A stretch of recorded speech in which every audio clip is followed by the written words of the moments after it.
Fixerbot says. Welcome. Stream starts in 5 minutes.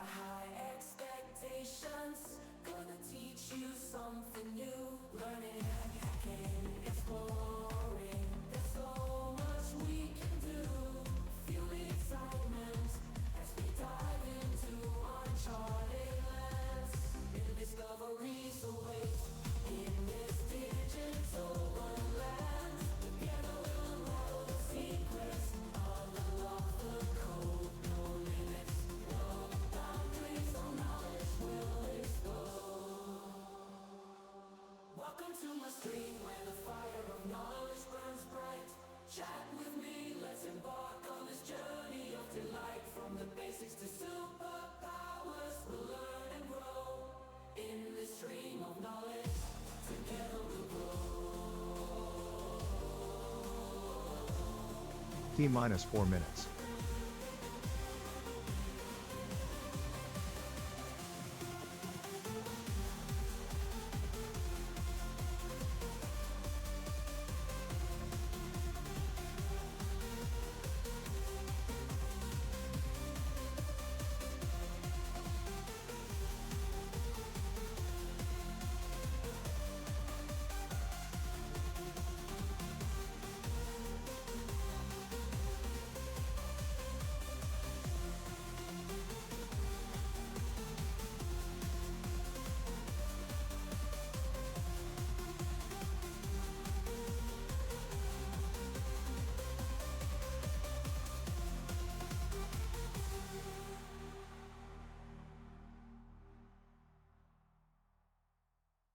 Welcome to my stream, where knowledge reigns supreme.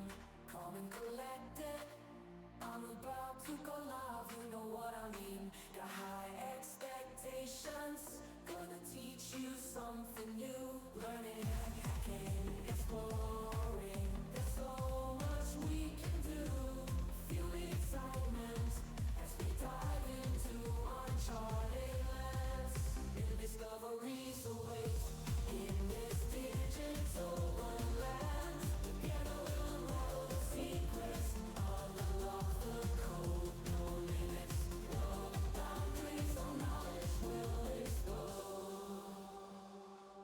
Welcome to my stream where the fire of knowledge burns bright. Chat with me, let's embark on this journey of delight. From the basics to superpowers, we'll learn and grow in this stream of knowledge. Together we'll grow.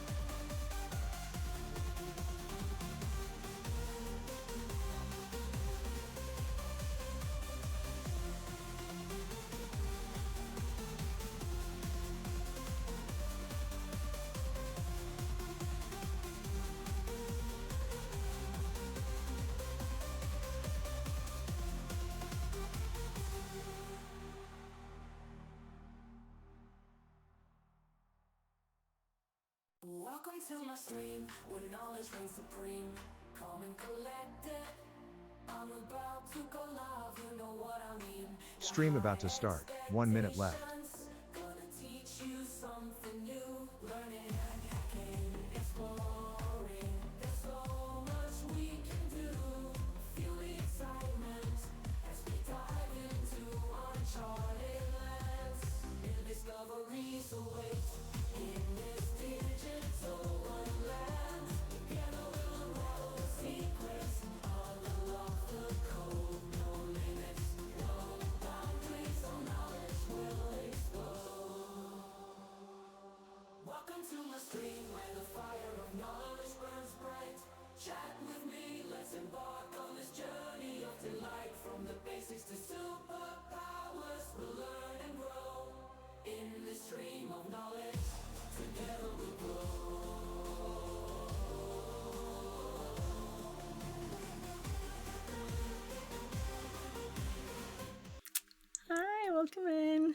So I tested different. Yeah, now we got the right one.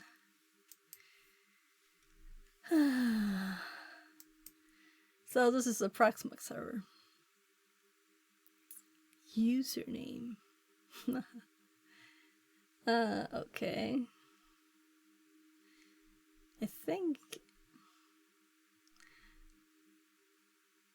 No clue what the username is. Is it like an email address? I think we put an email address in there. So, can you hear it? Slightly. Slightly. Can you hear the server? Yeah, so it might just be root here. Yeah, thought so. Why didn't it suggest root? That's why I was confused.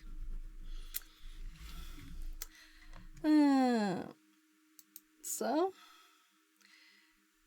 we had some problems with this machine, but let's just try just starting everything and see if it works. The thing that we have to do is to set up the use again.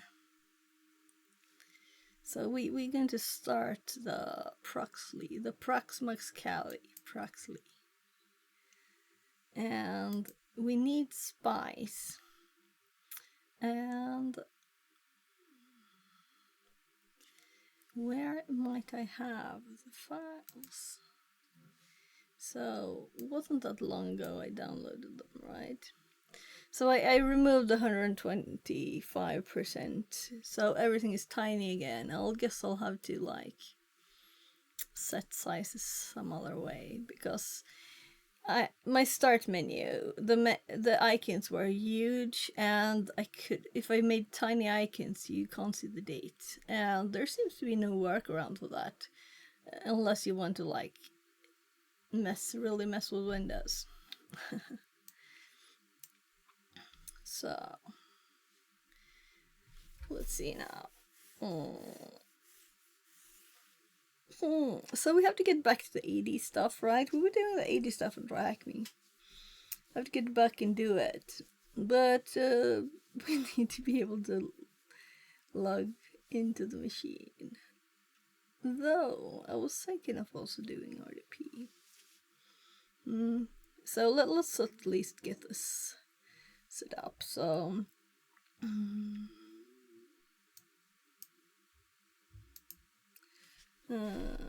Spice client. It's called viewer, I think.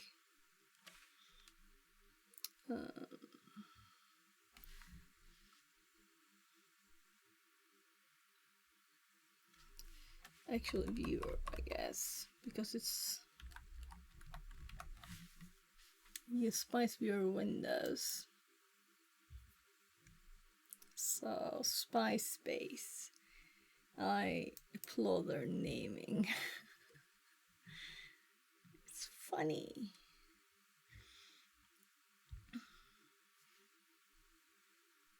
Funny how it remembers I've been to this site, though it was on the last install, right, of the machine.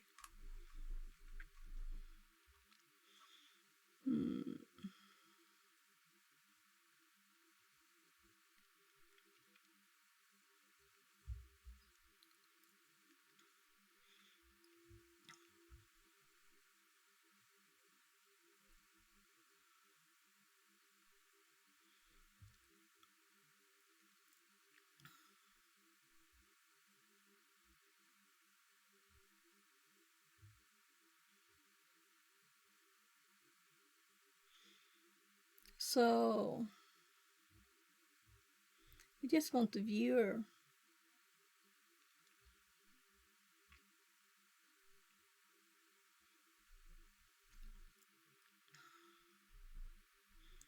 So maybe there were better places to click. Spice is simple protocol for independent computing environments.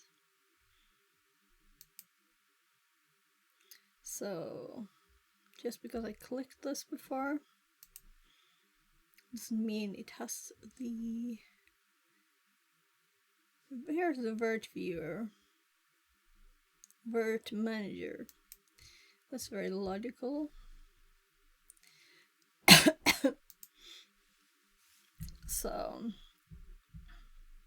So is it called vert manager, the vert viewer? So I remember it being a bit of a mess.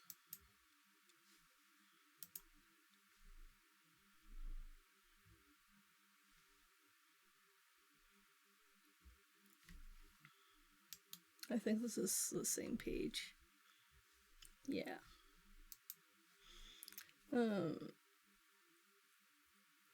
So if it's called manager, here, vert viewer.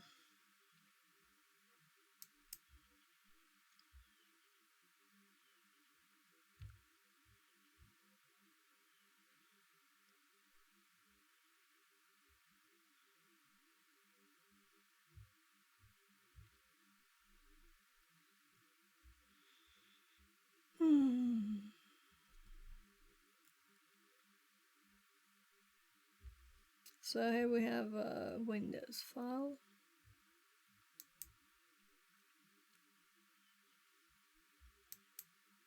So there are still files and stuff I have not installed, so we have a few things here in the directory. Ah, right.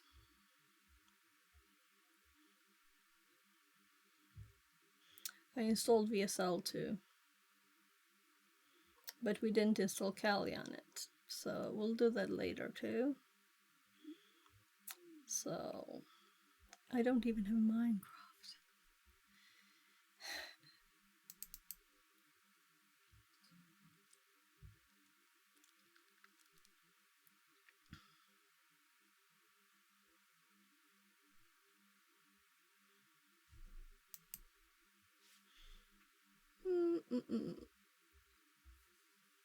So my Proxley VM has crashed a few times, but most of the times were when we tested our Go port scanner on it.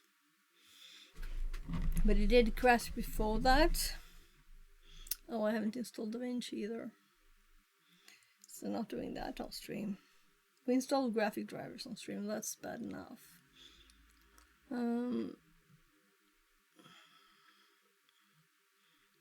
Yeah, I remember this one. The hardest thing with this was really that we couldn't see that it had installed. But now I know it was very funny. We do have a remote viewer here though. And it was like searching. This is not a lot of stuff in this. As you can see, I installed VSL here.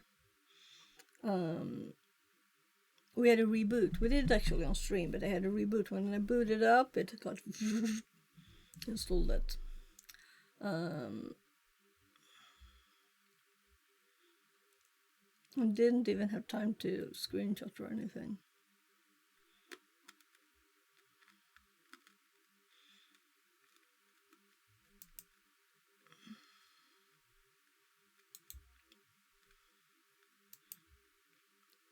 So we want to find where the file is.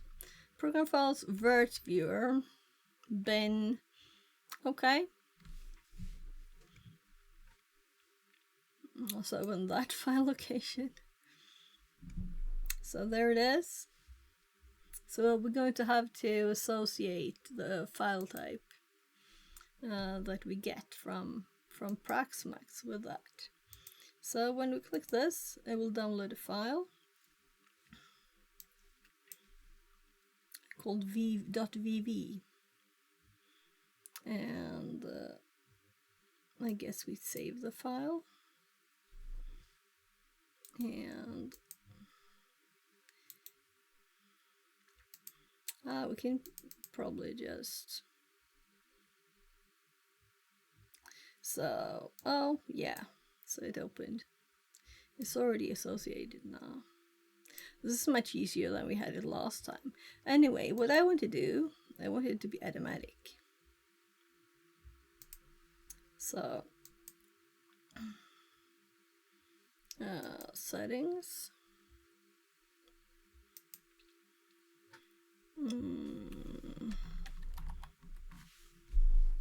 Applications. VB.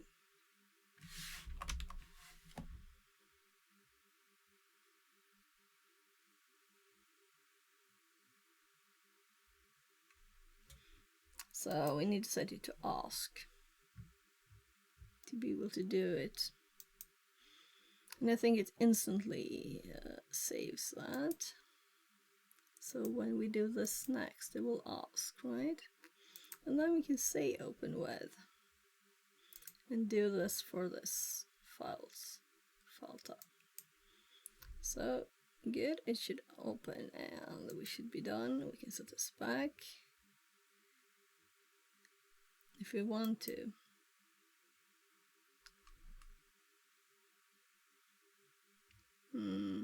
Yeah, save files but ask where. Yeah, I'm good with that.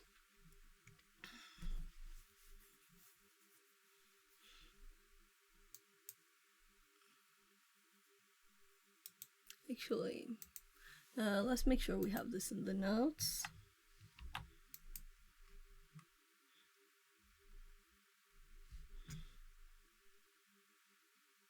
So the notes have not been opened lots of times, as you can see.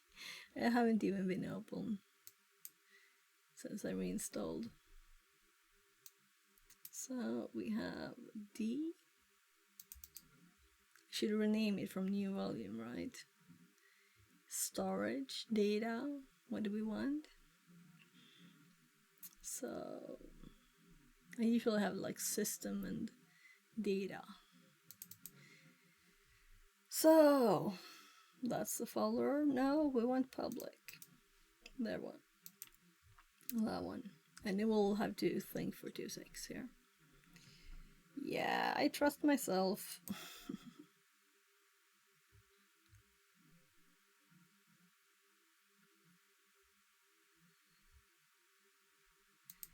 And this is saved, the last one we did there.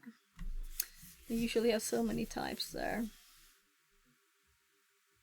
Ah well. That was quick. Much quicker than I thought it would be. Maybe I did open it before.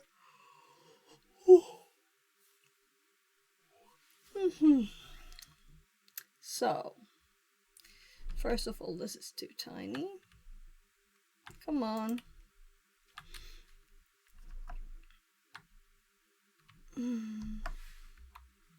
Yeah. So it's so not got my stuff here.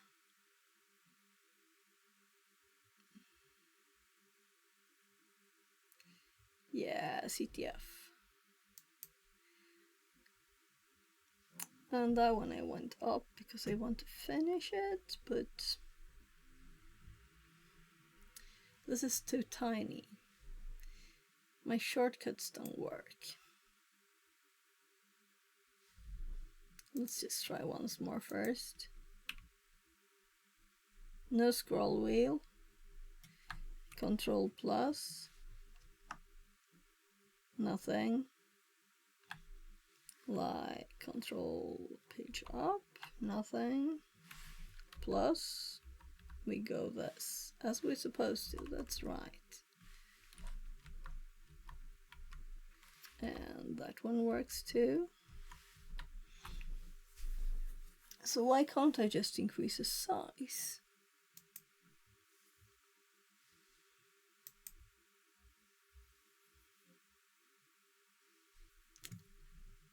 So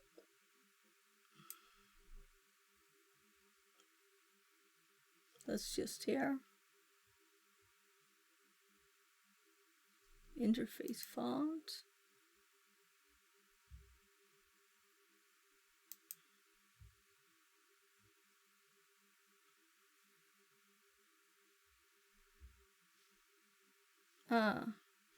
Quick font adjust. It was off. So what if I set this back to 18? This doesn't change this one, only this. I want to change this one too. That's odd.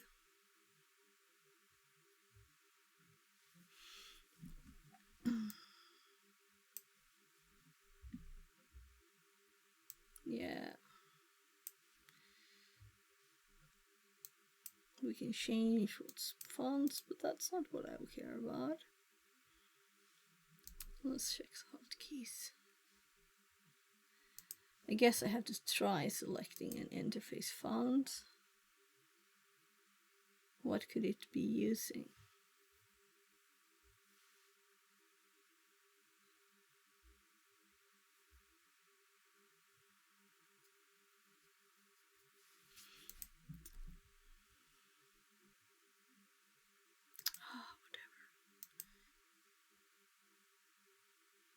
Yeah, it's no size.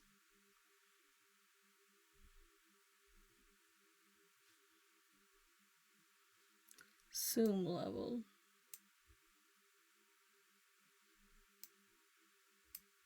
This is what I wanted.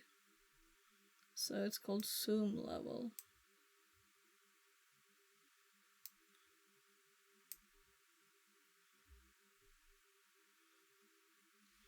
So now we know what we search for here. We search for zoom. Control, plus, and minus, which is what I tried. And that didn't work. Well.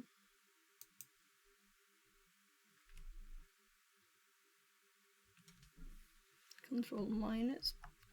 Okay, control minus works, just control plus doesn't work. So it's probably double assigned or something.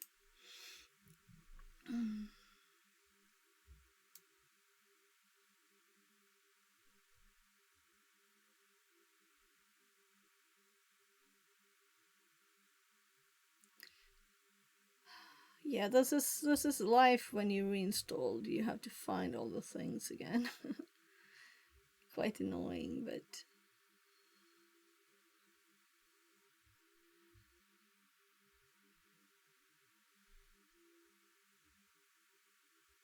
toggle code. Control plus equals.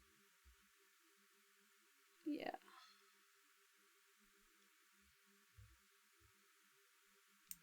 And here we have control plus. If we reset this one and then we set it to control plus. Oh.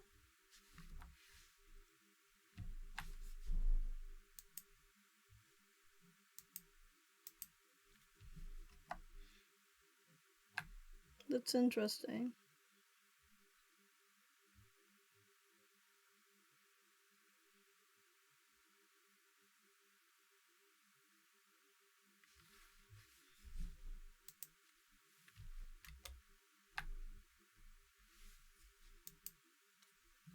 So if I click Control Enter, it goes Control Enter, and if I click Control Plus, Control Enter. Now it has Control Plus there.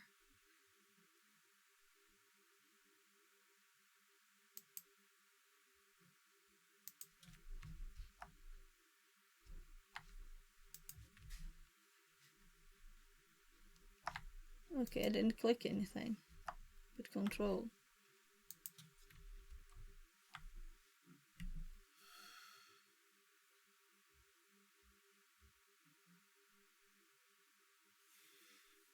Okay, so let's try this in another program.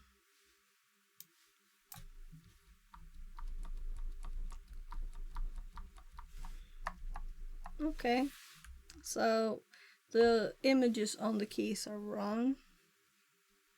So I guess I'll pop the keys off. And I have not done this on this keyboard because it's new. So I was a bit like curious about the placement, but apparently one key, They're the same size, so...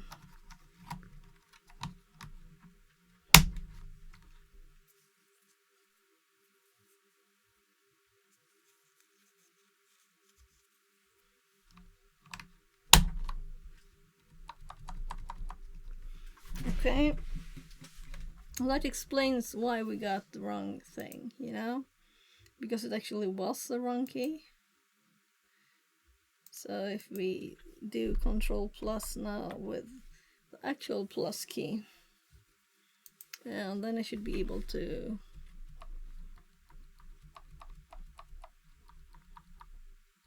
good. So what do we want? This, something like this, and now we can find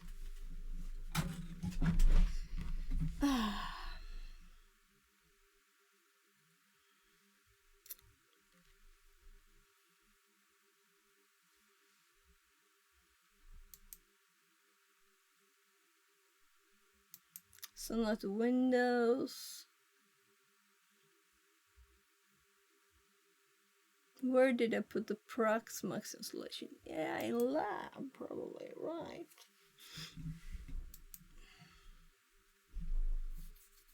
My nose itches. So, Proxmox.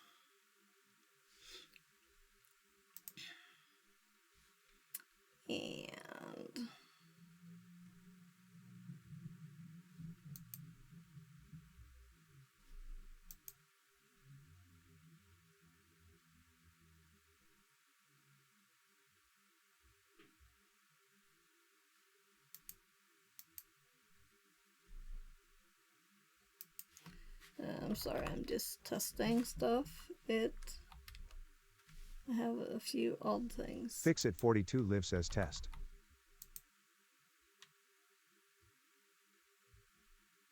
Fixit says test. So both TTSs work, and obviously I'm streaming on YouTube, but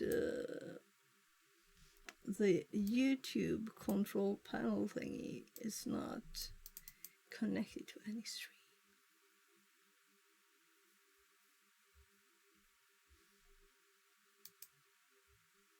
Oh, so I click the refresh button, and then I can click this one. So I never really looked at that, that's why I didn't know how it worked. Never seen it before. But new computer equals, or well, it's not a new computer, but it's a new SSD.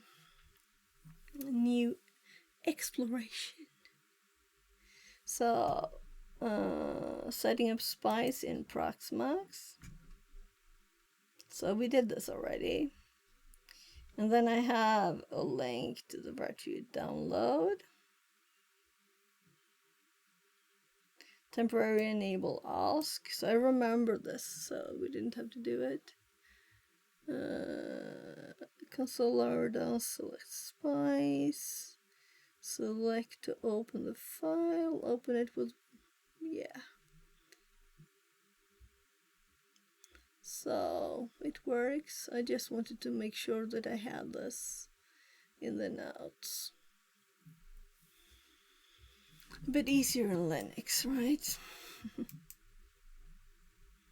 So this is good.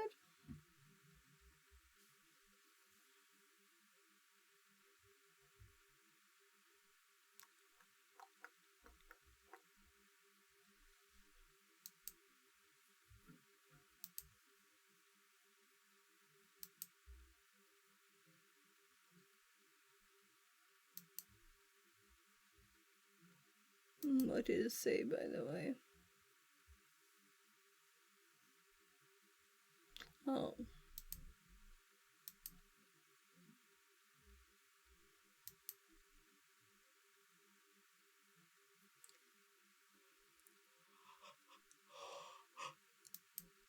Oh. Right. I close the... Where is it?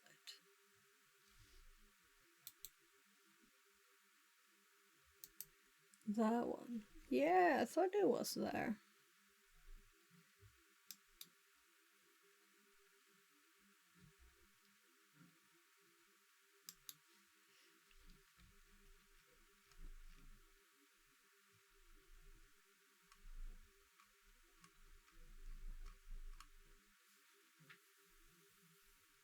So I'm thinking if I should do like articles or something more on those. But we can close these. And the machine is started and it's still running and it didn't close down. And we can log into it. So let's put it on the right screen. So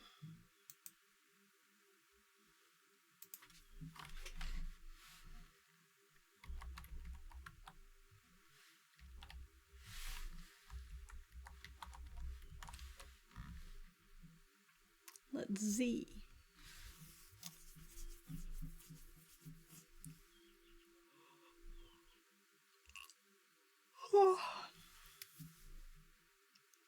I'm waiting for the background. There. Good. So, how stable is this? Let's check out what files I have. I made a big history there.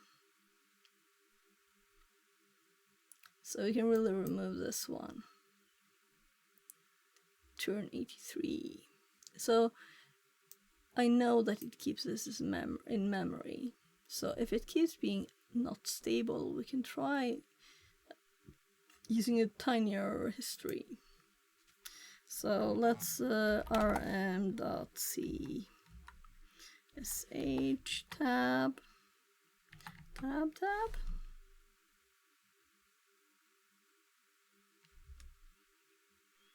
There. So gone.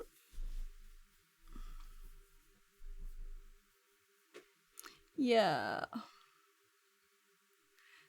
This is for the AWS Kali. It's not, doesn't exist now. I'm going to make a guide taking screenshots. So there's nothing on there now.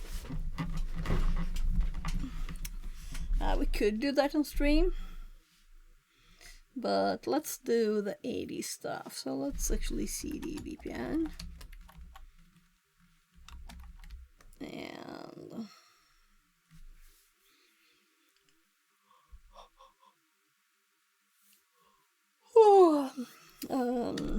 open. So 80 enumeration is what we did last in this history file, which doesn't say much. Let's check out. So most of these I've never even been to, but Try Hack Me I have. And I used to have Try Hack Me scheduled to pop up twice a day, right? So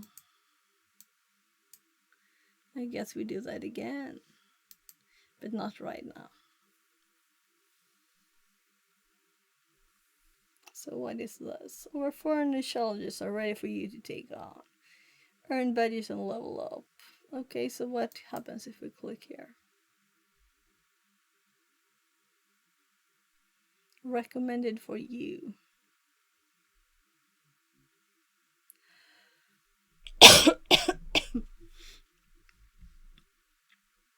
So is that a new one?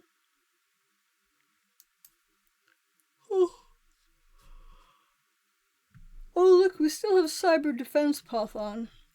It's supposed to have been removed.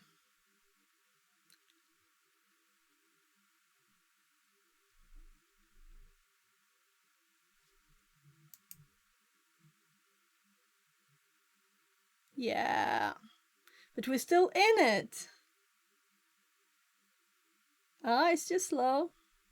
As of April 2nd, this path has been retired, no longer available. To continue your learning journey, we recommend joining the path below. Yeah, this is phone link. I'll have to uninstall phone link.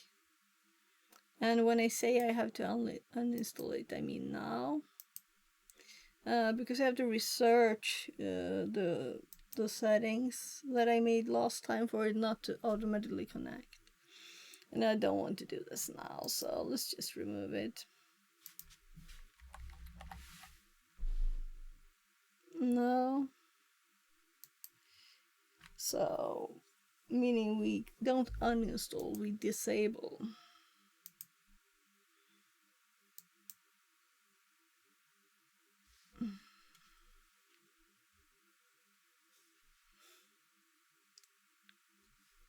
So nothing on my screen yet, but I don't want you to see. Yeah, that's okay. It opened another screen.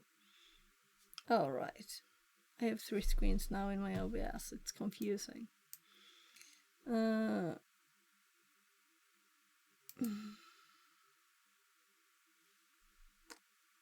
So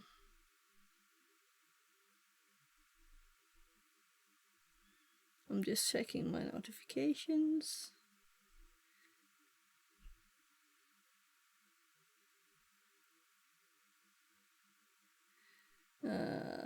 Extinct Horror Wolf is back. After 12,500 years, with DNA from an old wolf tooth, researchers recreated the animal.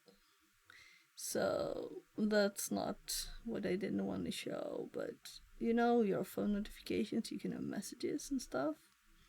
I don't want them appearing on screen ever, but I definitely don't want them to appear when I stream, right? So that's so many messages. Like, lots. Settings.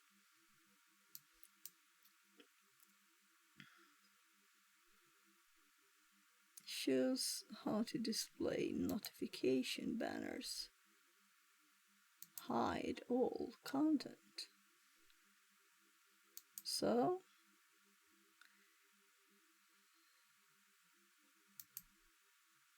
off.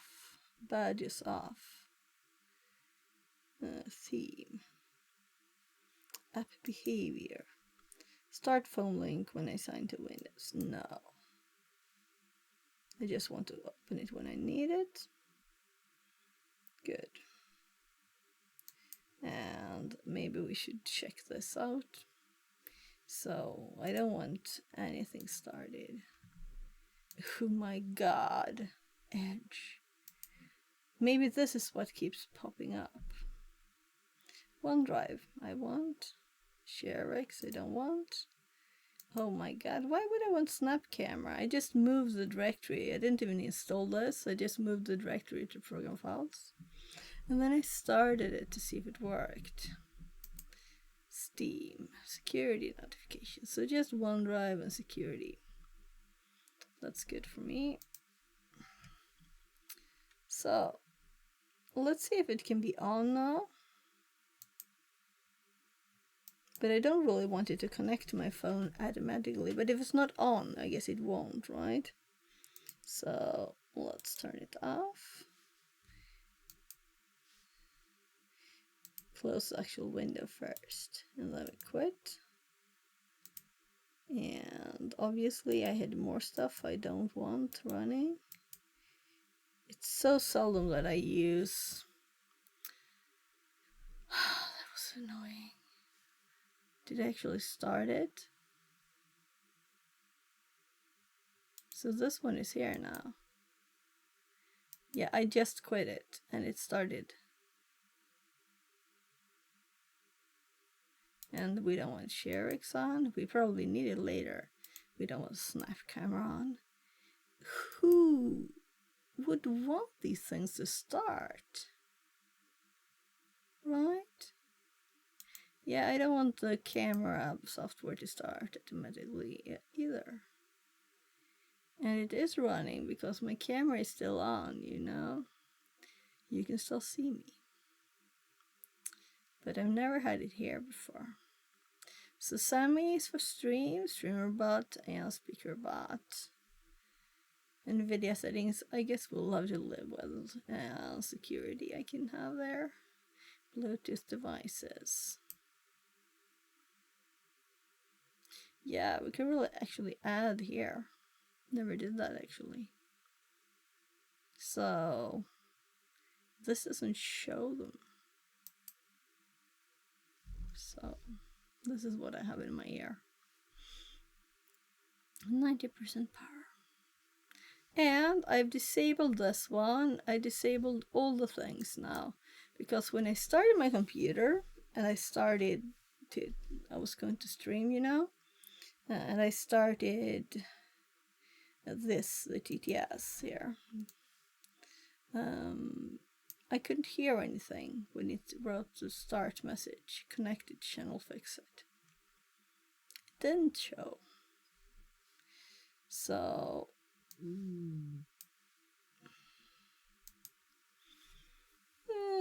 I didn't hear anything. So I realized it had selected the monitors out again.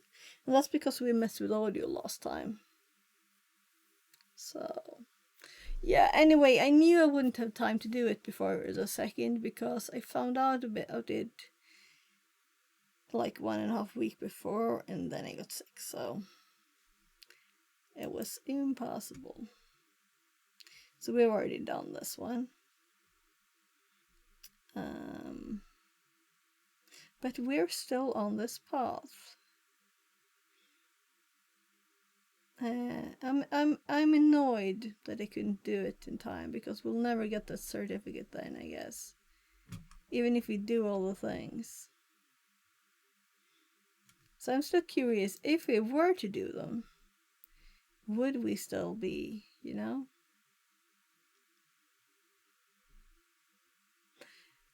But to be able to do the 81 smoothly, we need to move to the other path. I also got a tip. Let's start Discord. So they told me that I should like send a message in their Discord when I do it. So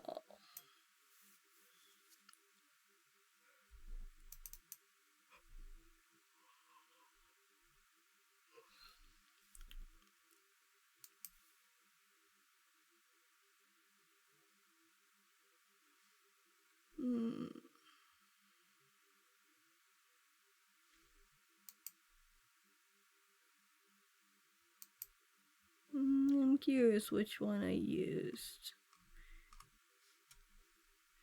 Yeah, I think I did it. It's Austin subscriber because I was thinking it was probably the least spammed.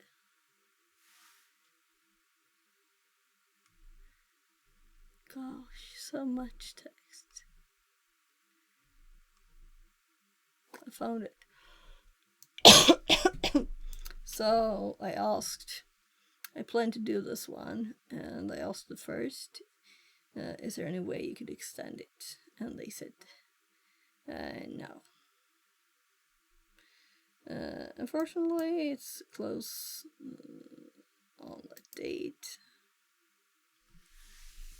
Yeah, and I already had written down the names. And this is where they'd want me to send community media. So we can send the message here when we actually do stuff.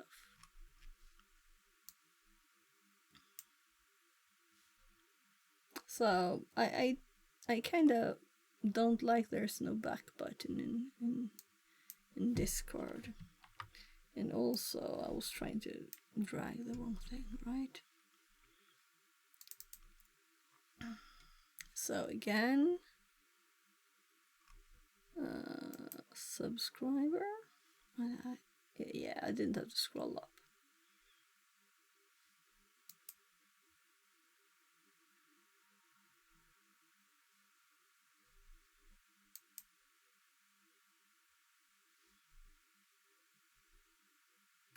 So this that we're still active in this one makes me think that maybe we can do something. Alright, the first one. Tutorial. So as we still have it up, maybe I'll do this one. This is lots of basic stuff. It starts with Wireshark.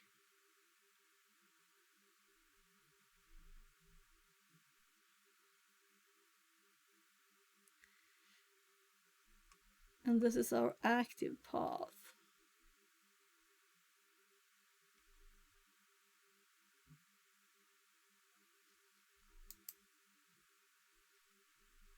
Yeah, so we did Miter and Jara there, and Nessus.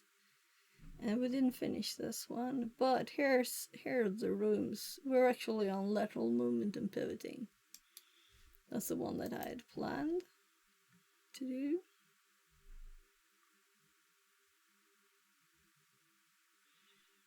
Now I want to do the other thing first.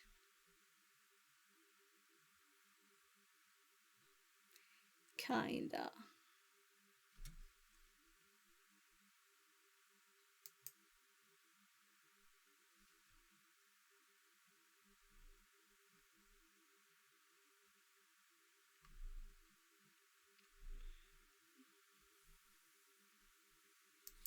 Current. Cyber defense 33%.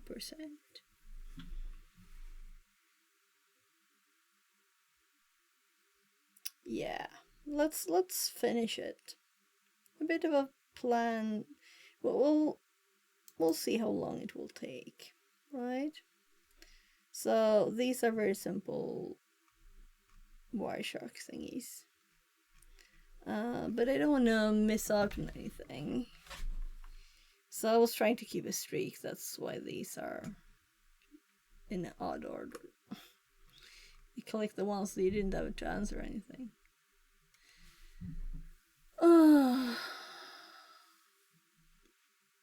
So my throat is a bit, so I think I'll go grab some tea. And then I'll be back. Let's actually do the Wireshark one first. Because this is not going to disappear, and this might. So I know these rooms are old, but you know, I worked with AD since it started existing. And I never had used Nessus before, so this is more learning for me. Wireshark, maybe not Wireshark, but let's finish it too, since it's like, you know, it shouldn't be too much, and we might learn something. Because filtering in Wireshark, it's, yeah. If we're supposed to just find some data, maybe it's not. Especially if it's like just guided, then it might not be very useful. But we can still do it quickly then. Yeah, I need some tea. I'm gonna go grab some tea. It's long since I used my pause. Maybe I'll use the pause button actually. Let's actually change the text.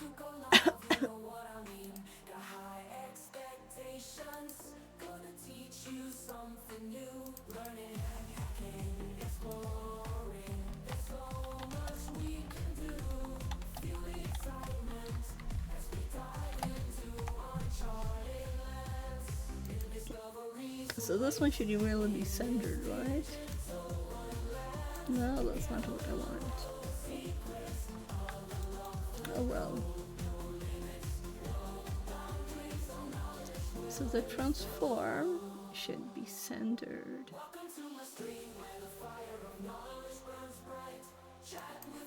I was sure that was wrong.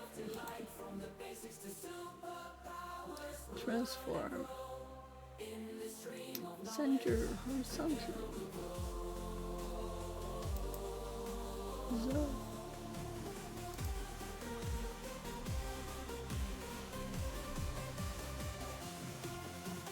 And then we'll see what we'll do. I'll just grab it.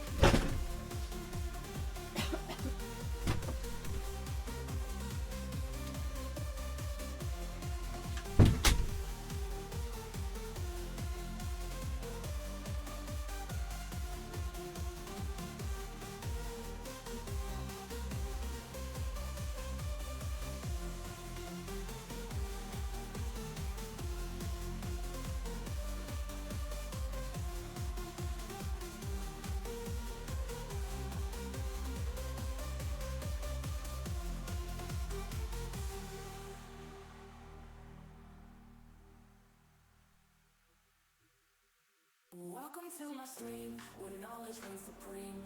Calm and collected, I'm about to go live, you know what I mean. Got high expectations, gonna teach you something new. Learning, hacking, exploring, there's so much we can do. Feel the excitement as we dive into uncharted lands. New discoveries await in this digital wonderland. Together we'll unravel secrets, unlock the code, no limits, no boundaries, no knowledge will explode. Welcome to my stream, where the fire of knowledge burns bright. Chat with me, let's embark on this journey of delight. From the basics to superpowers, we'll learn and grow in this stream of knowledge. Together we'll grow.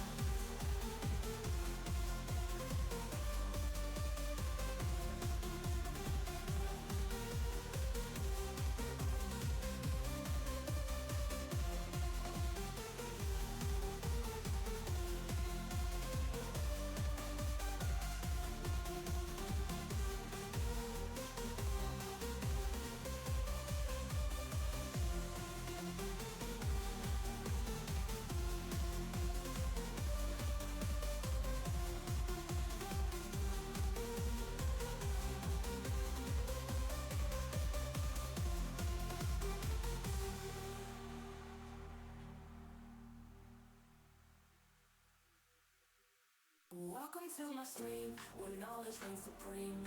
Calm and collected, I'm about to go live, you know what I mean. Got high expectations, gonna teach you something new. Learning, hacking, exploring, there's so much we can do. Feel the excitement as we dive into uncharted lands. New discoveries await in this digital wonderland. Together we'll unravel secrets, unlock the code, no limits, no boundaries, no knowledge will explode. Welcome to my stream, where the fire of knowledge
my stream, where knowledge reigns supreme.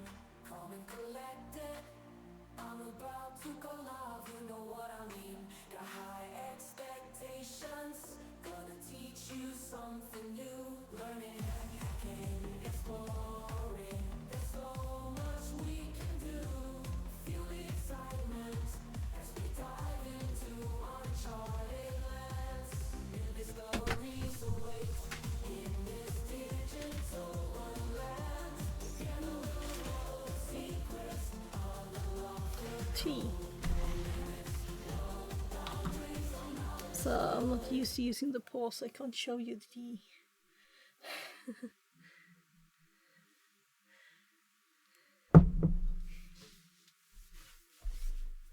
Oh, I didn't put the sign on the door.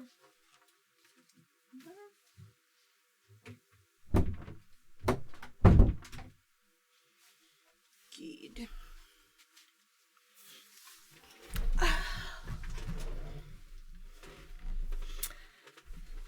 ARP traffic.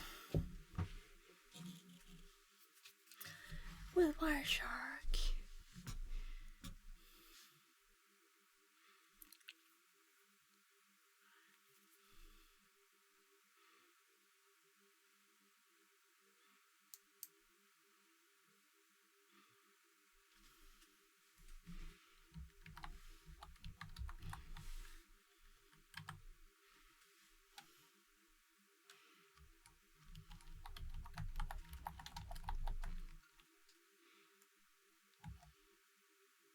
So I'm trying to think what was the name of the path, right?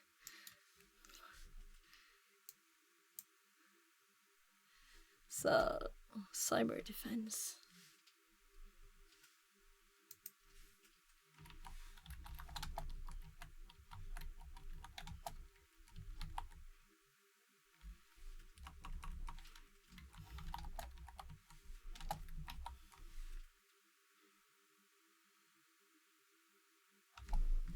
So, I have to send the link to, I guess, right? Twitch.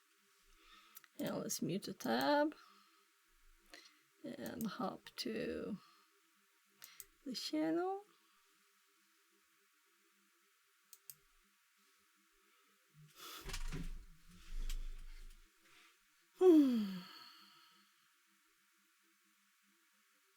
So, grab link, copy.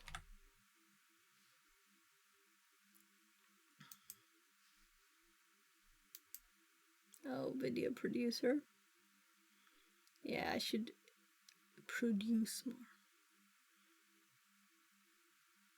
We can close that. Close that.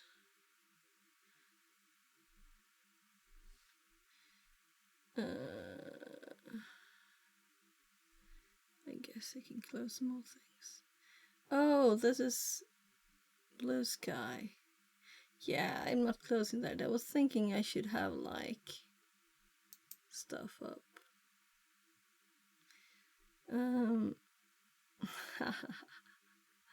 Right. Let's see, I copied the name, the link. So I am gonna paste it here. So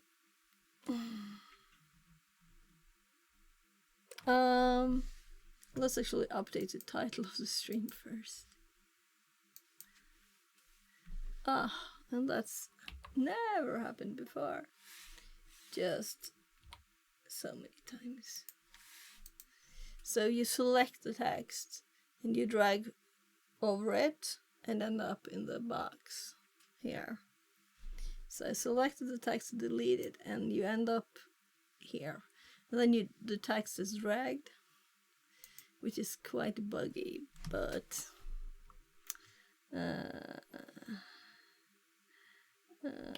cyber defense at try hack me.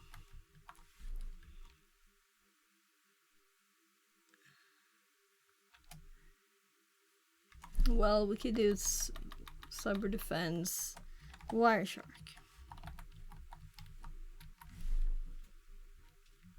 So that's what we're doing right now. So then let's send this message. So yeah, so I wanted it to grab the new title, but I was too quick, it seems. That was so quick. That was so quick. Yeah, I sent the message.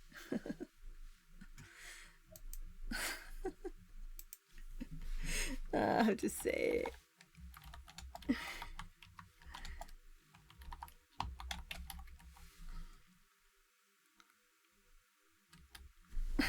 That was so quick. I mean, it's the same minutes. It was probably 1 second. It must have been in there. Oh, well. Javasec says. Eyes emoji. I'm like, enter, and you reply instantly. Are you an AI? Fixerbot says.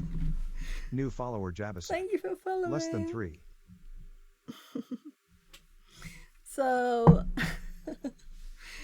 Javasec says. I'm always around, rolling on the floor laughing emoji. I noticed. That was so funny. Yeah, so it still looks like this for me. So I'm like, well, I'll just continue then. Because I was going to do, as you could see there, right? I was going to do this one. But I'll do this one instead. So we'll do this now. I just grabbed some tea. My throat is still not top. I can usually stream for like 15 hours without my voice giving up, but now I start now. So,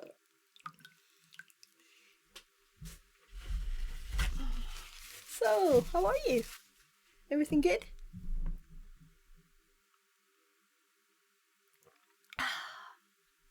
Sorry for ads. It is going great. Great. So let's start. There. So, I don't know when I started this room, but I'll just quickly check through.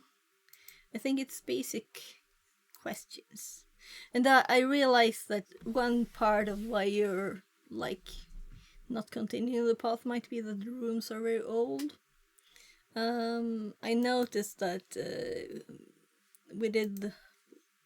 we started doing the Nessus in these rooms, and they were quite old, right? So, yeah. So, hopping back to finish this one. So,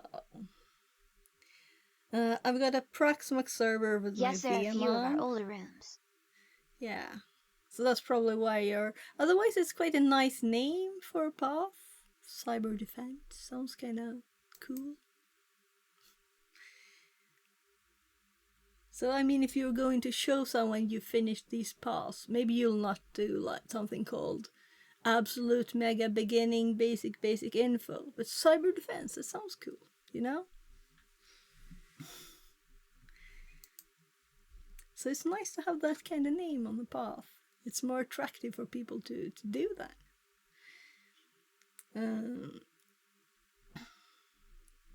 Yeah, we did this just some time back. And I think I made some notes too, or I probably already had that in my notes.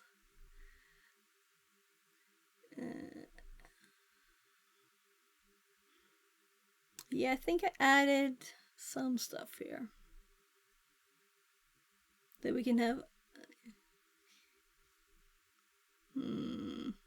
I don't know. I think I've used them before, but anyway. So, and the OSI model. Everybody's favorite thing to try to remember. So if you've been to Anti-Siphon's courses, John Strand kind of goes crazy on the OSI model. It's a bit funny. TCP was first. Why did they make this one, which is not actually in use, right? So, I guess we need to download files, but I need it on my VM. But I think we set up file, so we can just drag a file. But I just installed the client. This is new reinstalled Windows. And this is where I was going, so not going there anymore. We'll just start.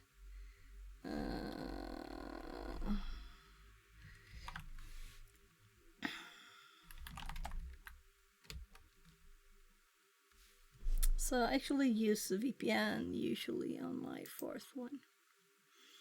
So you don't close the window by mistake or something.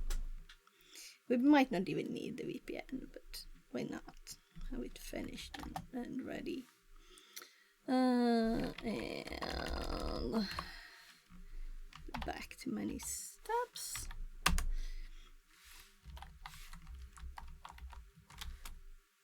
So let's hop over here. And let's see if we can drag the file. I think it's like the desktop if you drag files.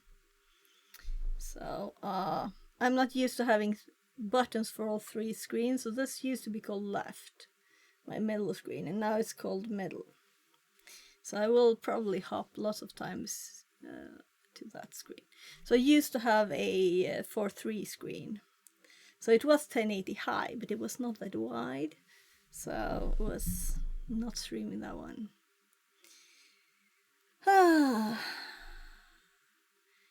So let's just save it. So the only files in here before this was setup files. And we just installed the word viewer. So a little PCAP. So let's see if I can drag this over.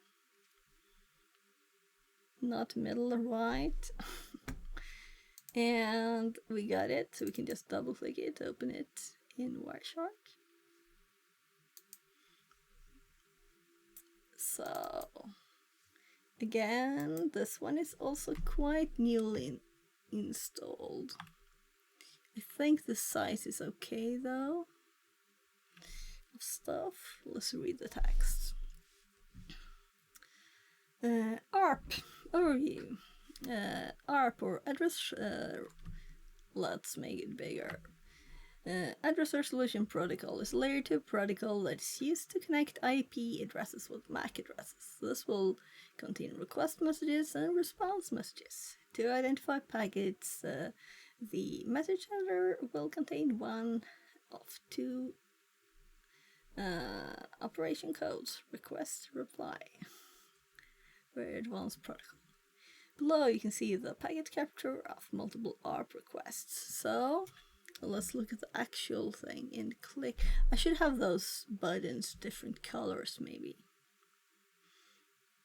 We can actually do that, because this I'm gonna make this mistake so many times if we don't fix it. So fix it. We'll fix it. So let's just slightly change the color. I'm kind of thinking we'll just make it a little brighter. And maybe it's enough to do the middle button. Is it visible? I'm gonna save it, see. Yeah, so I can aim at this key on my phone here. So that's the main thing to click. Do you think it will work? We'll see. Yeah, so the packets, and we also have, I found the button easier.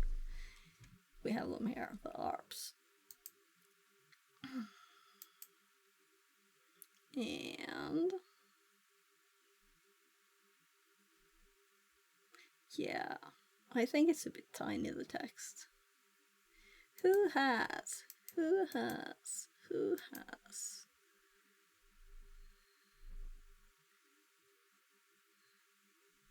So I actually looked at my own some time ago. Should we just show ARPs, maybe?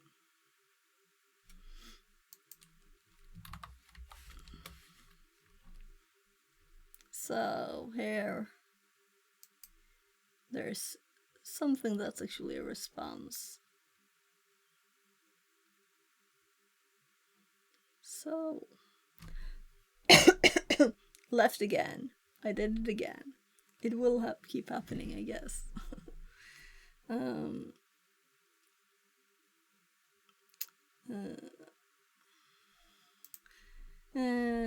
It's useful to note that most devices will identify themselves or Wireshark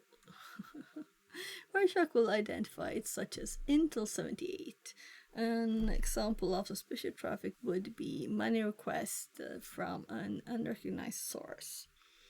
You need to enable the setting within Wireshark, however, to resolve physical addresses. To enable this feature, navigate to View, Name Resolution, ensure that Resolve Physical Address is checked. Okay, let's check that out. I found the right key. So, View, Name Resolution, and Resolve Physical Addresses. I do believe this is default. I don't think I've changed it. And yeah, we saw this, you know, the source, that it wasn't just an address. Maybe I should change the setting of the time.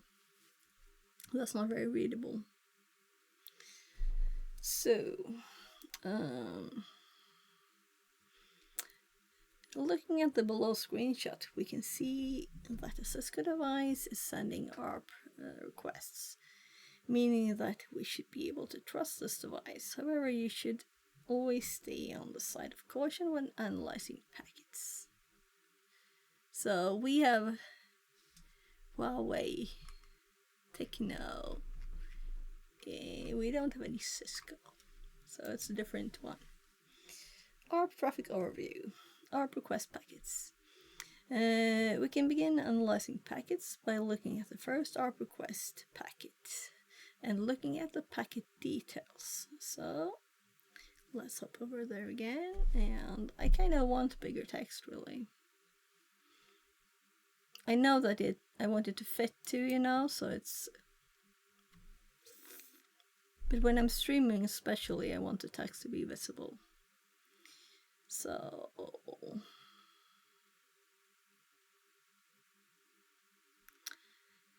Layout, resize columns.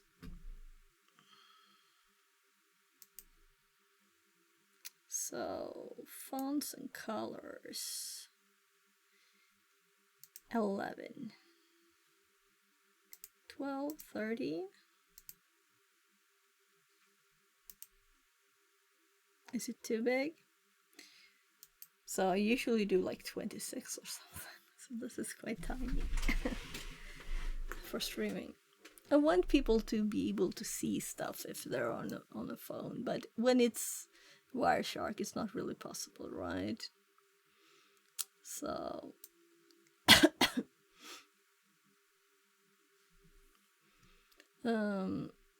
everything seems fine to me. Nice. Good. So as this is newly installed, the Proxmox server we installed like a month ago, probably. And then this Kali is quite new. Newer than that. And then I've been sick for like 2 weeks, at least. So I'm just hoping it works, because it did shut down a few times. But one of the times was when I was making a port scanner in Go with no pauses in it, like no delays. So it just got, in a few seconds, like 65,000 port connects, you know? Eek. Rolling on the floor laughing emoji. Accidental DOS. Yeah, Smiley face yeah. emoji. And then I realized, you know, of course, and we added a little delay and it worked fine, but it was a bit funny.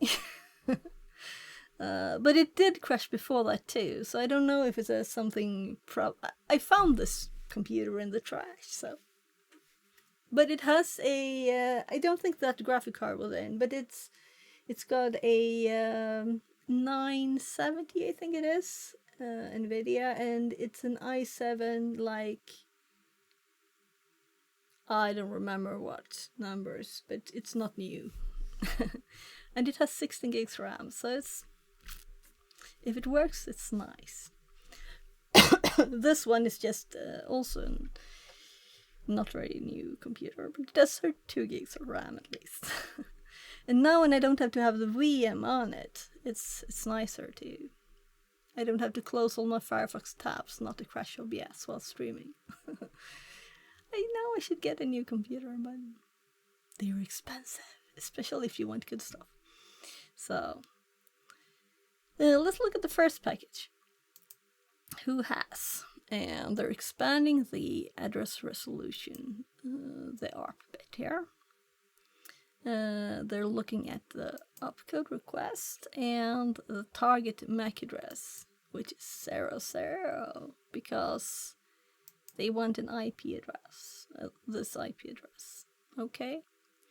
And looking at the packet details above, the most important details of the packet are outlined in red. I found it. The opcode is short for operation code and will let you know whether the ARP request or a reply. The second outline detail is where the packet is targeted at, which is in this case a broadcast request to all. Okay. Okay, yeah, that's logical. You don't want to limit the MAC address when you're asking everybody for the IP address. I just think it would be logical just to always have it like that with a request, ARP request. Well, I guess it is always like that. Looking at the packet details, yeah. Reply packets. Let's click on that one again.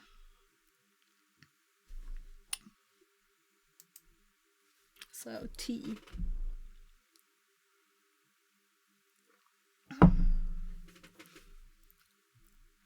So they have selected this bit here. Sender MAC, sender IP. Yeah, so since now the IP will be the one that was requested before. So 23.1, here 23.1. So these are the ones I didn't find, but this one got a reply. So request or reply, and oh, so this is actually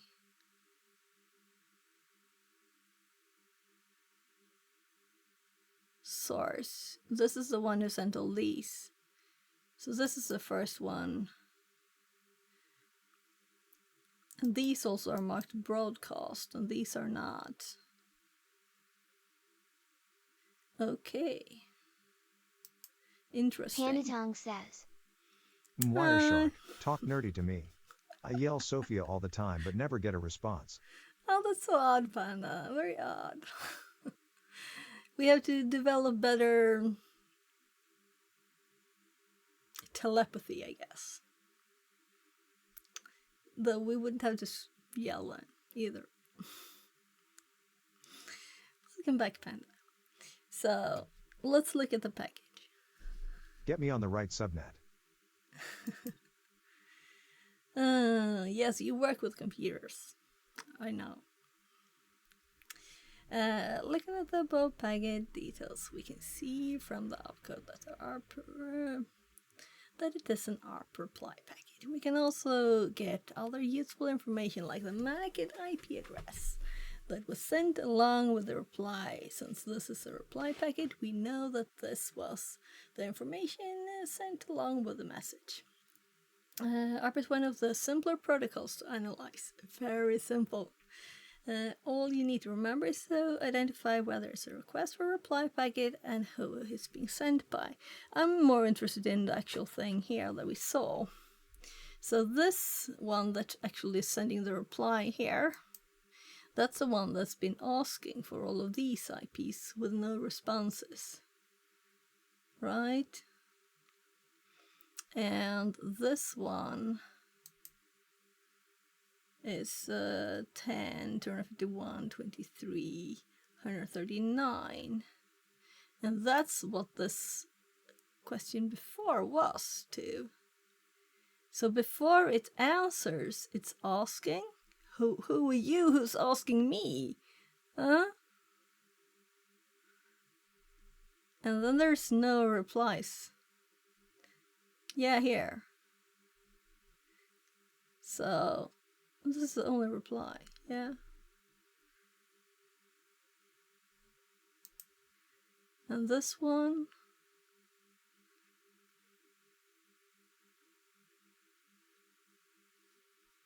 Yeah, I shouldn't care about that, I guess. I had a user last week call me up, my scanner will not scan in color.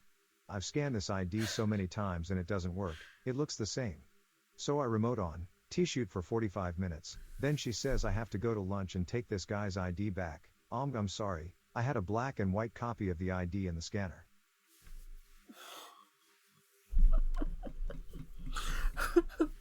Oh, for you. I hope it was a nice chat and not an annoying one.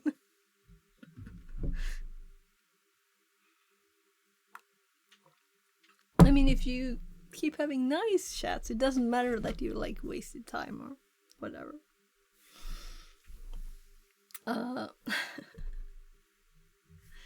So, believe me, I charged her for it. She is #1 on my list of bad end users. Ooh, yeah, but that's like not even a computer related issue. It's just a. So how do you really manage your job if you don't think or look or? Yeah, everybody can make mistakes. But I guess it wasn't the first one then. So I think it's just nice to chat to people too. But I guess you could have done more fun things with that time, probably. So, practical ARP packet analysis. Now that you know what ARP packets and normal traffic looks like, let's dive into an exercise. Start at typebox, get to the folder root. So we already have the file open. I'm assuming it's the same one. You can also download the PFCAP, yeah. This capture has multiple protocols, so you might need to use your knowledge filter. So we already did that. So, packet 6. Let's scroll up and look at packet 6, which is the first ARP. What's the opcode? So, let's see if we can copy this. Or if we have to type. Copy. Field name value. Let's see if I managed. I didn't manage to hop to the right tab at least. Nah. Well, one was the request 1. I have to type it. I could have pasted the 1 in the parentheses though, I guess. What is the source MAC address of packet 19? So let's hop over here. 19, the source MAC address. So let's hope that this is copyable. Or so value, this should be the value really.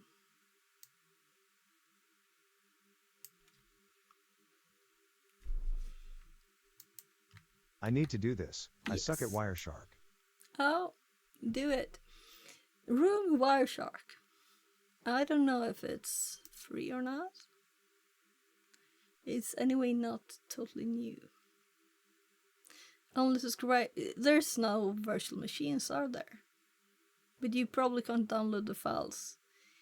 So it's not a free one. What 4 packets are reply packets? Yeah, 4 packets. So the numbers of the packets. Jabasek says, I don't think it is free. Thoughtful face No. emoji. I'm not sure though. VR Mechatronics says, So it says, hey, how is going? Hi VR, it's going good. How you doing? How's the building going?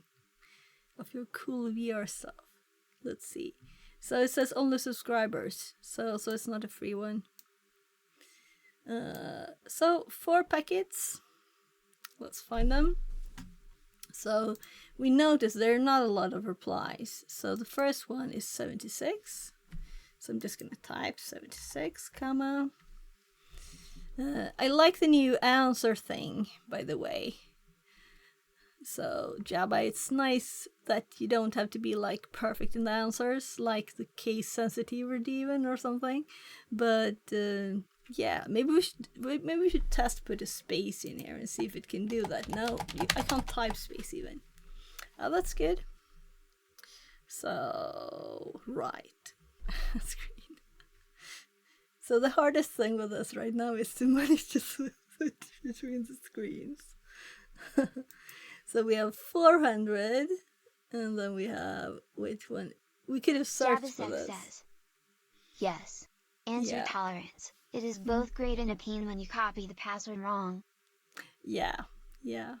And sometimes you notice like, oh, one letter was not there. Okay, there's like a space in there or something. That's a bit. You plan to adjust it after you copied stuff. So then you have to like type stuff again. 400. Let's just type it at once. 400. VR Mechatronics says, today I received parcels with the next parts from Model 3, but I only have half of cool. the all ordered parcels. Do you have enough to start building? So 459. Come on. So 420. So there. What IP address is at? Also, I've noticed that some of the old ones actually don't have the right answers. So I had to Google for like older responses. And some of them were like not the right ones, and some of the old ones were actually the right ones. So since the actual answers right now didn't work, you have to Google for older stuff. I don't always say when I Awaiting find for errors, delivery 3 but to I 10 do days, sometimes. then start testing professional final model. Okay, cool. But were you building a Model 2 too at the same time? What IP address has? So I guess we should search for this. And I am not that good actually at Wireshark. Not as good as I should probably be by now. So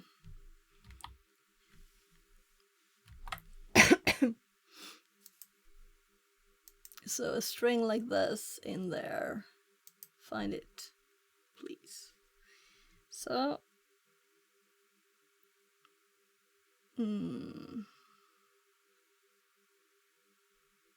what IP address is at?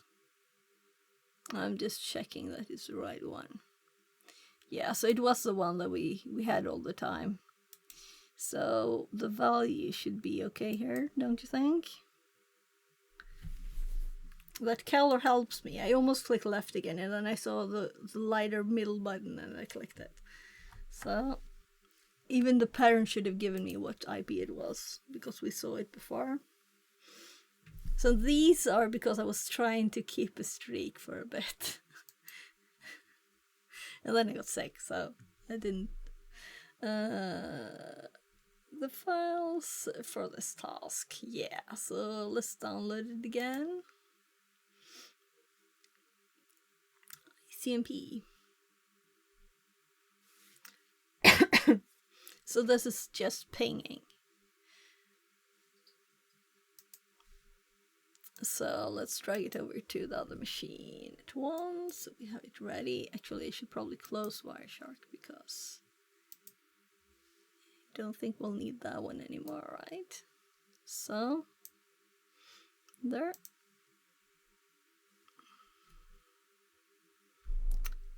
So, I will get used to the buttons soon, I promise. ICMP overview. ICMP, or Internet Control Message Protocol, is used to analyze various nodes on a network. This is the most commonly used with utilities like ping and traceroute. I don't continue Model 1 and 2 anymore, because that required touching the floor with feet while play games, and the Model 3 works 100% by levitating above the floor. Ooh, cool. So, for people who don't know what VR does, he actually makes, like, for VR games, controllers where you, like, float in the air and you can move and jump and do things. Very cool stuff. And I wish you would at least show me a photo, but I understand the Jabasek secret. says, I have to run off to a meeting, but I hope the rest of the stream goes well. See you, Sure it smile, does. smile. Thank you very much, and thank you for joining for a bit, Java. Thank you very much for being here. And have a great meeting. So, VR, it's very cool, the stuff you do. So I wish to see it. So maybe you'll get a patent or something so you can show it.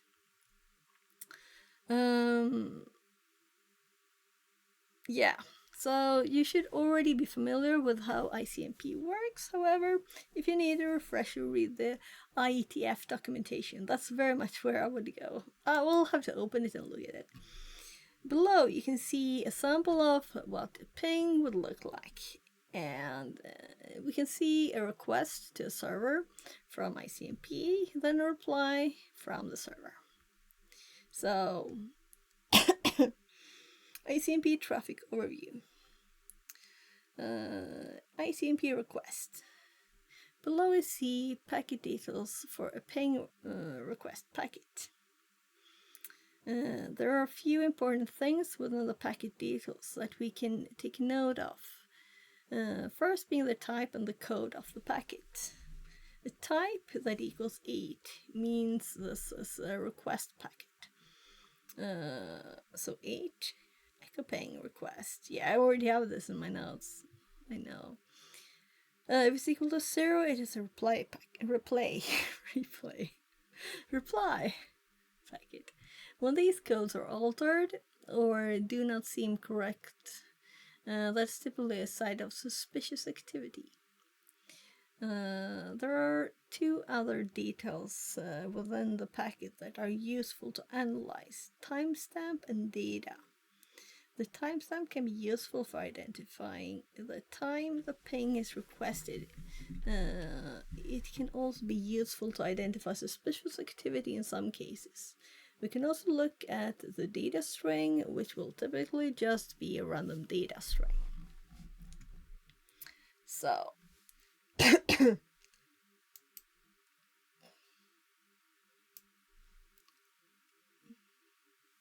I'm just trying to drag something.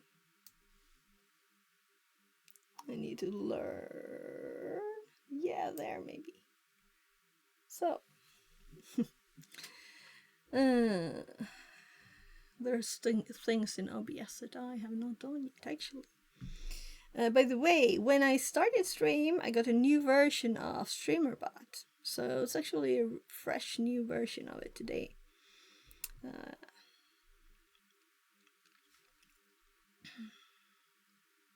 So let's look at it. Or we can read the rest. I'm assuming we'll look at the data soon. ICMP reply. Below you can see, below, I can't speak today. Below you can see the reply packet is very similar to the request packet. One of the main differences that distinguishes a reply packet. I keep saying that, I'm not going to hear anymore. In this case, you can see it is 0, confirming that it is a reply packet. The same analysis techniques for request packet apply here as well. Again, the main difference will be the packet type. So let's look at the packets.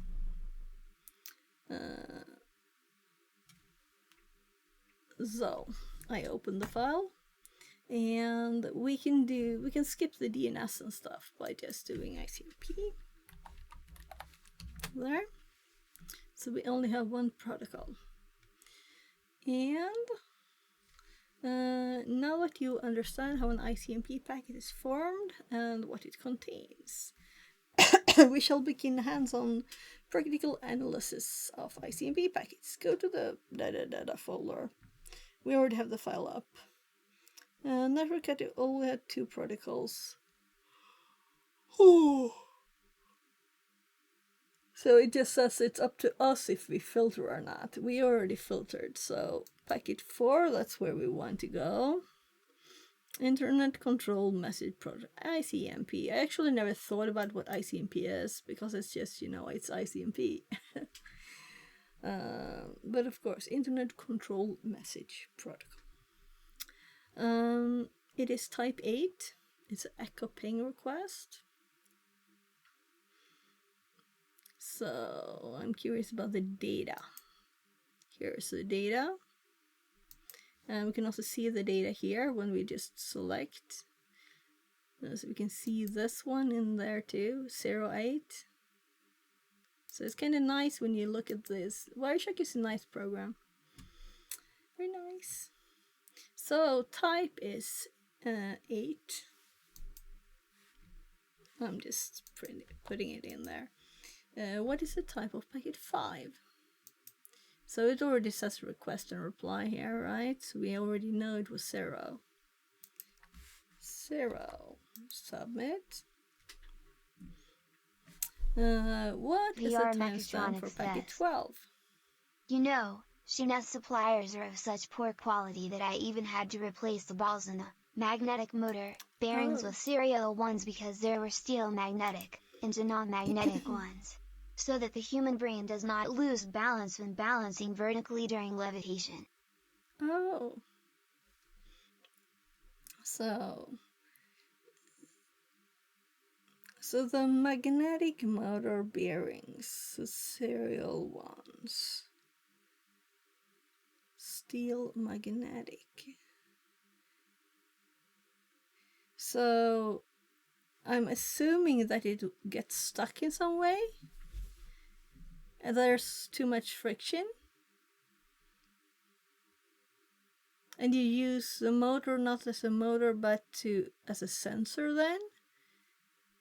Tell me.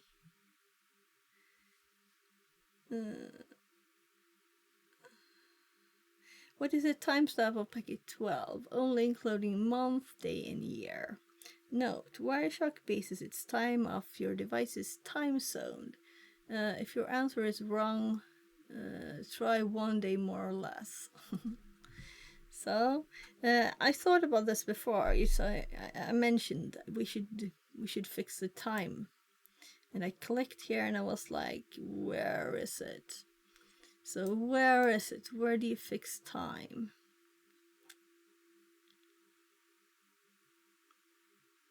Format, nothing else, just the format of the time.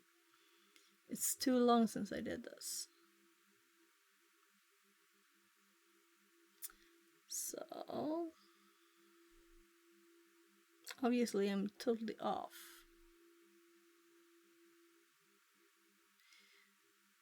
Already almost 2 hours. Time flies. Analyze.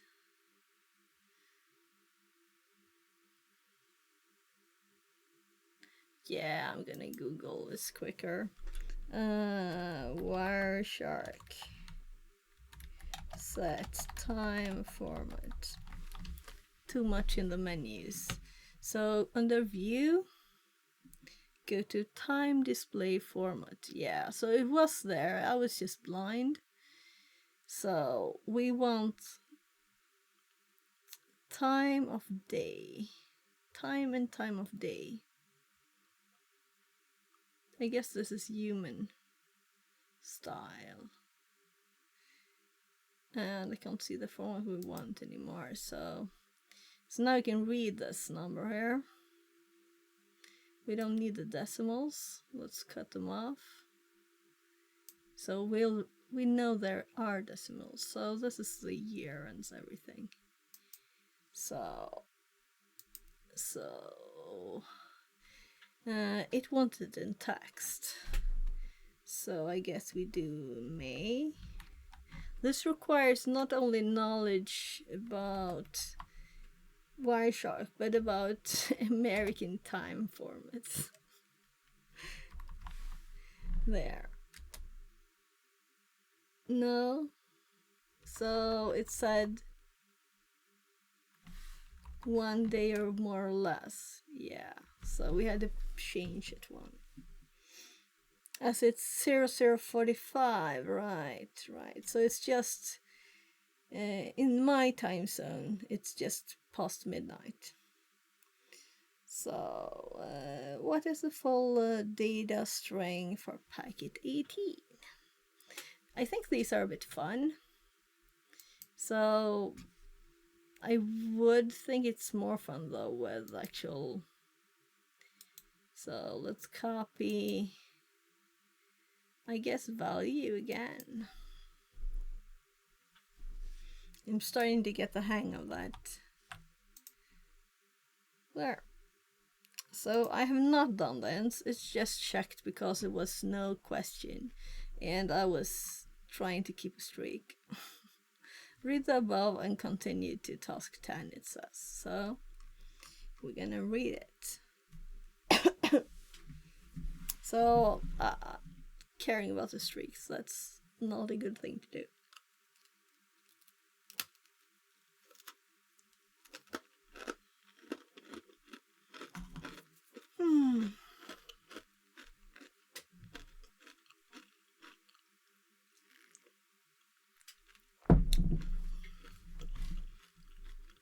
Sorry. Trying to make my throat more read capable. TCP traffic. TCP overview. TCP, or Transmission Control Protocol, handles the delivery of packets including sequences and errors. You should already have an understanding of how TCP works. If you need a refresher, check out the IETF TCP documentation. And below you can see the example of Nmap scan. Scanning port 80 and 43. We can tell that the port is closed due to the RST ACK packet in red. So the motor is needed to drive the gyroscope so that you can the solid surface underfoot for a moment, the plate accelerator rotating and bearing with the pulley. This blocks the lines and rollers from moving while gamer regain body vertical balance. The motor is needed to drive the gyroscope. The plate accelerator rotating and bearing with the pulley. Yeah, so VR, this is quite advanced stuff. Why do you really need to go to school? I mean, couldn't you just do this in a bigger scale? It sounds very advanced, or do you need some kind of more maths, engineering of this kind of thing, right? Because it sounds like you know a lot already. When analyzing TCP packets, Wireshark can be very helpful and color code packets in order of danger level. If you can't remember the color code, go to task 3 and refresh on how Wireshark uses colors to match packets. Yeah, but it's not like you haven't got proof you already know stuff. You know, school is not the only way to show. So if you apply for a job, you can send your projects as proof of your knowledge instead of doing, sending a piece of paper. I think they would value your you know, you're an inventor. That's much more valuable for a company than someone who managed to remember some things on a paper and a formula and answered correctly on a test. I don't think you need to actually have that piece of paper. I think you can get a great job anyway. The paper is needed to let you into an English-speaking country, or 800k USD. Yeah, but apply to the companies. Apply to the companies that make VR stuff. You could try like Apple and Google and things like that. I'm sure they would be interested. They have a lot of people employed that don't invent cool things like you do, right? And you can send them like a demo video. If you dare to, I know that you're a bit like, maybe they'll steal the idea, right? That's why you didn't want to send me an image of what it looks like. Yeah. So it's all up to you, of course. But you'll still have to show stuff when you get there, if you move there. So you could save 4 years, I wrote maybe. to Steam, but they have no idea what I did. Yeah, okay. Yeah. So just showing an image of something being used doesn't say exactly how it works, you know, though. So you could send them a video of one of your customers using your thing.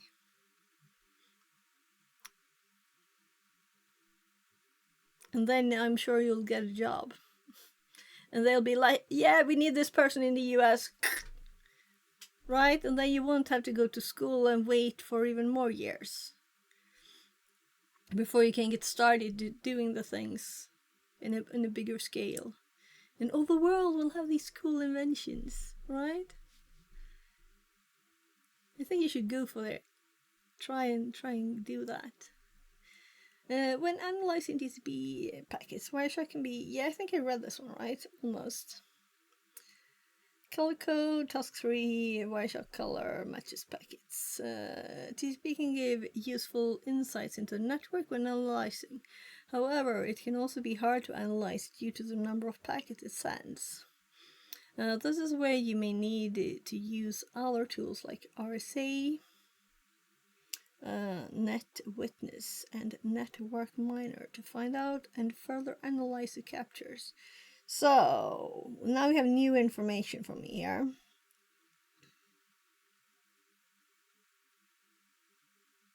For now, I have an idea to make a Model 3 without military upgrades, and rent it out on a subscription basis, and when I collect 800k, I will get an investor visa. Okay. Yeah, so I've realized that the things you buy, that you earn money on this, you know? So, I'm sure you'll get there soon. You just have to find a few more customers maybe, or maybe even have them. So TCP can give useful insights and into a network when analyzing. However, it'd be hard to analyze due to the number of packets it sends. Now, this is where you may need to use other tools like RSA. No, RSA NetWitness. Let's search for this.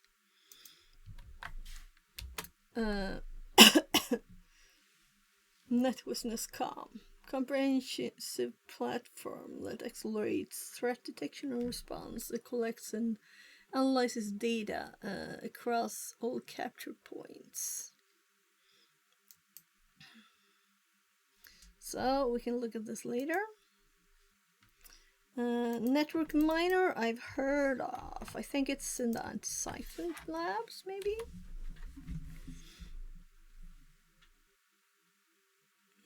Open source network forensics tool that extracts artifacts such as files, images, emails, and passwords from captured network traffic. And that's enough for now. So we'll have to add these to the notes. TCP traffic overview. A common thing that you will see when analyzing TCP packets is known as the TCP handshake, which you should already be familiar with. It includes a series of packets, SYN, SYNAC, ACK, that allows devices to establish a connection. Typically, when this handshake is out of order or when it includes other packets like an RST packet, something suspicious or wrong is happening in the network, like an odd Nmap scan. The Nmap scan in the section above is a perfect example of this. TCP packet analysis. For analyzing TCP packets, we will not go into the detail of each individual details of the packets. However, look at a few of the behaviors and structures that the packets have. Below we see a packet details for a SYN packet. The main thing that we want to look for when looking at TCP packets is the sequence number and the acknowledgement number. So let's look at something at the same time, right? So we just open this. No. Oh, right. So we need to download, and the file will be in the next task, I'm assuming. Can I just click this? No. So we still have the ICMP one up. So it's the same packet. DNS and INS. So we're on DNS traffic now. Yeah. So it's the same file.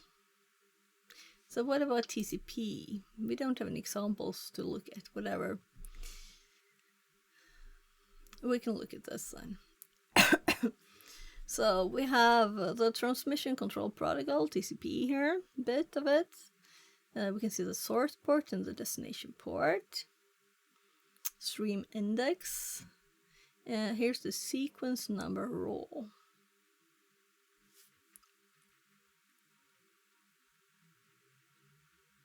The acknowledgement number is not sent when a TCP SYN packet in a TCP SYN packet, because the client is not acknowledging any data from the server. It is typically 0 in an initial SYN packet. Within Wireshark, we can also see the original sequence number by navigating to Edit, Preferences, Tools, TCP, Relative Sequence Numbers. So now I really want some data. Let's do the first one and see. I think it had a little bit of random traffic.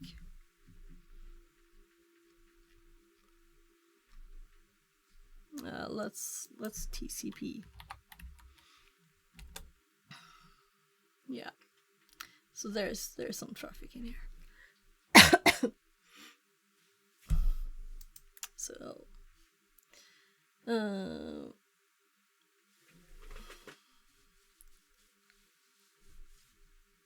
So my foot itched suddenly.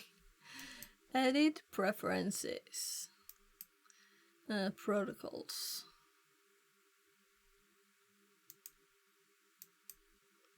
TCP. And this is a long list.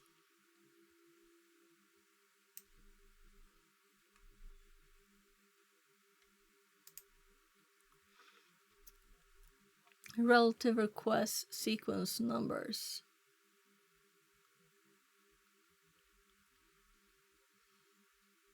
So this is checked. Uncheck boxes.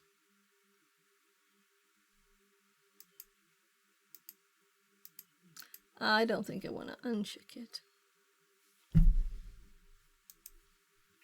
So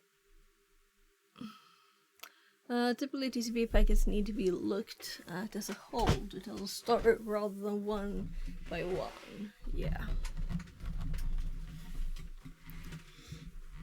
And that's messy with a lot of packets, right? So there's no questions for this one. And we realized this was the same file as the other one, so I'll just open that one again.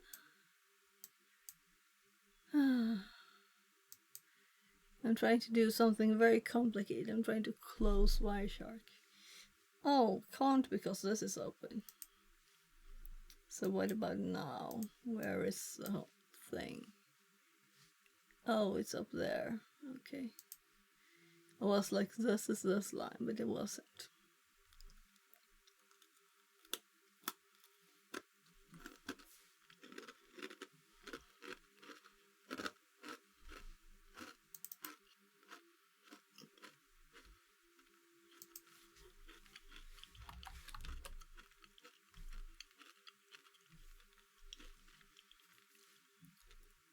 DNS traffic. Well, we have the file. DNS overview.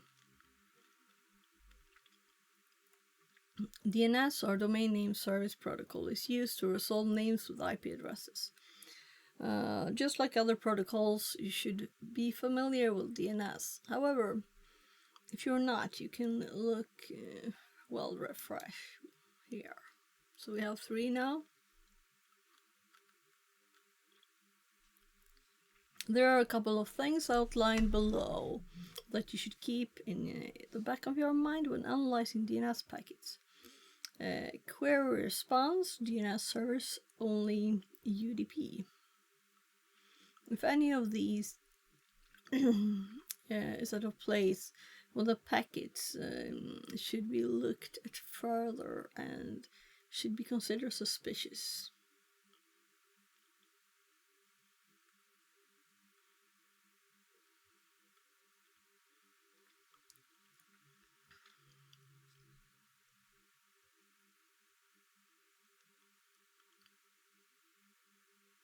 So I know that you can like send stuff with DNS in different ways. Below you can see packet capture, multiple DNS queries and responses. And this time it seems to be the one we have. So it's the same as on the other screen, although we have more. Instantly looking at the process, we can see that they are we can see what they are querying.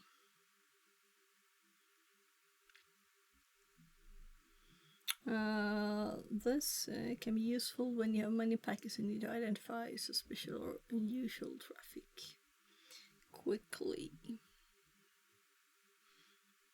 DNS traffic overview. DNS query. Look at the below query. We only have 2 bits of information that we can use to analyze a packet. The first bit of information we can look at is where the query is originating from. In this case, it is UDP 53, which means that that packet passes that check. If it was TCP 53, then it should be considered suspicious traffic. It needs to be analyzed further. Okay. We can also look at what is querying as well. This is useful with other information to build a story of what happened. So we can see the destination port 53.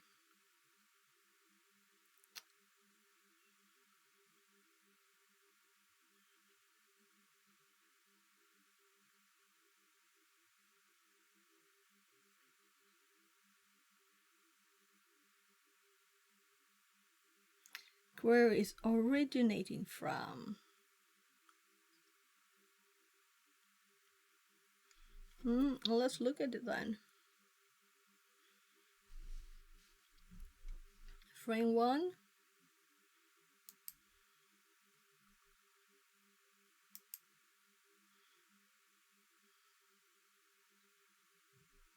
Yeah, it seems to be the same. They expanded this, did they? No?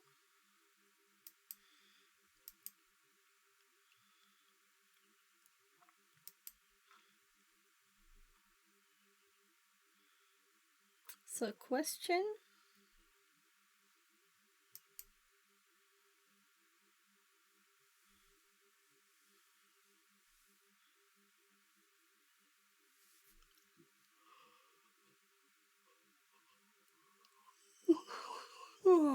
This was Bed's web link.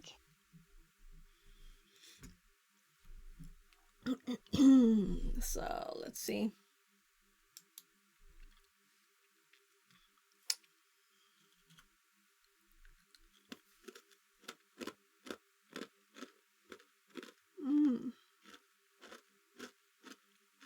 So these are the best.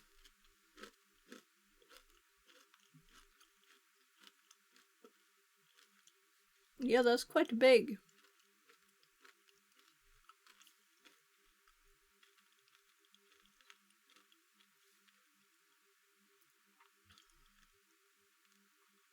So you replace the ball bearings in the motor. Just that Yes, sounds 5,000 advanced. pieces for manual replacement and bearing. Oh my god.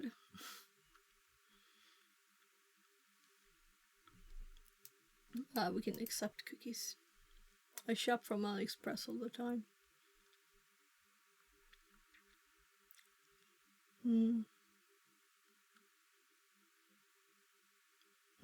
Impossible to use for air rifle.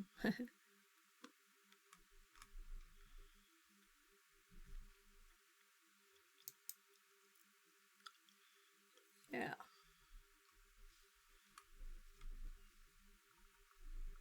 It doesn't say what it is. Yeah, here it does. Ceramic ball bearings. So, Komen Pantsu says, hi. Hello, I recently completed CompTIA Security Plus. Bestow upon me your wisdom, O great sage. Fix it 42 wave. Thank you, but I'm learning stuff, just as you. So, but I've been working in IT since like '96, so I've got some knowledge also. So we can learn together. That's why this channel exists. And where you know more than me, you can teach me, and where I know more than you, I can teach you. So learn together and teach each other the stuff. So, when analyzing DNS packets, you really need to understand your environment and whether or not traffic would be considered normal within your environment. Response cut off by a minute long ad. Lol. Oh, yeah, I said that we teach each other. So, I worked in IT for a long time, so I have some pre-knowledge of stuff, and also done programming and things. But at some places, maybe you know more, and then you can teach me, and where I know more, I can teach you. So we can learn together and just learn a lot of stuff.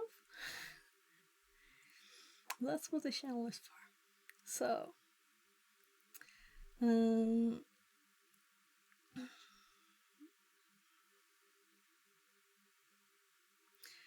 response packet. Basically, I never use wireless stuff, with the exception of my phone. Okay.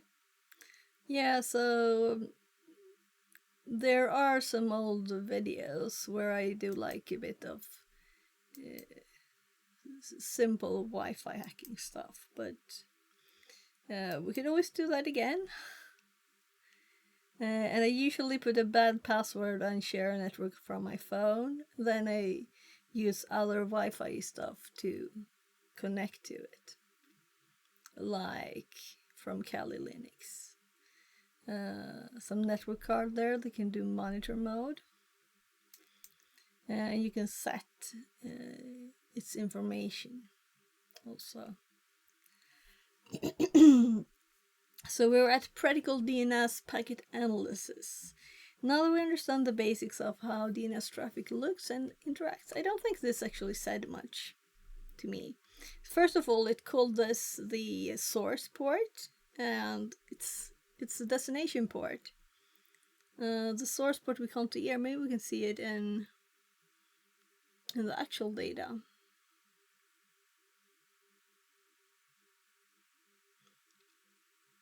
Yeah, I thought so. The source port is this. It's 51,677. So this is just wrong. But we can just answer the questions anyway. Go to follow root rooms Wireshark. Yeah, we already have the pickup open. We could also use Wireshark to listen to the Bluetooth traffic between my lights. If we manage to get it into Bluetooth, that would be cool.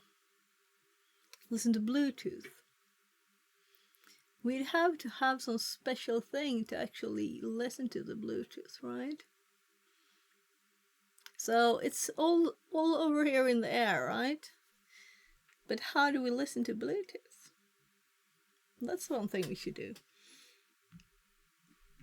Especially since I'm going to make a program to control them from the computer. We need to know their Pierce Sterling protocol. says, Ubertooth? Never heard of it. Should I Google?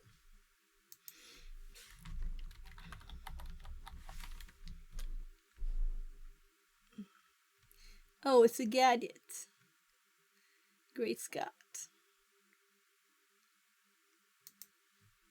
Yeah, I know he's done some cool stuff, but I don't think we needed anything special really. I have a Bluetooth antenna already, so I use it to control we have a little stream robot where you can control a robot arm and pick stuff up, and it goes via Bluetooth.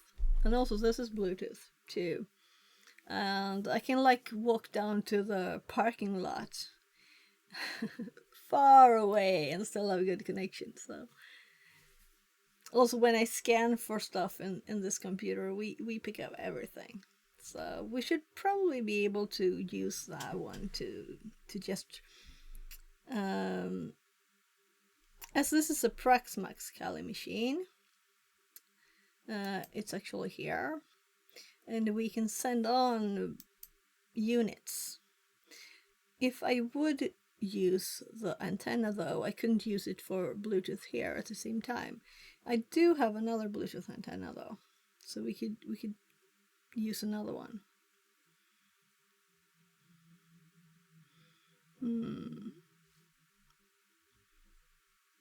Yeah, let's continue.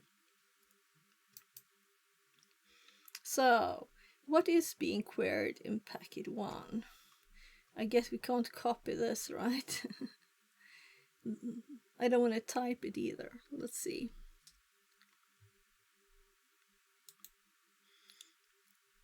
Say if I can just copy. Like copy value here maybe. What do you think? Yeah. What site is being requested in packet 26? So 26.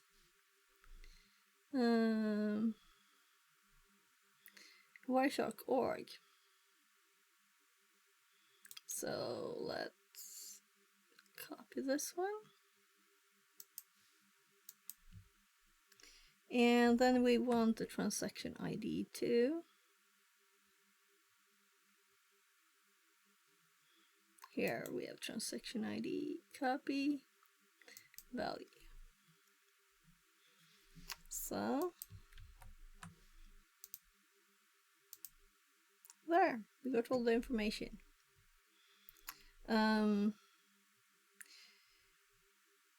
This is just an odd address, right? And here you have a more normal one.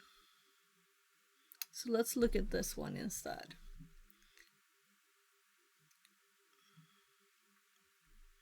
So we have a normal destination port 53, and it is UDP, not TCP. So I'm thinking, is this in a column? No. So these were big because we had MAC addresses before when we did the ARP bit. Yeah, I don't think we need to look at this more. Let's continue. HTTP. So I'm assuming we have a new file now.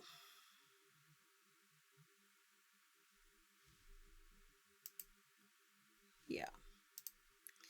So we're gonna copy it to the computer actually. I'm disclosing Wireshark. So we have a new one. So new file.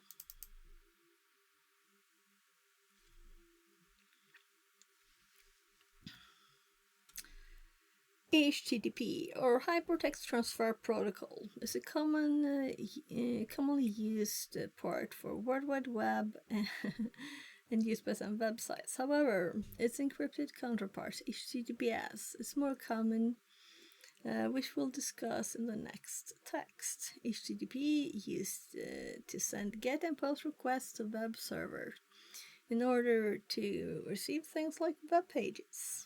Knowing how to analyze HTTP can be useful to quickly spot things like SQLi, web shells, and other web-related vectors. But now it's encrypted, right? HTTP traffic overview. You should already have a general understanding of how HTTP works before completing this row. However, if you need a refresher, look at, and we have a fourth, fifth, I'm losing track. HTTP is one of the most straightforward protocols for packet analysis. The protocol is straight to the point and does not include any handshakes or prerequisites before communication. So we just send a GET, for example.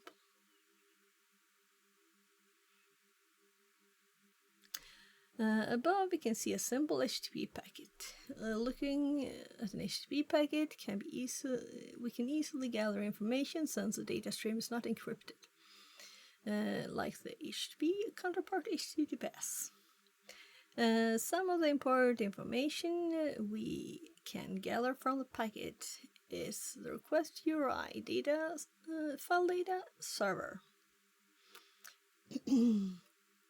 So here we have the HTTP 11200 OK. So this is a response then.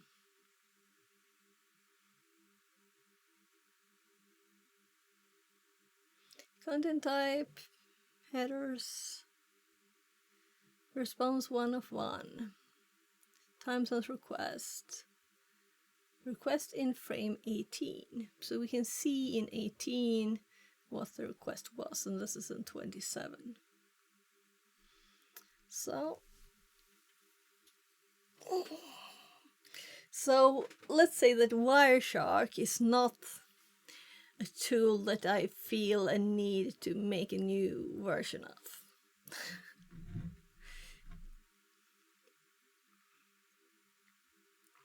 It seems complicated, like they've evolved over time. A lot of things have been done and fixed, and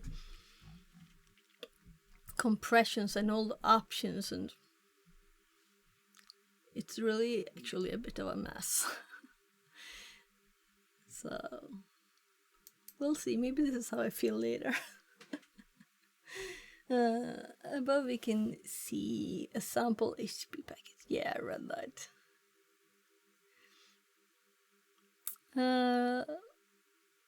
Get hands-on with packets. Practical HTTP packet analysis. To get an understanding of the flow of HTTP packet and get hands-on with the packet, we can analyze the PCAP file. And we have it open. After opening the PCAP file, we can see that this is just a simple HTTP packet capture with a few. Let's see how many. We have only 43 lines. Navigating deeper into a packet capture, we can look at the details of one of the HTTP requests, for example packet 4. From this packet we can identify some important information like the host, user agent, requested URI, and response. We can use some of Wireshark's built-in features to help sorry, to help digest all of the data and organize it for further future analysis. We can begin by looking at a very useful feature in Wireshark to organize the protocols present in a capture of protocol hierarchy. Statistics protocol hierarchy. Yeah. So I've been in there before. There were lots of interesting stuff in statistics. Statistics for me is like, oh, boring stuff, you know? But that was useful. Protocol hierarchy. Let's see if we can find it. It was just at the top. So,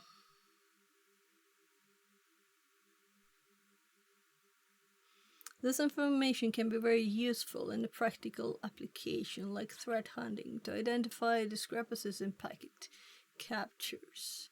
Yeah, I think that's what I saw this probably in the Siphon too. They have lots of good stuff for like, especially blue team stuff that I don't feel very good at. The next feature in Wireshark we will look at is export HTTP object. So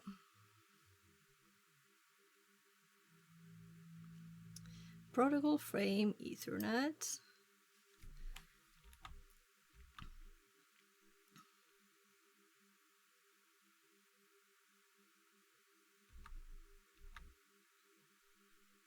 So 41 of them are TCP and 2 are UDP. And the UDP ones are DNS. And 4 of the 41 TCP ones are Hypertext Transfer Protocol, HTTP. And in there, there's data and markup, just in one packet. So, sounds like we don't have a lot of stuff here.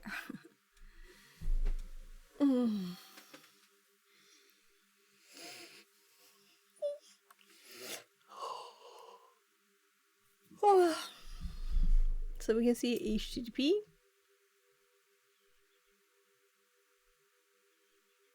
Get download.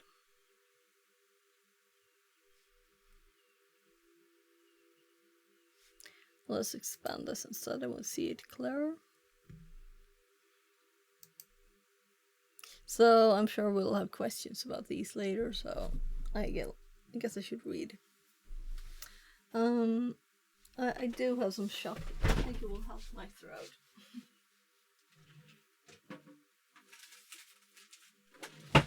So it's not that healthy though to eat candy, right? So 1645. Oh, breaking up small pieces of this.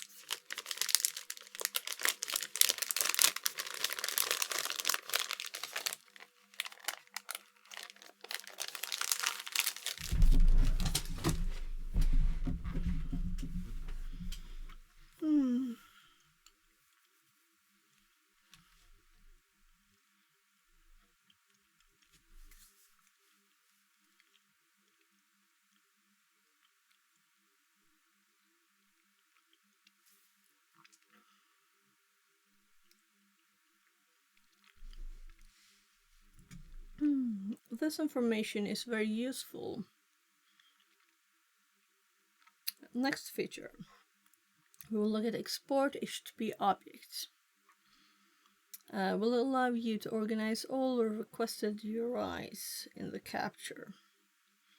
To use export HTTP object, navigate to File, Export Objects HTTP. Isn't this a file thing?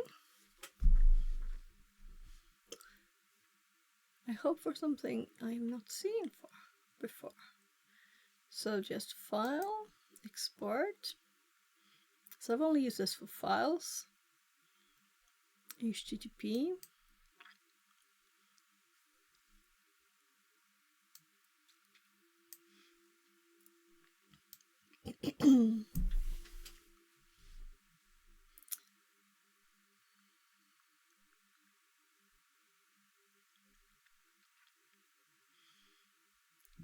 So we have the same data they do, so this time we have the same. So, similar to protocol hierarchy, this can be useful to quickly identify possible discrepancies in captures.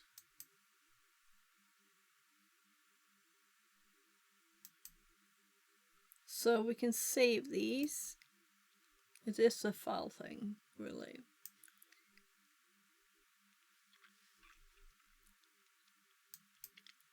We don't need to save them as files. Similar to the protocol, yeah, I read that. The last feature we will cover in this section of this room is endpoints. This feature allows the user to organize all endpoints and IPs found within a specific capture. Sounds interesting. Just like the other features, this can be useful to identify where a discrepancy is originating from. To use the endpoints feature, statistics endpoints. So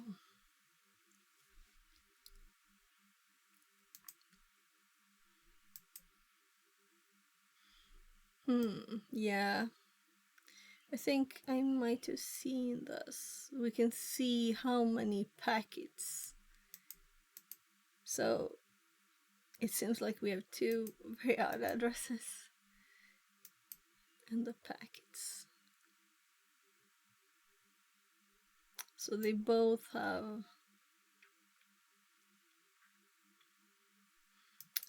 Oh.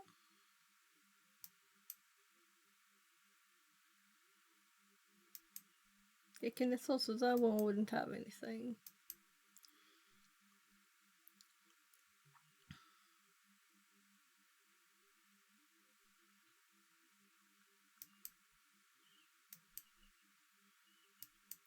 $43,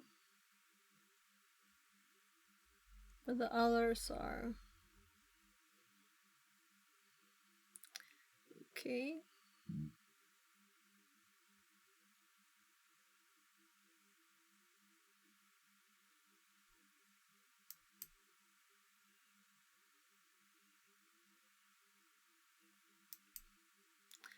And those are the two DNS ones.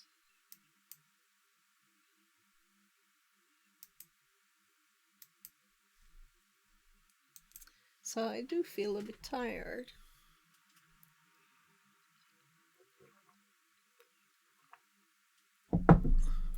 Guess I did sleep a little too little this night. I could say it's my kid's fault, but I don't think that's 100% true. I started playing a game that I have not played for 967 days, it said. So I actually saved away for 967 days. And I don't remember a thing. But it was a bit like fun because yeah. In the game it pops up, oh, we have a Twitch stream. Oh, we have a Twitch stream and stuff. So I hopped into one that I looked at several years ago. I guess that's the way I found Twitch originally.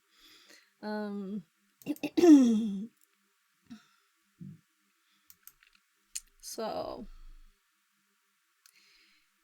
let's see now. What percent of packets originate from the percent? Oh, okay, so one of those, because I was counting, we have 2 DNS packets in this 43 total, but I'm supposed not to calculate it. I'm supposed to look at statistics, I guess, right? Protocol hierarchy. So here we have the DNS ones. Is there a percent here? 0.8. That's per bytes. Percent packets 4.7. Yeah, I'm like, this is not correct. But it's because the other ones have more, they're bigger. So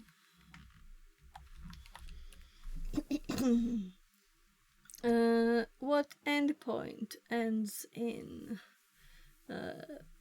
dot 237? So let's open this thing again, or should we just go here?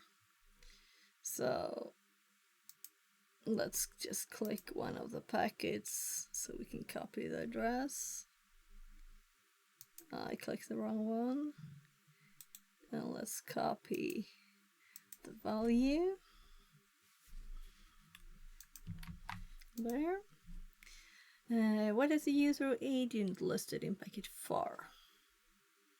So I maybe should make these buttons bigger, because right and left I move between all the time, and I can change in Sammy the size. I can make them cover several. We'll see.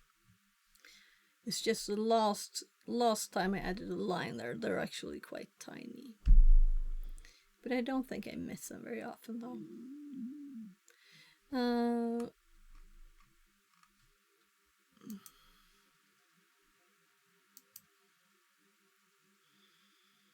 User agent.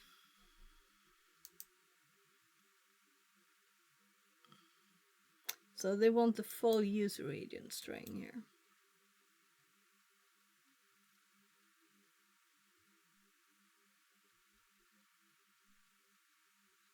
Yeah. I was just making sure they just want the value.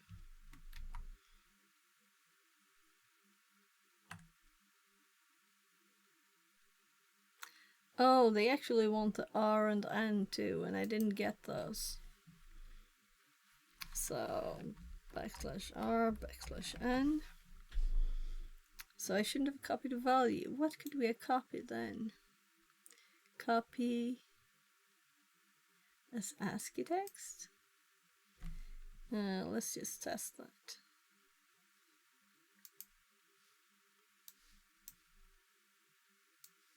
So did we get the RN with us? No. So, I had to type that. Then we want packet 18's URI.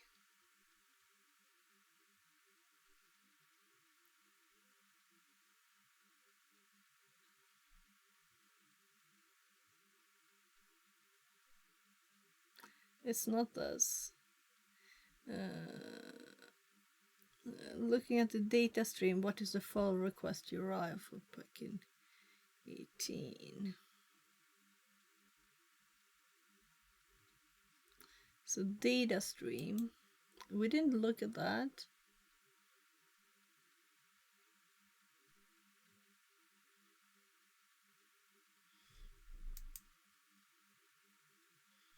I think they mean this. Yeah.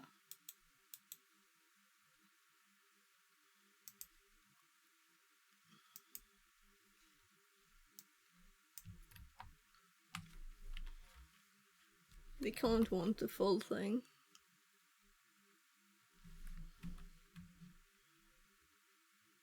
Do they want the whole thing?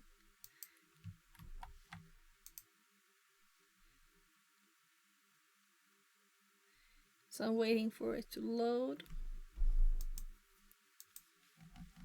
Yeah, so let's, I'm kind of thinking how far does it go? Yeah, it kind of wants all of it.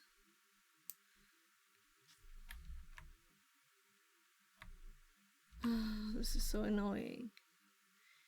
So then we have ads.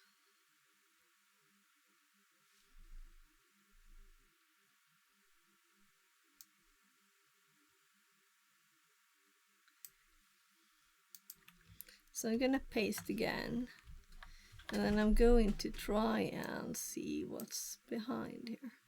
So it stops before the end. Color URL. So URL equals. So that's the last character, but all of this fits.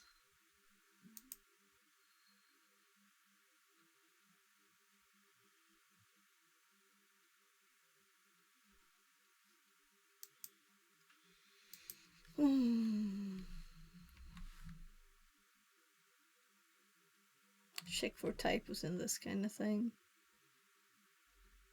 I didn't type, I pasted.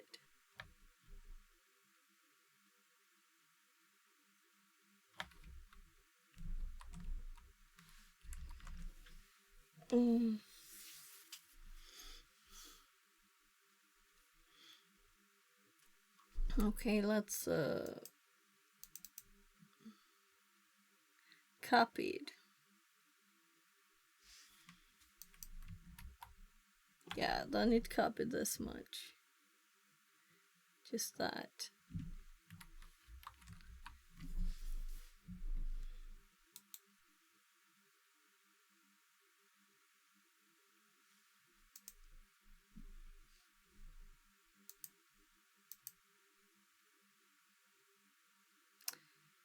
So I'm assuming we're supposed to actually use what we did, right? Is that it? But this is not a full name.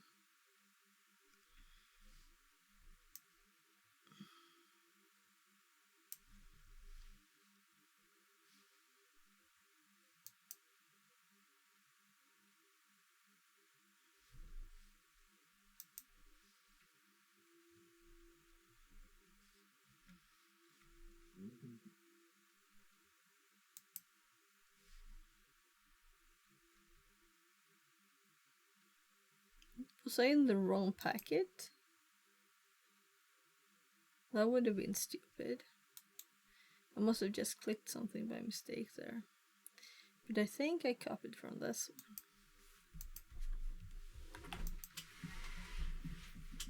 Yeah, it's still wrong. So this might be one of the output is not quite the same as it was 4 years ago. But it might just be me not doing the right thing.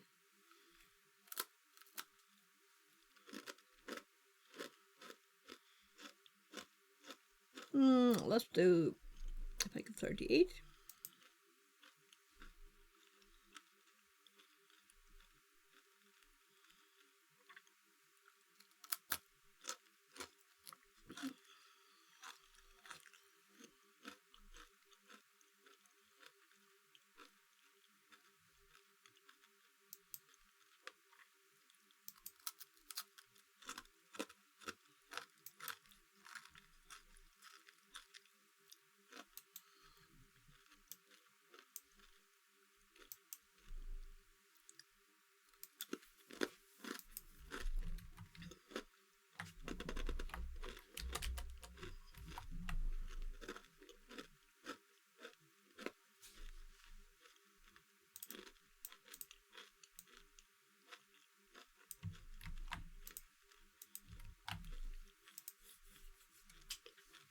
Hmm. 38. That was nice of it.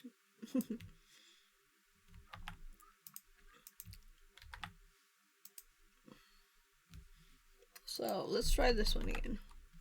It's very long. 18.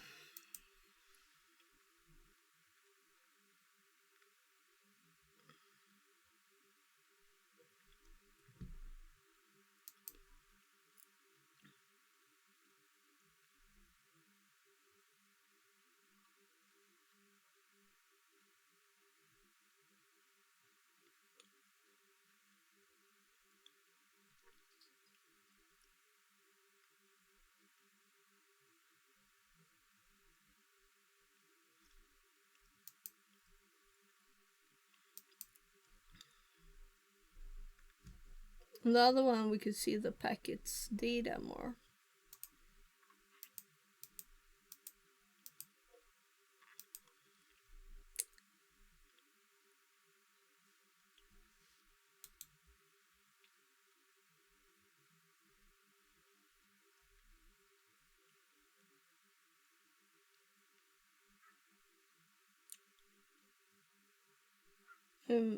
I'm so blind.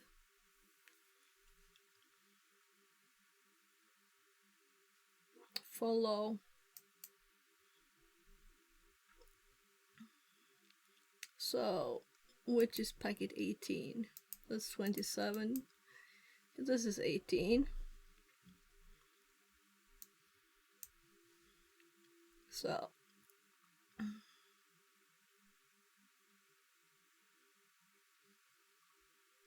all the way over here to here is what the page is.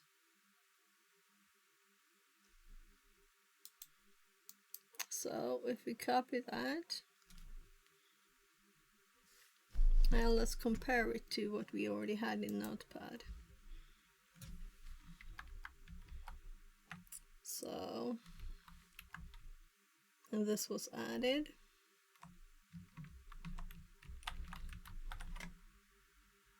And I think these are the same, identical.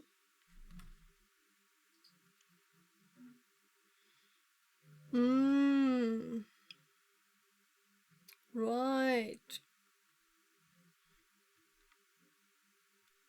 So this one is too long. We need to URL decode that. I think maybe the easiest is the chef. What do you think?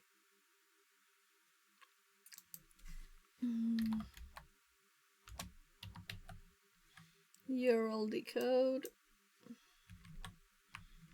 Let's grab one of the identical lines and just paste it here and copy this. So now we should fit all the things there. So maybe Wireshark did that before and now it doesn't or something, because I don't think you're supposed to do that.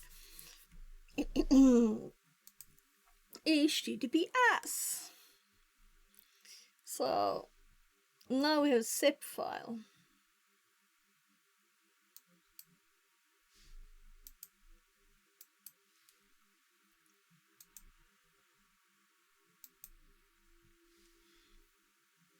Let's close Notepad too.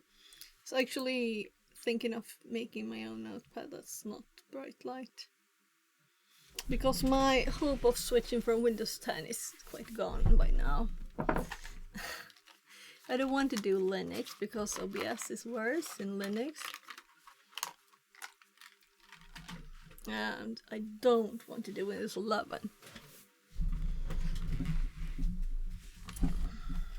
So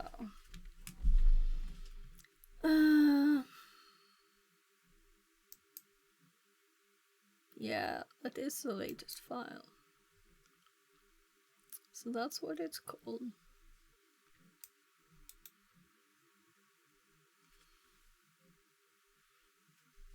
So I think you can extract here.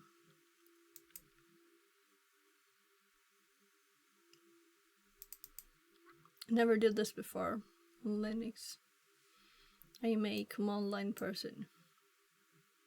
So here we have the key.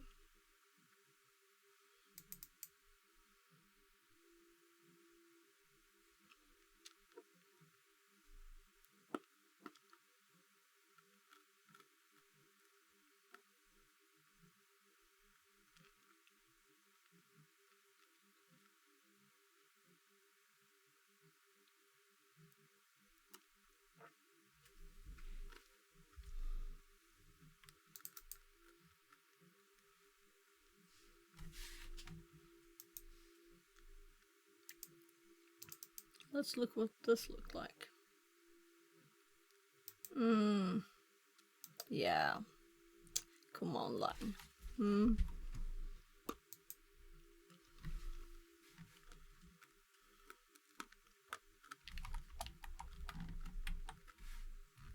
Oh my god.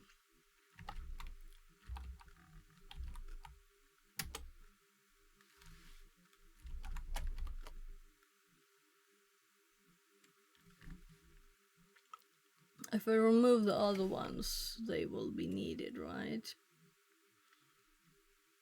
But we have one PCAP NG, one cap, and one PCAP. And they all look the same in Wireshark.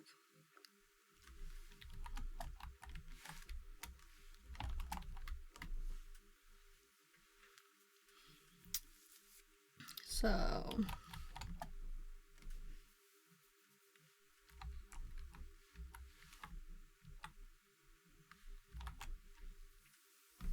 well, that's what it looks like. Thought so.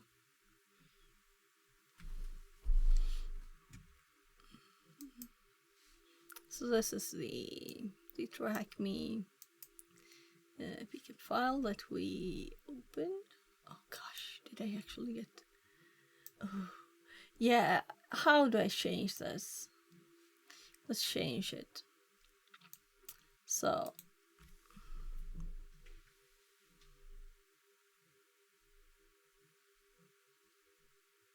set default application. And we can do mousepad, and I don't have to do Wim.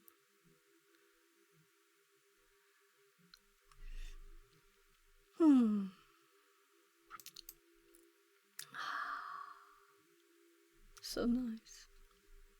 Now we can actually edit the file without having to Google how to do it.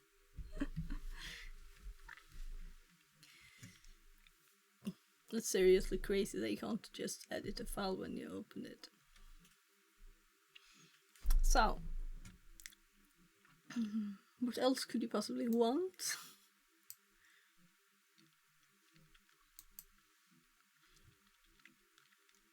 HTTPS or Hypertext Transfer Protocol Secure can be one of the most annoying protocols to understand from a packet analysis perspective, and can be confusing to understand the steps to take in order to analyze HTTPS packets. Should we see if I remember how to add it? I have to have a challenge. So I'm quite sure it's in preferences. Protocols, right? So we'll have to scroll to HTTPS.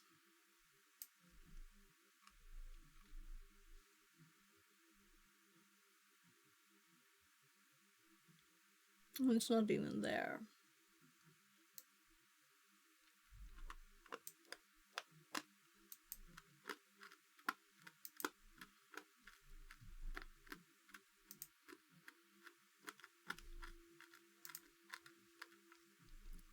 And just like that instead.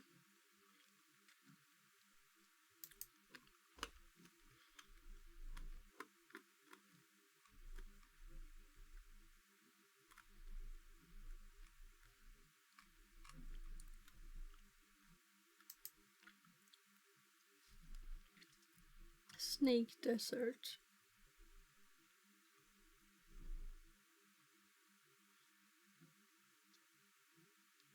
www.snakeall.com.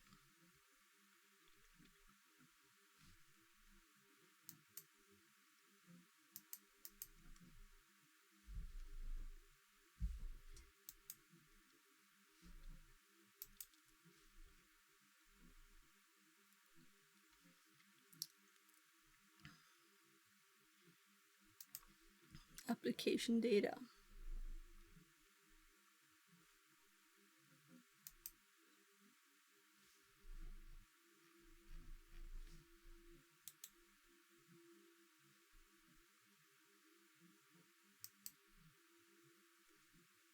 Yeah, so it still looks like crap.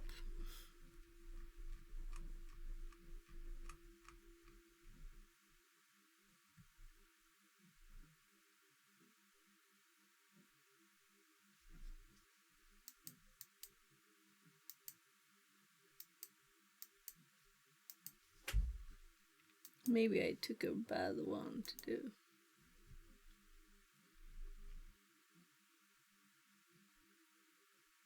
Application data. think this is the same one though.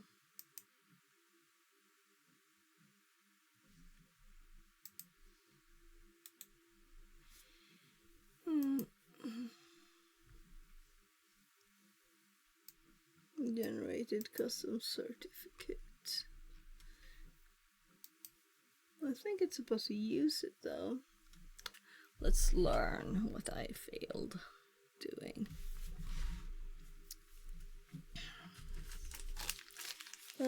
Before sending encrypted information, the client and server need to agree upon various steps in order to make a secure tunnel.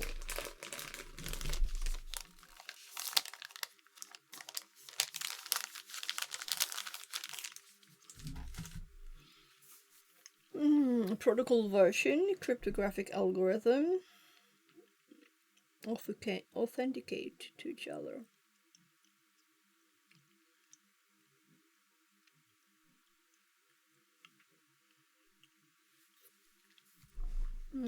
Create a secure tunnel with a public key. We can begin analyzing HTTPS traffic by looking at the packets for the handshake between the client and server. Below is a client hello packet showing SSL v2 record layer, handshake type, and SSL version. Below is server hello packet sending similar information.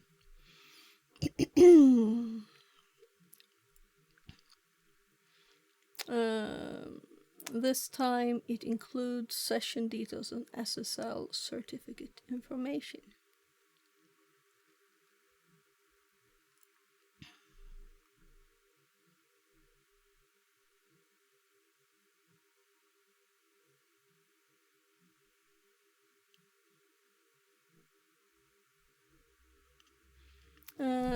Below is the client key exchange packet. This part of the handshake will determine the public key used to encrypt further messages between the client and server. In the next packet, the server will confirm the public key, and create the secure tunnel. I dropped some chocolate on the floor. I'll just grab it while I remember it, and it doesn't melt and I step in it.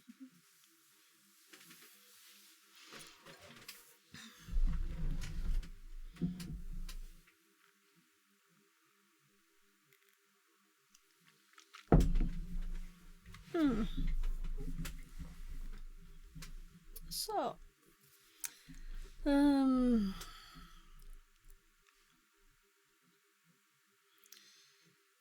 so public key secure tunnel. All traffic after this point will be encrypted based on the agreed upon specifications listed above.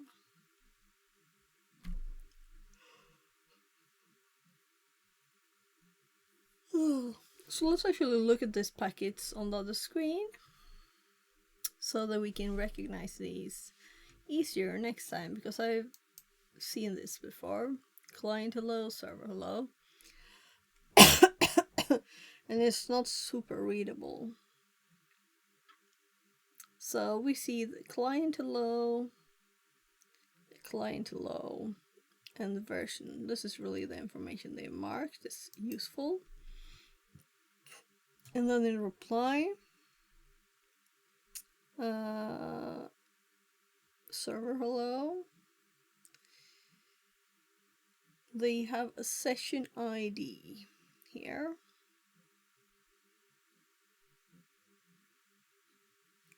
So, as I happen to see, this was not a full number there. No, it's nothing we need. Good. So you never know why they trim information, if it's because it's in the answer. It's the answer to a question, you know. Version SSL3.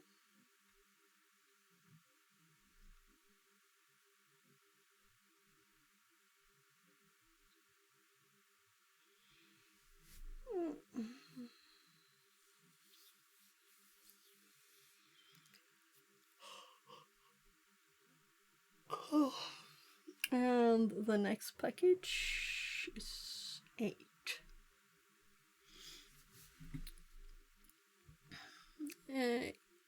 Client key exchange, cipher spec, encrypted handshake message.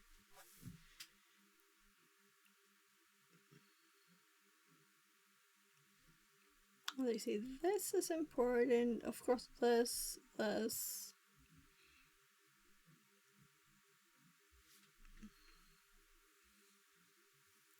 this, and this.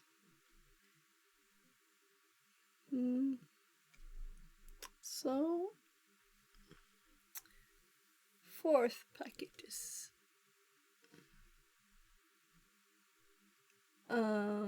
They actually have the same packet again. They have the same packet again.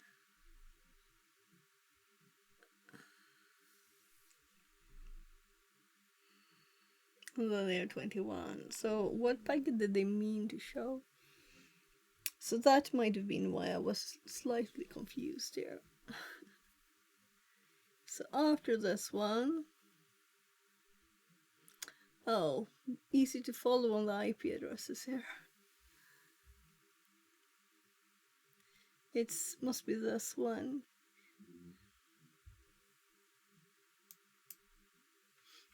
Fixerbot says, New follower Panty Ringer. Less than 3.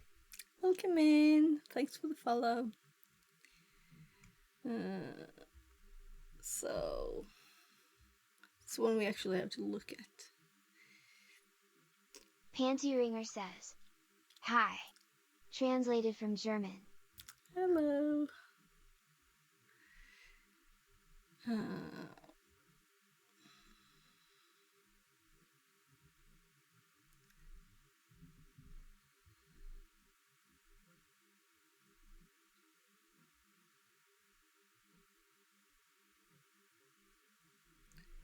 So I'm curious about the data, but it will probably be more in there. It's just that it had the same image twice here.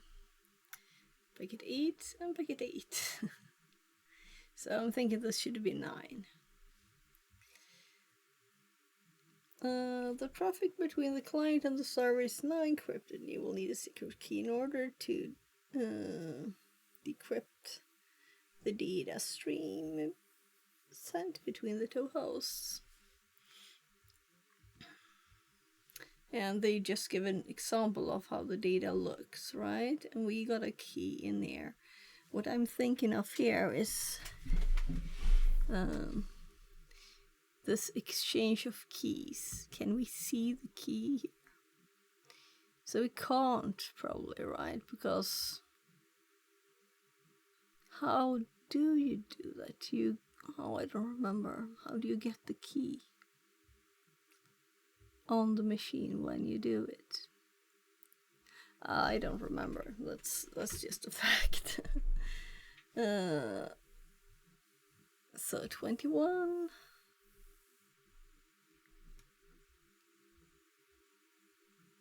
So this was their example of very encrypted data.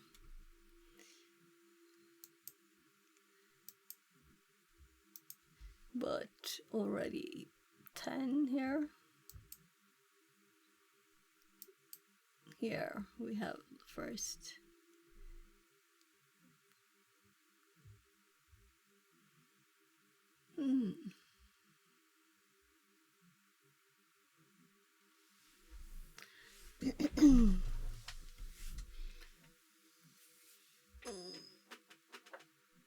Sorry, I'm starting to get a bit tired.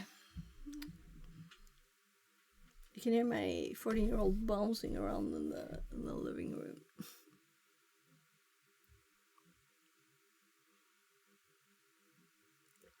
Sounds similar to the hard drive. Like it sounds. There it's bounce, bounce, bounce, bounce. So the traffic between the client and server are now encrypted. practical HTTPS packet analysis. In order to practice and get hands-on with HTTPS packets, we can analyze the snake oil, PCAP, and decryption key. So we have those. We need to load the PCAP. Yeah, we have. You can use Hashcat. Yeah. Do you have something you need to do? From looking, it's a bit messy, Hashcat. The output is not very clear sometimes. From looking at the above packet capture, we can see that all of the requests are encrypted. Looking closer at the packets, we can see the HTTPS handshake as well as the encrypted requests themselves. Let's take a closer look at one of the encrypted packets, packet 36. So let's go to 36. Oh, I don't have a 36. Oh, right. Look. I forgot we actually did a follow there. So we didn't see all the packets. So here we have some data.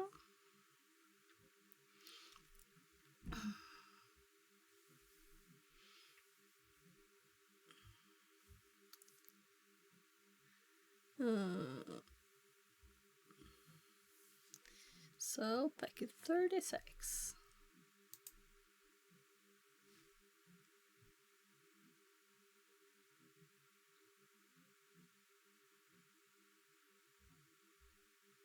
So mine doesn't look exactly the same because mine says application data protocol.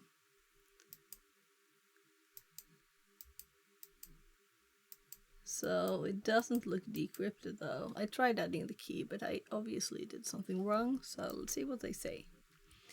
We can confirm the packet details that the application data is encrypted. You can use RSA key in Wireshark in order to view the data and encrypt it. In order to load an RSA key. Oh, TLS. Yeah, I was looking for HTTPS. Of course it's TLS. Yeah, that's where we add it. So, let's see. So, I probably did this before. The same error before, I mean. So let's remove this one, and I tried finding HTTPS here and it wasn't there, so then I was like,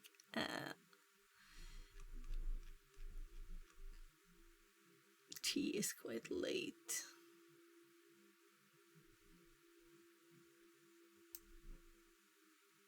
TLS. If you're using an older version of Wireshark, it will be SSL instead of TLS. You will need to fill the various sections on the menu. The following preferences. So,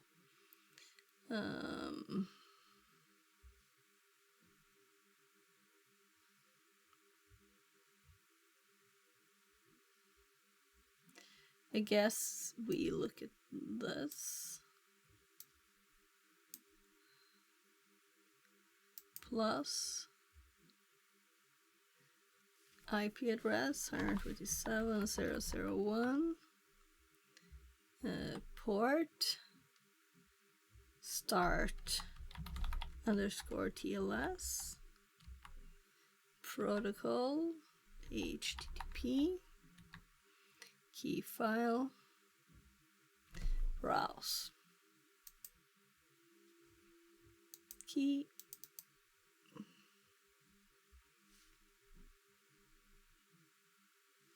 So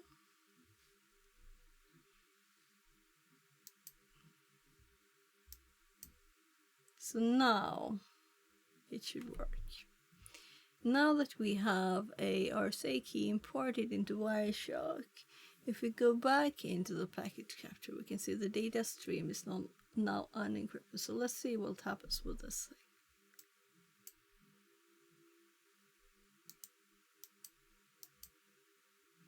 Oh, look. So it said this before, but this didn't happen because I put the key in the wrong place. But it's good to see that it was HP, you know? So it was part of it might have been. I'm curious if we can see that one can do that in some way. But you connect it to an IP, that is logical. Yeah.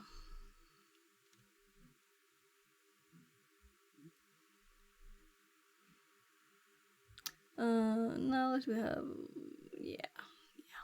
Let's hop back to the text. Oh.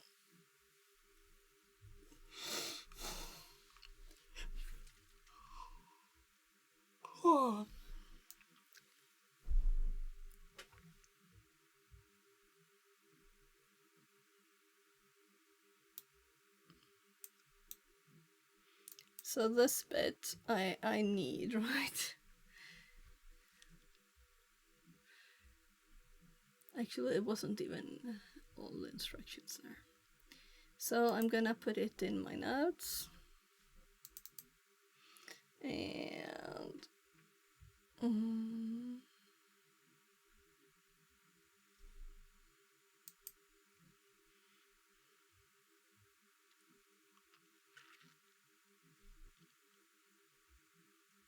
so I think I will put it here because if we're looking at this kind of data in Wireshark, then we're not on web exploration. We're on Wireshark stuff. So this is definitely Wireshark filters.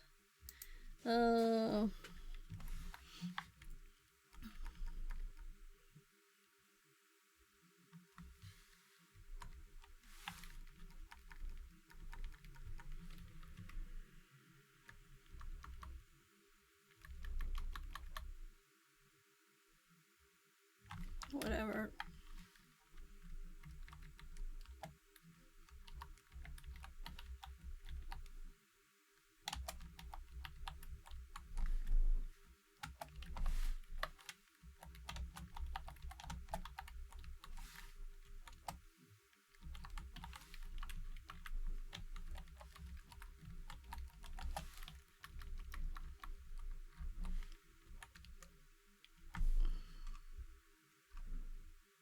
So I think these are level 3, yeah.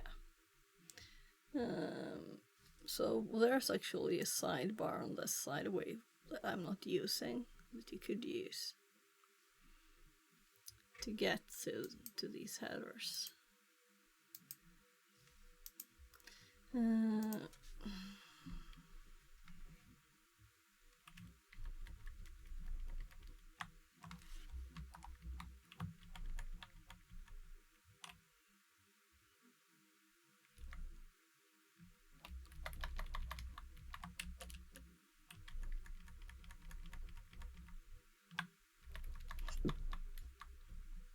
I didn't do plus. Let's see what I did.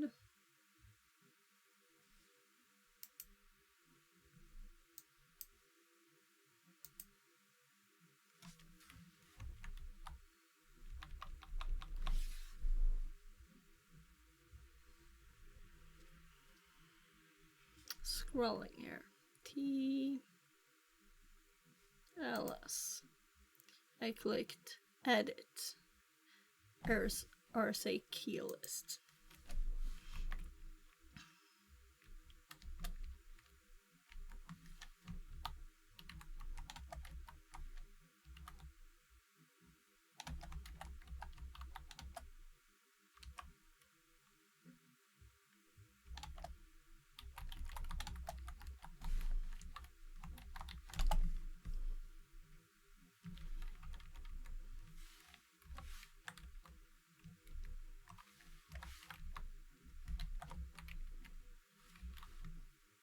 So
do this to make it obvious what's part of the text and what's exactly supposed to be there. So I would have needed this note. I should have made one last time I did this, because I've done this at least twice. Yeah, I'm gonna go check on my kids quickly and I'll be right back. So yeah, I'll just be right back.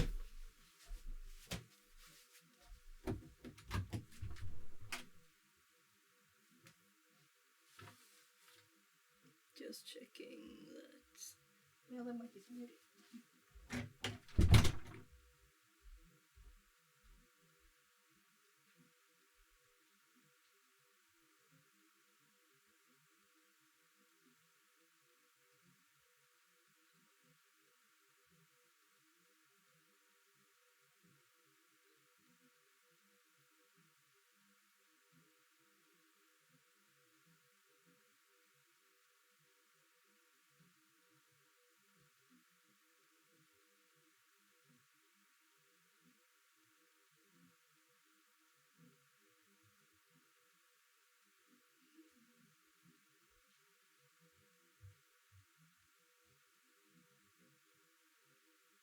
Too late to pause.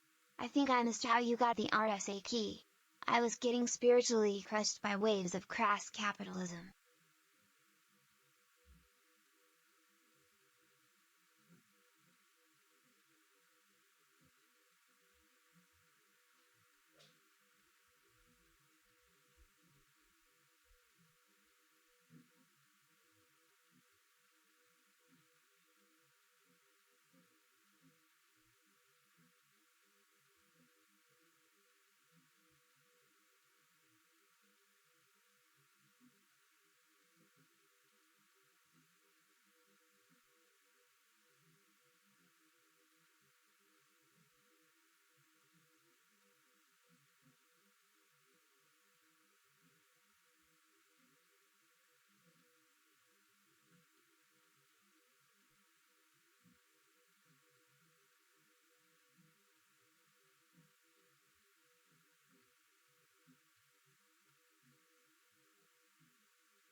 "3 hours of Wireshark break is well deserved."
I have to go and get some dinner for my kids, actually. So, too late to pause. I think you missed. Okay. So the RSA key is a part of the download file. So we download a PCAP and a key file. So they're both in there. So if you were to get like something like a CTF or something, you would get both too. But you can also record it. But I don't remember how to do it. We could just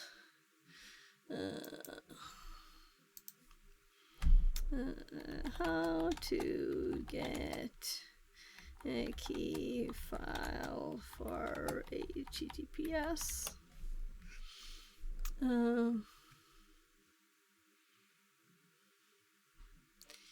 Extract. I'm quite sure you can record it too, like in the browser.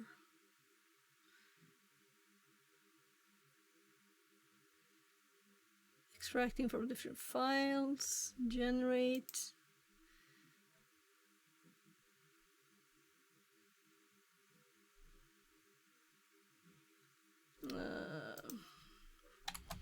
Wireshark.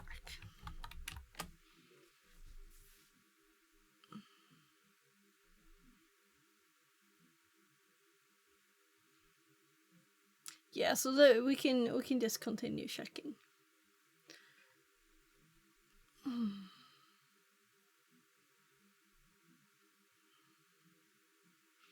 So we need to record it, you know, so when the traffic is happening. When I'm quite sure, like here. So I misspelled it. Let's say Firefox, for example. We still get those hits.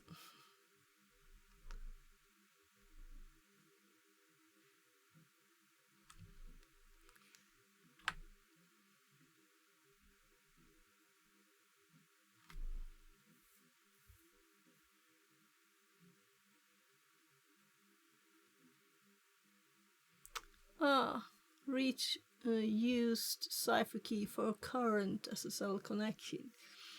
Yeah. You can get the master key data you need from both Firefox and Chrome. So that's what I wanted.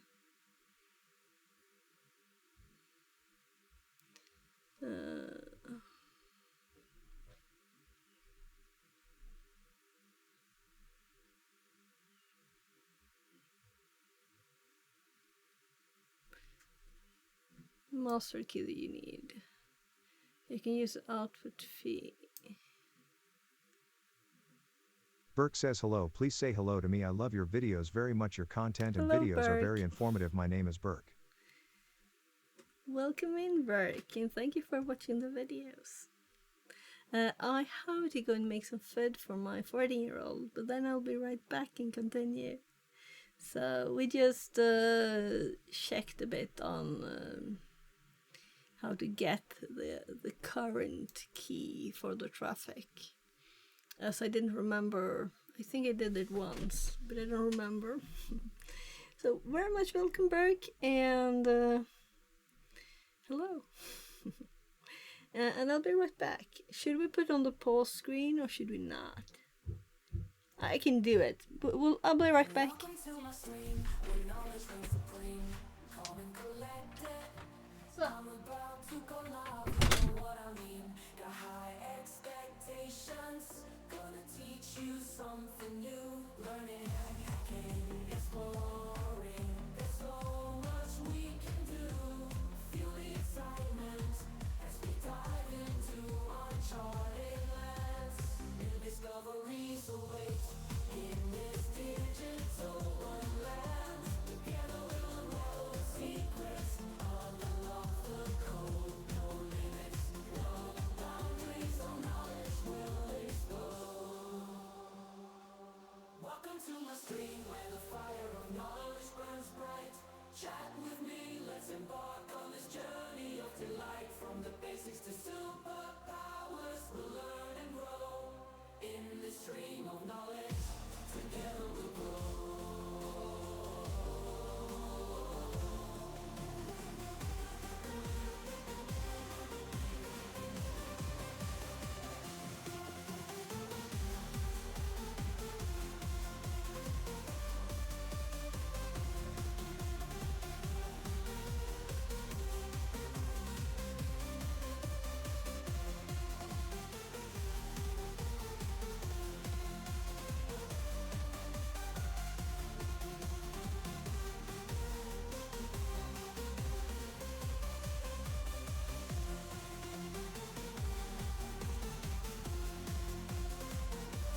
stream where knowledge reigns supreme.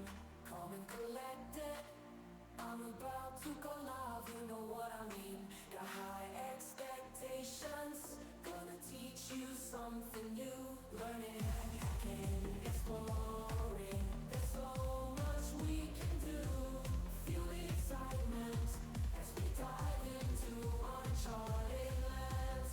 New discoveries await in this digital wonderland. Together we'll unroll the secrets, unlock the code, no limits, no boundaries, all knowledge will explode.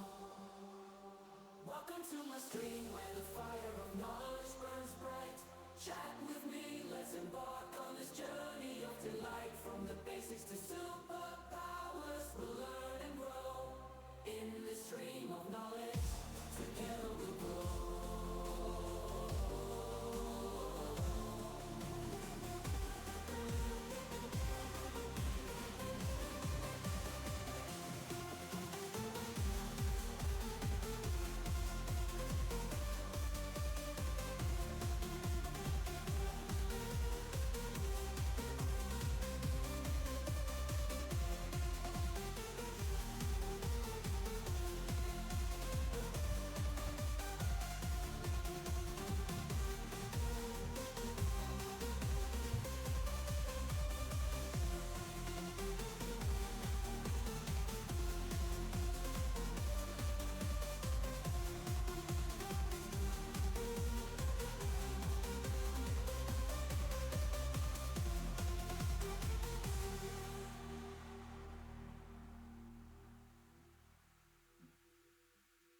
Welcome to my stream, where knowledge reigns supreme.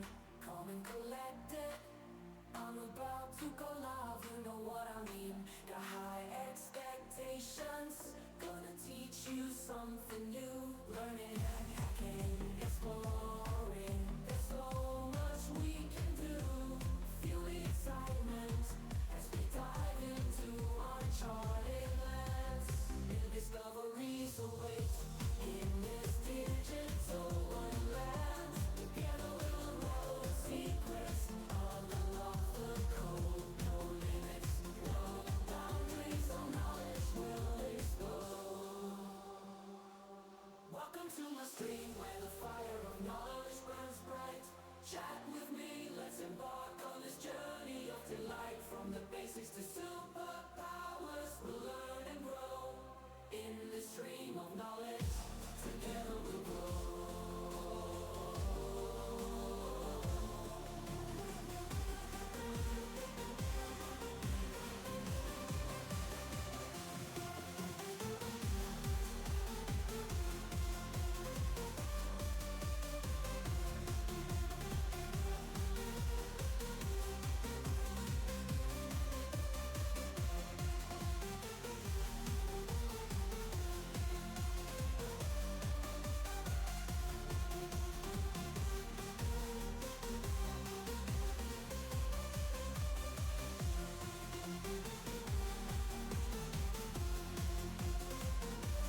'Cause Welcome to my stream, where knowledge reigns supreme. Calm and collected, I'm about to go live, you know what I mean. Got high expectations, gonna teach you something new. Learning and hacking, exploring, there's so much we can do. Feel the excitement as we dive into uncharted lands. New discoveries await in this digital wonderland. Together we'll unroll the secrets, unlock the code, no limits, no boundaries, all knowledge will explode. Welcome to my stream, where the fire of knowledge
to my stream, where knowledge reigns supreme. Calm and collected, I'm about to go live, you know what I mean. Got high expectations, gonna teach you something new. Learning, hacking, exploring, there's so much we can do. Feel the excitement as we dive into uncharted lands. New discoveries await in this digital wonderland. Together we'll unravel the secrets, unlock the code. No limits, no boundaries, no knowledge will explode. Welcome to my stream, where the fire of knowledge burns bright. Chat with me, let's embark on this journey of delight. From the basics to superpowers, we'll learn and grow. In this stream of knowledge, together we'll grow.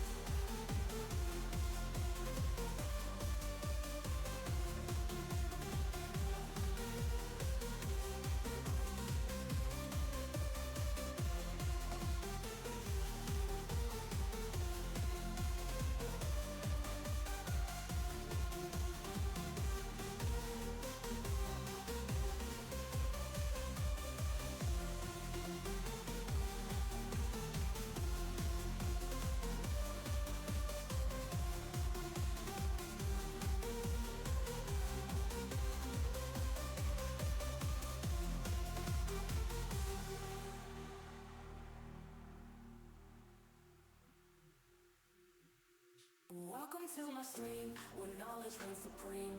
Calm and collected, I'm about to go live, you know what I mean. Got high expectations, gonna teach you something new. Learning, hacking, exploring, there's so much we can do. Feel the excitement as we dive into uncharted lands. Discoveries await in this digital. Just got, it's almost done, but this one said its battery's out.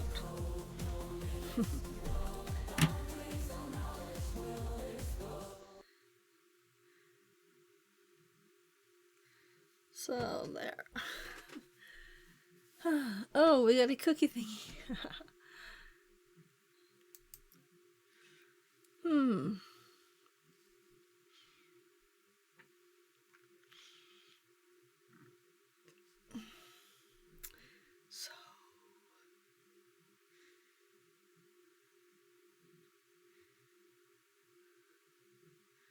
So there. So I'm sorry for just leaving, and I notice everybody leaves when I leave. Not very odd, but it's a fact. Set SSL key log file equals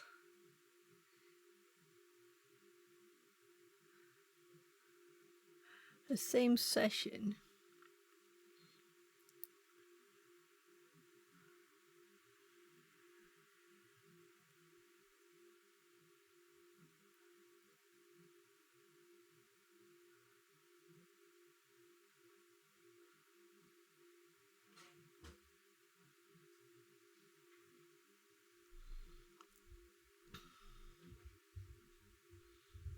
So actually, let's TTS this while I go and check the food. How to reach used cipher key of current SSL connection under Firefox. I would like have one quick question. Is there any add-in for Firefox or tool how to get session key generated from master secret during SSL handshake by which is encoded symmetrically whole client/server communication? I need it due to decoding of communication, post/get/ etc. via Wireshark or PCAP library. As I can see, Firebug is showing decrypted communication, so I hope there exists some proper ways how to reach the session key. Smiley face. Thank you all for a help. 2 answers. I have good news for you. You can actually get the master key data that you need from both Firefox and Chrome. And you can use the output file in Wireshark to decrypt the SSL/TLS traffic without the need for the private key from the SSL/TLS server. Check out method 2 here, HTTP URL. As a tip, if you don't want to reboot your machine, just open a command prompt and run. SSL key log file equals c /SSL key log file.txt. C:\program whitespace files whitespace left parenthesis x86 right parenthesis / Mozilla whitespace Firefox / Firefox.exe. Since Firefox is being launched from the same session that you added the environment variable in, it will launch with that variable set. Otherwise a restart of Windows will be required after setting it in the system settings dialogs. I also want to point out that the answer from Chris wasn't necessarily wrong. This is a fairly new feature. It didn't make it into release until Wireshark 1.6. If you want to use Wireshark, then the pre-master secret will be of no use for you. You refer to it as cipher key in your question. Wireshark can only decrypt traffic if you specify the RSA private key of the server, which doesn't change on every connection unlike the pre-master secret. However, you can't get that through your browser or anything else for obvious reasons. If you want to decrypt SSL traffic, I suggest using an intermediate proxy instead, like Fiddler. It does not passively capture traffic but proxies the traffic, which enables it to actually decrypt the data sent and received. Your answer. Post as a guest. By clicking post your answer, you agree to our terms of service and acknowledge you have read our privacy policy.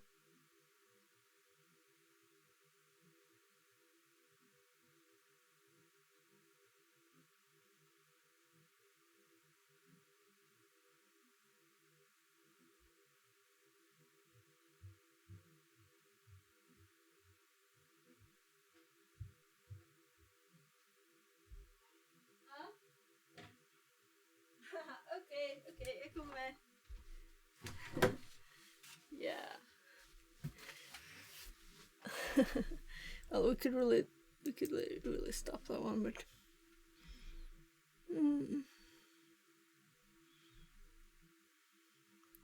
sent. What sent? Browser. Yeah. So let's listen to this one while I go and continue. Almost done. How to get private key used to decrypt HTTPS traffic sent and received from my own browser with Wireshark. I am working with a website that sends API requests. I would like to write a client to make the requests myself, but in order to do so I would need to first see the request payloads. However, the connection is secured and therefore I can't see the data in Wireshark just like that. I found out that Wireshark supports SSL decryption, HTTP URL. However, it doesn't explain how the private key file should be obtained or generated, so I went and looked around and found this blog entry, HTTP URL. After finding the appropriate packets as shown in the images, I exported the certificate, but unlike the challenge they were doing, the connection established for me uses RSA 2048 and does not provide the factorization. I'm assuming real certificates do not provide that, only the ones for games and such. Is it possible for me to decrypt HTTPS packets that are sent to third-party websites? How would I generate the key file required? 5 answers. Wireshark is a very powerful tool. In most cases, the add-and-less debug consoles of the browsers Firefox and Chrome should be enough. Both have network monitors that are sufficient most time. Be aware that the Firefox monitor doesn't support WebSockets yet. If you still wanted to use Wireshark, then consider utilizing the SLT log file, more help at this and your linked Wireshark wiki page. The private key is private to the web server. If you don't control the web server, you shouldn't be able to obtain it. The certificate only holds the public key, so it wouldn't be of much use to you. You could try to set up a proxy HTTPS server and do a man-in-the-middle attack. In that case you would have the key of your proxy server. Are you trying to crack the protocol from a software, or you are normally using a browser to access the service? In the second case you can use the temporary for the session by configuring Firefox to log the key to a file, as it was suggested by user 10008, look for SLT log file in the wiki page you linked, and the links that user 10008 posted. You can't, unless you have administrative control over the third-party web server, or retrieve the certificate via some other nefarious means. SSL/TLS is reliant upon the private certificate staying private. Furthermore, even if you had the server's private key, you might not be able to decrypt traffic from an earlier session if perfect forward secrecy was used. In that case you would have to know the specific private key used for your single session. In principle, because you are the client, you are privy to the pre_master_secret, which is what you need to derive the master_secret. The master_secret is the symmetric key that's actually used to encrypt your session. As AppNet said, there are ways to utilize this in Firefox and Chrome, although it is dependent upon the client software, and I'm not sure about Flash. However, there are more trivial methods to inspect your own HTTPS traffic. Local proxies. Since it is your own connection, there is no reason why you can't pass the website through a proxy server. Many proxy servers are configured to allow SSL pass-through, which still gives you end-to-end encryption, but you can break this by terminating your connection at the proxy server, if you trust the proxy's SSL certificate. The proxy will then establish its own SSL connection to the third-party website, passing along any traffic you send. Companies sometimes use the same method to inspect their users' outgoing HTTPS traffic. That's a contentious one. Essentially it's a man in the middle. Browser -- local proxy -- website. HTTPS. Local proxies run on your own machine, and allow you to inspect and even modify traffic that passes through them. If an attacker tried to do this, the user would see a browser warning to show that it's not received a valid certificate for the requested website. However, you can set up your machine to trust the local proxy CA certificate. 2 popular local proxies that work with HTTPS traffic are 1. Burp Suite. 2. Fiddler. Burp Suite has AMF serialization support built in. Fiddler looks like it has an extension. Adding to Scooper's message, you can also use Charles Proxy with a trusted certificate installed on the device/browser and allow Charles to decrypt SSL so you can read the traffic. I do this quite a lot when testing devices that are communicating over SSL. HTTP URL. SSL was built to prevent you from doing exactly what you're attempting. You need the key to get access to private communications, with or without Wireshark. Several answers suggest a man-in-the-middle attack, which should work with a lot of effort, but if this is a public API, it's probably documented. Particularly, if it is a web service API, you can get the WSDL from the browser by appending the endpoint URL with WSDL. This will give a complete list of methods and return types. We care about your privacy. We and our 5 partners store and access personal data, like browsing data or unique identifiers, on your device. Selecting Accept All Cookies enables tracking technologies to support the purposes shown under. We and our partners process data to provide. Selecting necessary cookies only or withdrawing your consent will disable them. If trackers are disabled, some content and ads you see may not be as relevant to you. You can resurface this menu to change your choices or withdraw consent at any time by clicking the Customize Settings link on the bottom of the web page. Your choices will have effect within our website. For more details, refer to our privacy policy. We and our partners perform the following based on your settings. Use precise geolocation data. Actively scan device characteristics for identification. Understand audiences through statistics or combinations of data from different sources. Store and/or access information on a device. Develop and improve services. Create profiles to personalize content. Measure content performance. Use limited data to select content. Measure advertising performance. Use limited data to select advertising. Create profiles for personalized advertising. Use profiles to select personalized advertising. Use profiles to select personalized content. I'm back.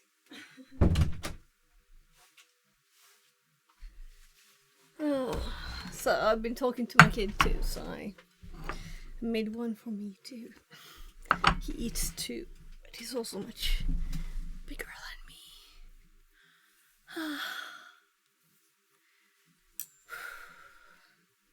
So these are quite like big sandwiches. I was tired, so maybe I needed some food, but it's also 18, so.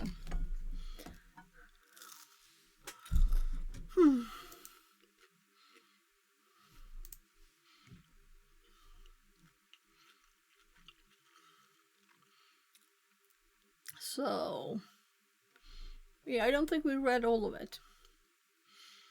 Now that we have an RSA key imported into Wireshark, if we go back into the packet capture, we can see the data is now unencrypted, and we can, right? I just went back to see what this was called because I didn't remember.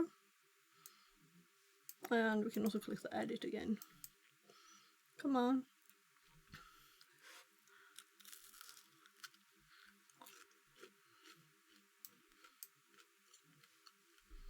Well, can't click anything. That's not a good sign.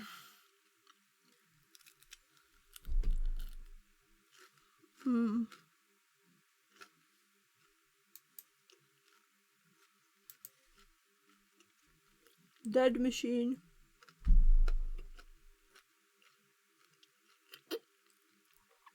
So let's check out the Proxmox server.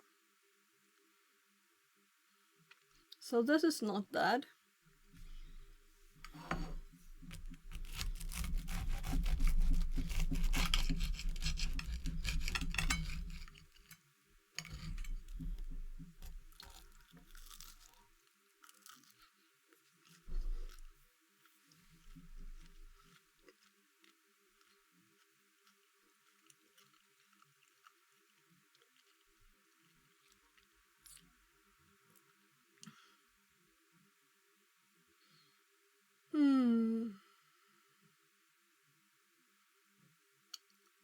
So obviously it's not totally dead, right?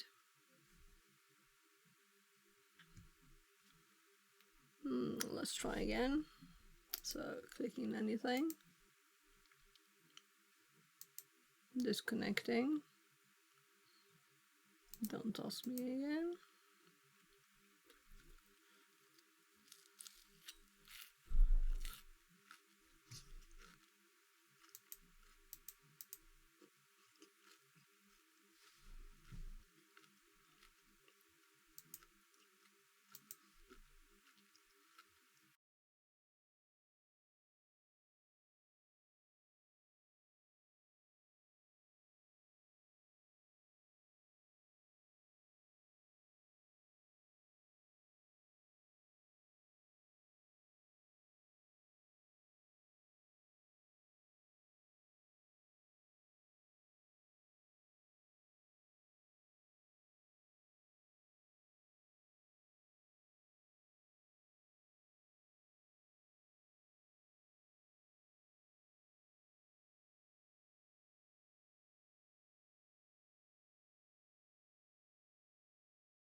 Piers Sturley says.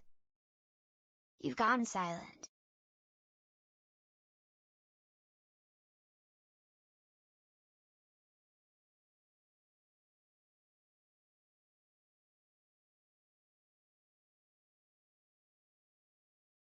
So I'll just toggle to my other mic for a bit. But why is this one not?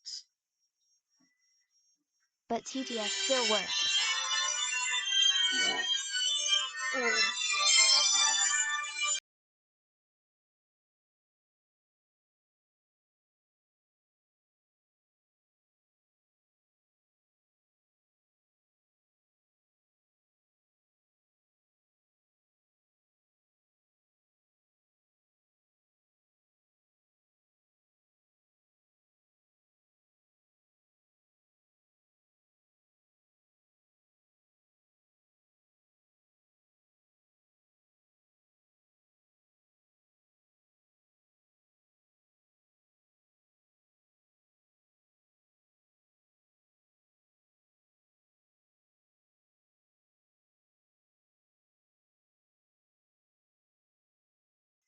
So it's my mom that called, but she called without image, and she doesn't want that. So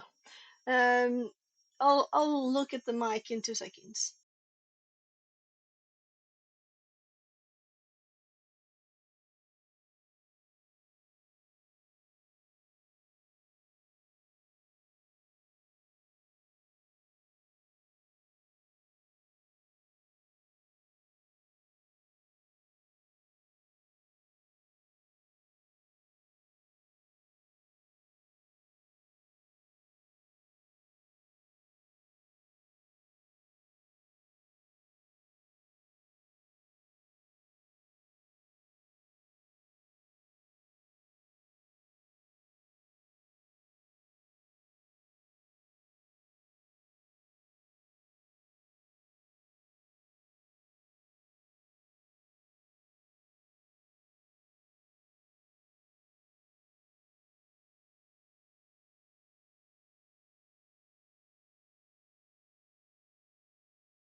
So, what on earth is up with this?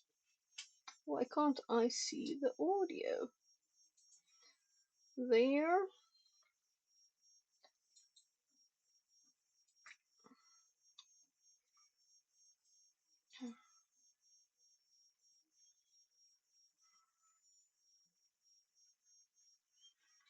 So, this is so annoying.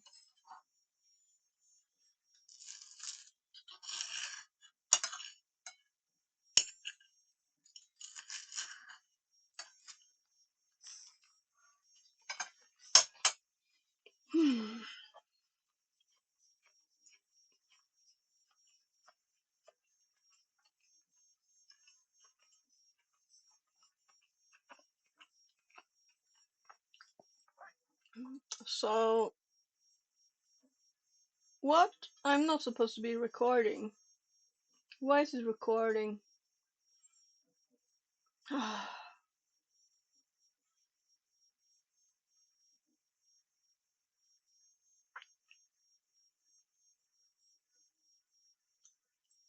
So I'm sorry I'm annoyed. I reinstalled the computer because I had USB problems. And that's not the full reason, but just part of it. So I currently hate Windows and USB together. It's very annoying. So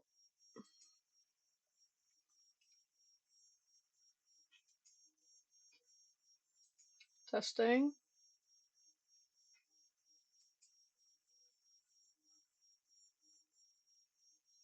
So it's very looking very odd.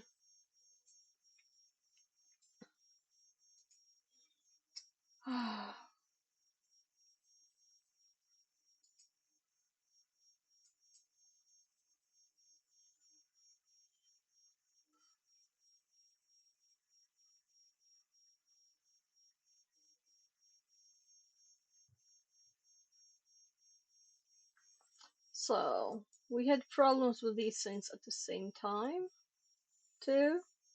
This is dead. So I guess we just shut this down.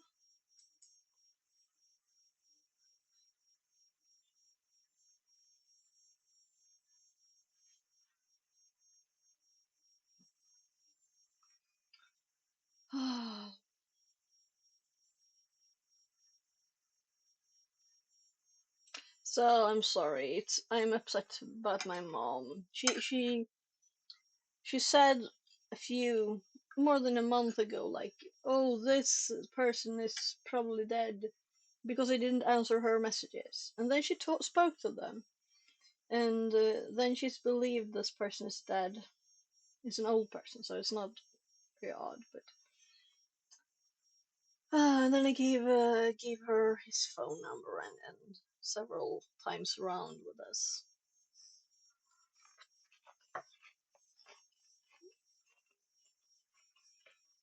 Hmm.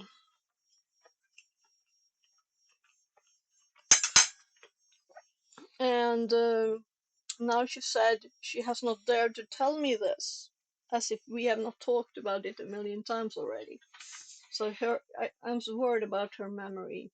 It's really, really not good anymore. She's not that old, but it's been hard since my dad died from cancer.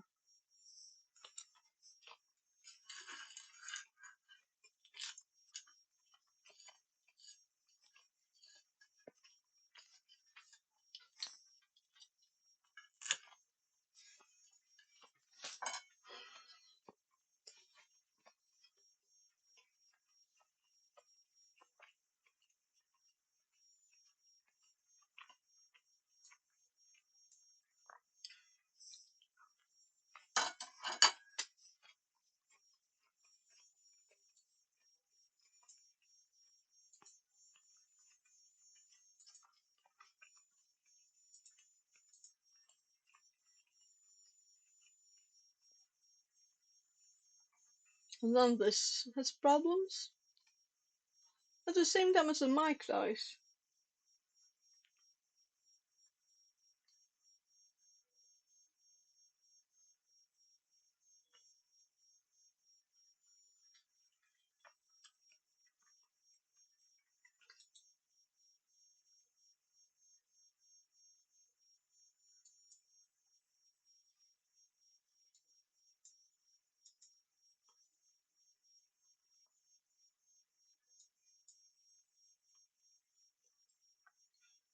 So I've disabled quite a lot of stuff.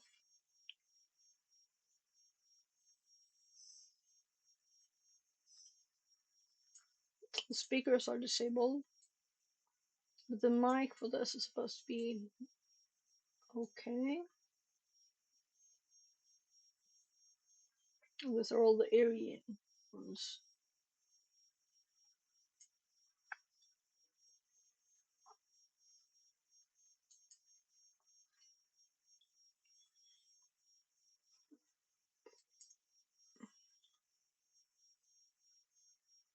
So why did it disappear from this one?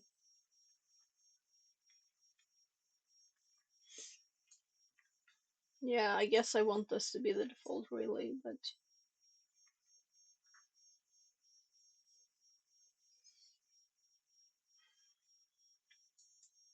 well, at least the whole Proxmox server didn't die, but it doesn't help much. If you're doing something with the machine, you don't want it to suddenly die. I've never had my VM, local VM on this machine die. Ever. Ever.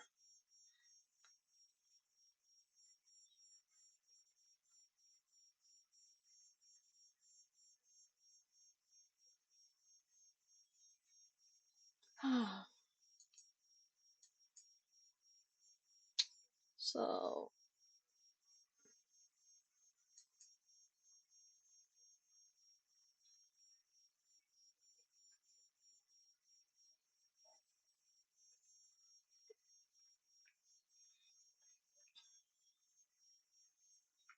so let's stop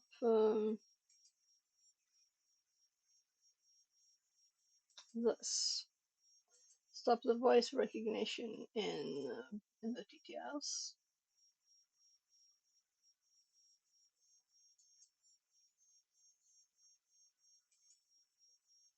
Yeah.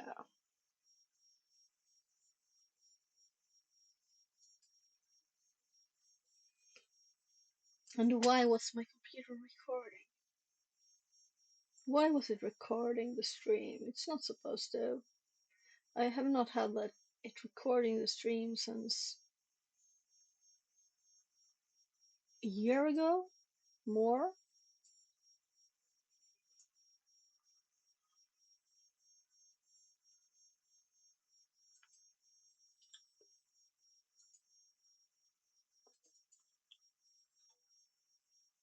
I have to check the code. I need to be in this window.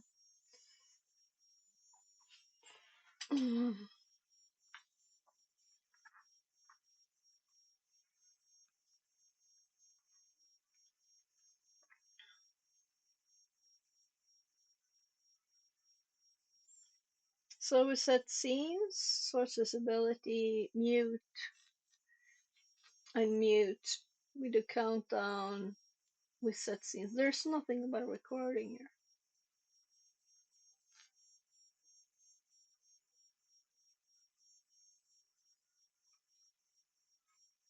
And the OBS itself is, I guess it updated some time back. Hmm. So the remote one doesn't record either. Yeah, I'm quite annoyed. It's lots of things. Mostly, I'm seriously annoyed at my mom, which I shouldn't be, because if she really believes that it's my dad's friend that he died, then she has problems. Not he might just that she goes back and forth, and she said that she hasn't dared to tell me, but we talked about it lots, you know. So something is very off. Sorry.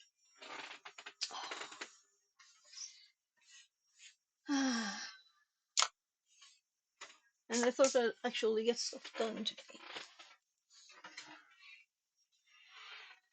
So I was there just 2 days ago, so it wasn't that long ago.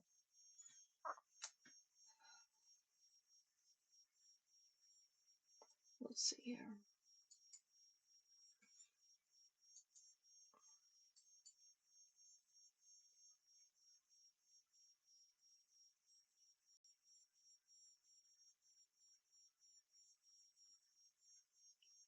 What?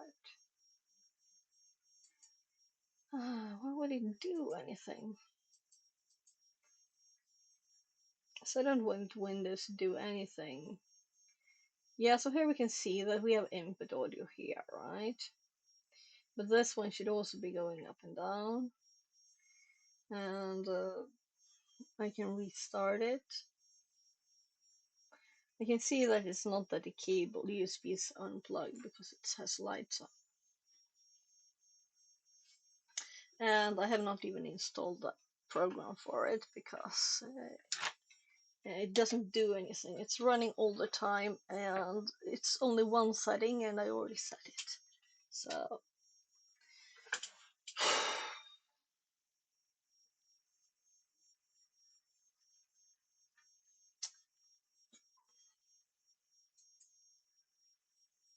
so annoyed at this.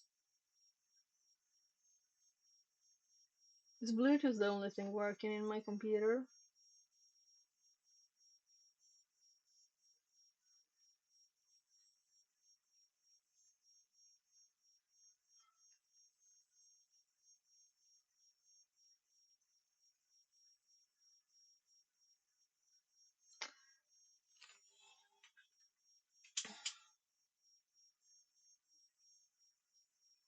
I'm just gonna send a quick message.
So I'm gonna go actually call that person.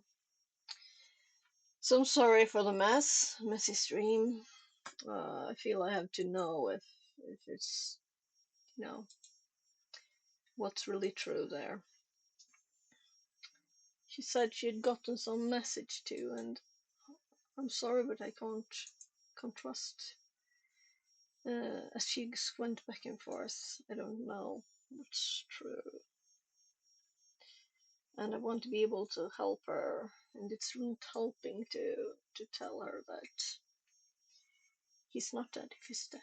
So I need to know.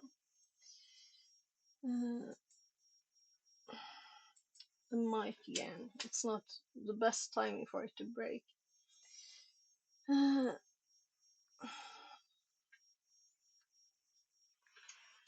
So you're on that screen because our VM is not up, or it's might be up now. Let's see. At least we can have that up. So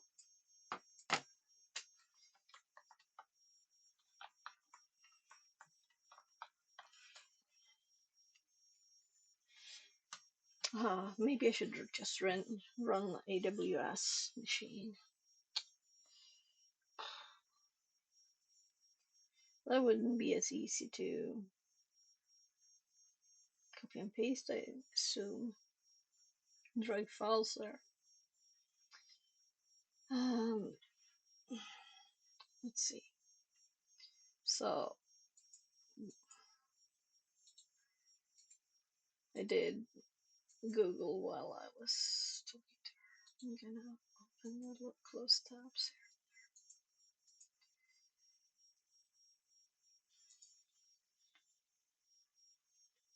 So I'm gonna mute myself and call.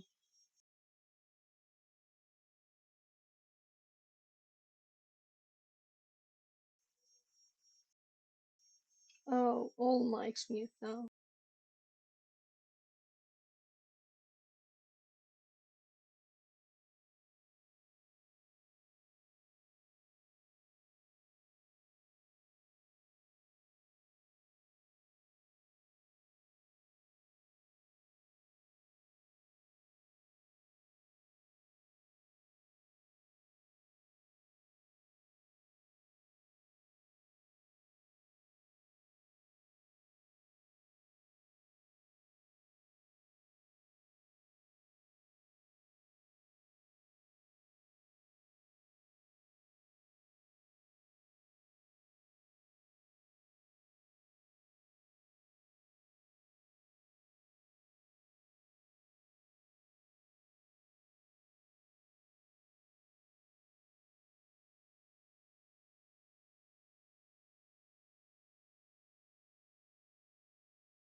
So I tried calling, and it was a answering machine. It sounded very good on the voice. So I hope it's okay, but I don't know anything. So just keeping my siblings updated too. Ah,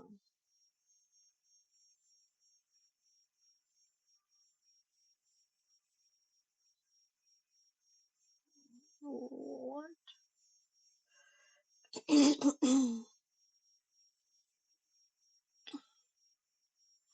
Okay, just checking.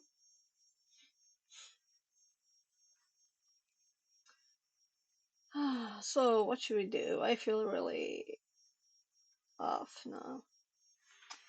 So 3 bad things at once. The VM crashes, the mic stops working, and the call at the same time. So, well, the call did not affect the other two, but could they have affected each other?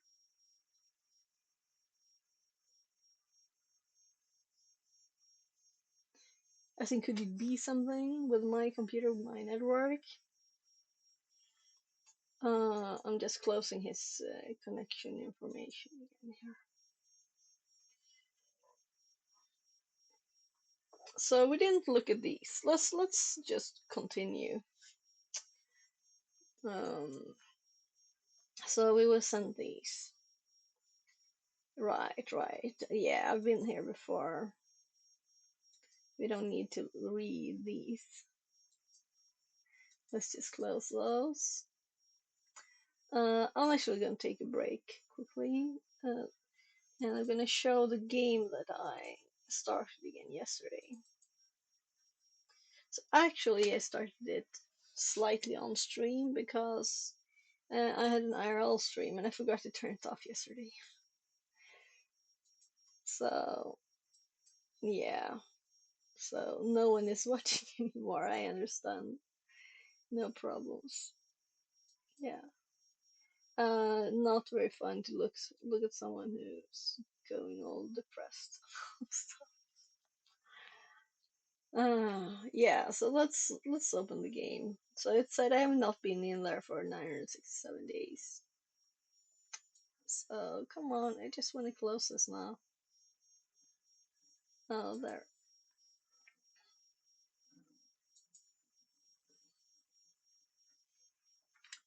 So let's close that. And Virtue is installed and fixed. And these are supposed to be on for stream. And the VMs works again.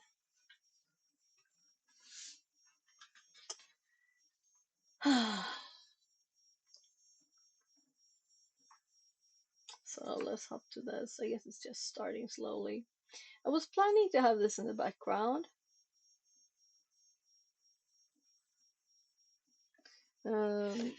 Actually, and I didn't.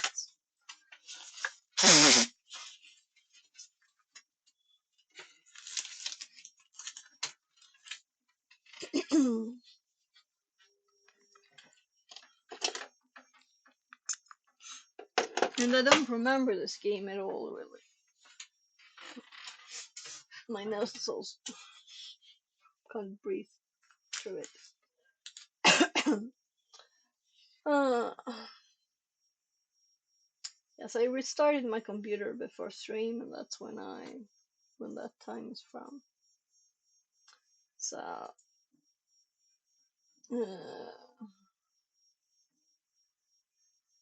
yeah, this is the bad part about this game. It keeps asking if you want to buy stuff. So there's like a tier 3 here at 800. So we need to beat this boss. I might not. I might just complete it. Yeah, let's do that. As when you restart it, you are more powerful. And this one was limited, and I think it might be that they're all the same. I don't know how these events work. They're new. I haven't played the game while they were actually on. And this game is a bit odd that you can't like actually maximize it or anything. You can move it. You can't change the size of the window. I can't get why they haven't done this for all this time. Why not full screen game, right? Oh well. So this is what I clicked. This is the new event thing that I didn't really do. And I don't remember even if we were on the Grim or on the Beetle one. So this one, complete area 175, complete area 50. Oh, this is another one.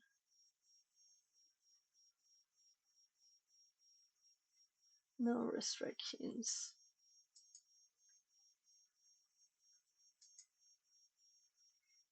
So why these tier goals and what do they mean? Ah, so let's look at what the other guys are doing. This one is doing the Grim one in the background. So it's 3 games at the same time here. We could go do this one. I don't remember how the dudes work that you fight with and what they have, which are good and bad or anything. I haven't been playing for almost 3 years. And I didn't dig deep before either. That's not my thing. So why do we only have one here? But I completed this one, right? Or we just do this one first?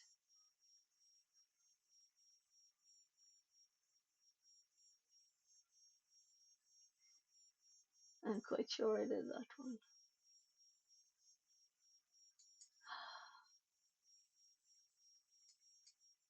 So let's start this one. So this one has no levels. This one has 75 and 1200 there. 1400 and 1600.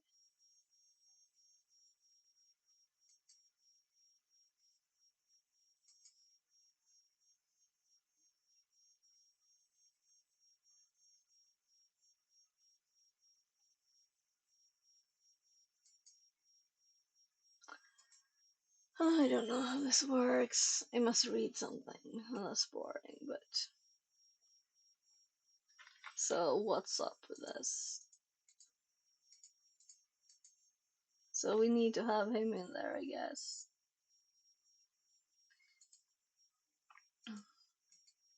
So I learned that I click F for this.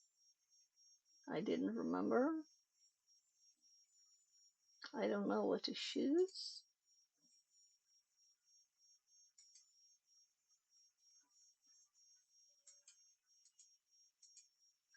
Oh no, we don't want. Okay, let's probably not do him.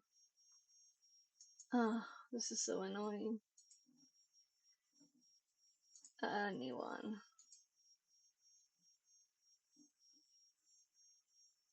So why is it okay, she's in another party.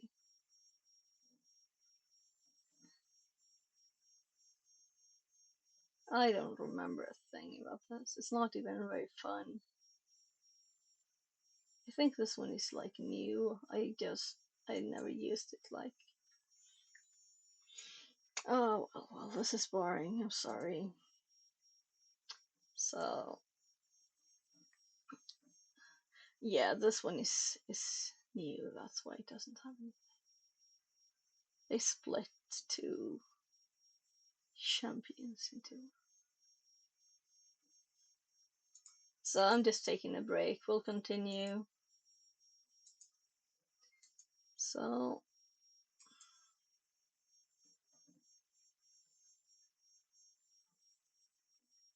No idea what I usually do here.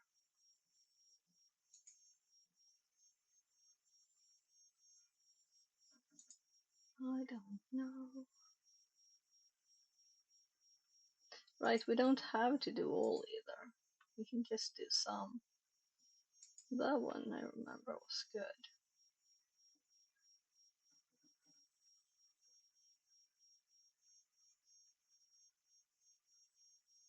So I'm like clicking the one that had the most highest number.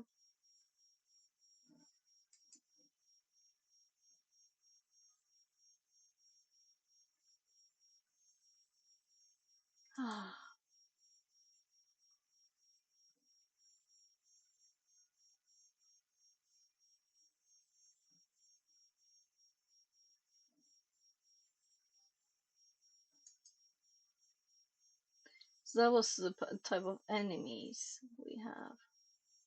Yeah, you can also set like speed stuff. But this time I'm thinking we'll just do the short things to 75 and see what happens. What's this?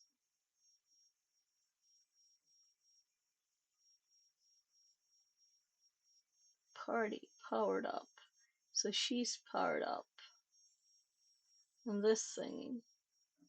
Do we have that thingy? So it's mostly that they want to sell stuff for those things.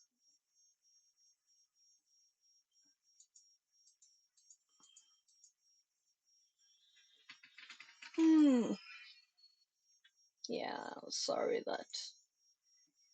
Yeah, I was trying to figure out what kind of monster these are, but they're too quick.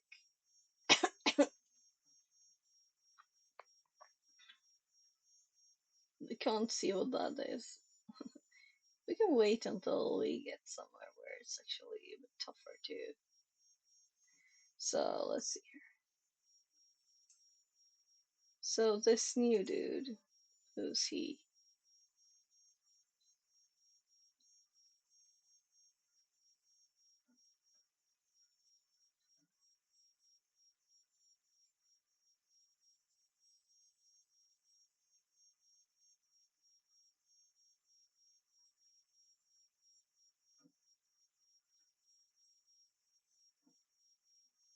Ten more enemies attacking to get overwhelmed. Those things means they're kinda tanky, at least.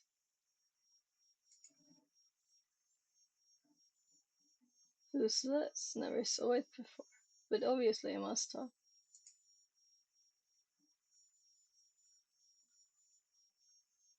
Right, they changed the images. Yeah, that's why. Probably remember the old image. So I've heard that this one is good, you will get gems from this. Not that I know how to select anything to do that. I guess it's the sparkly thingies then.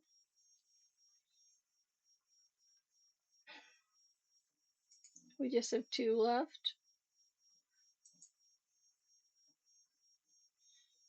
Hmm.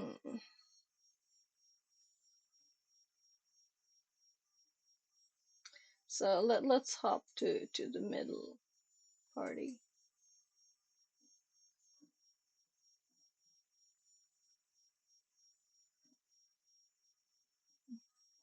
I'm falling asleep now too. Yeah, I'm sorry for the messy stream. Everything broke.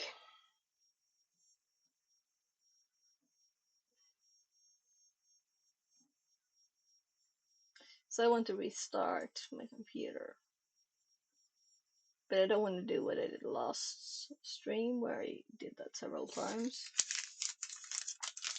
Just to test install something, since it's just newly reinstalled computer, you know. So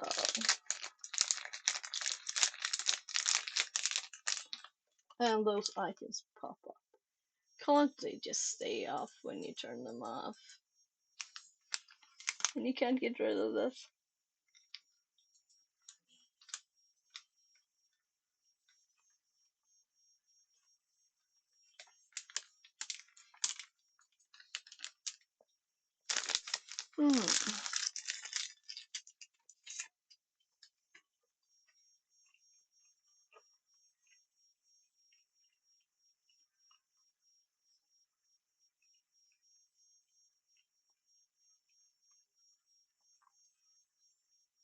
Hmm. So this is why Shandy was the strongest.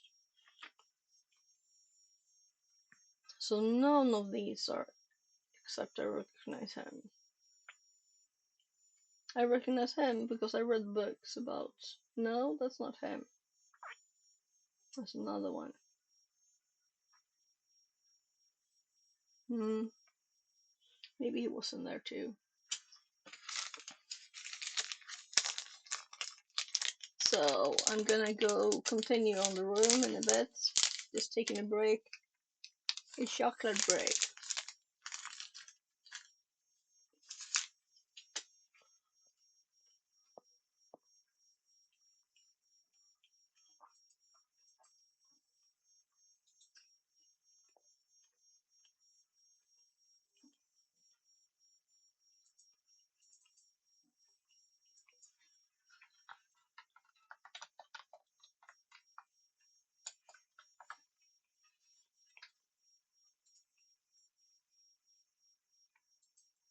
Hmm.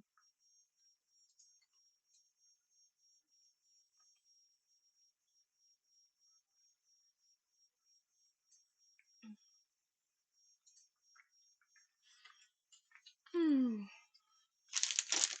My tea is cold, but hopefully it helps my throat still.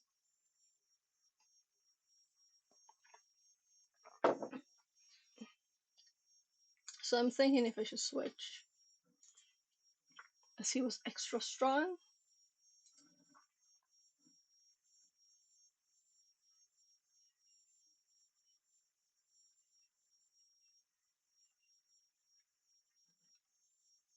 Oh my. So these are saved from years ago. It would be fun if you could see the date of them.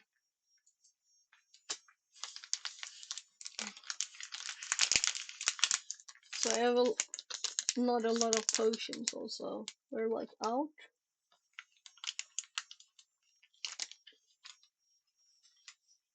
Well, 500. Yeah, let's open chests.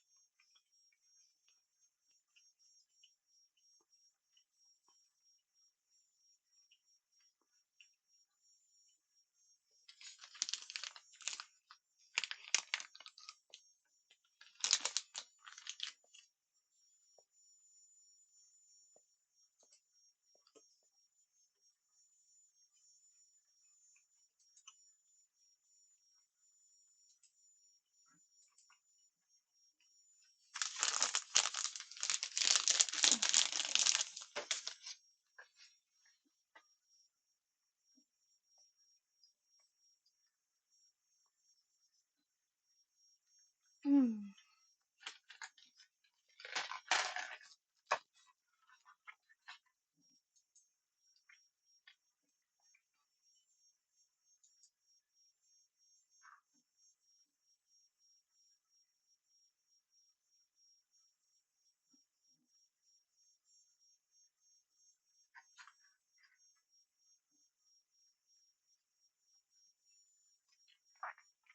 So I'm not going for anything special.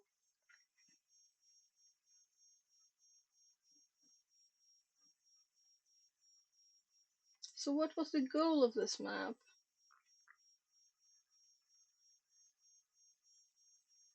Hmm. Well, it's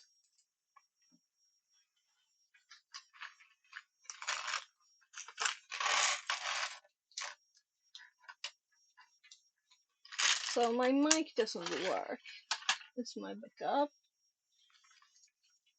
and that's the worst thing.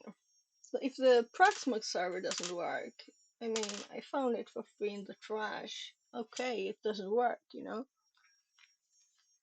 Or if it's had odd bugs. But my new mic and my main computer.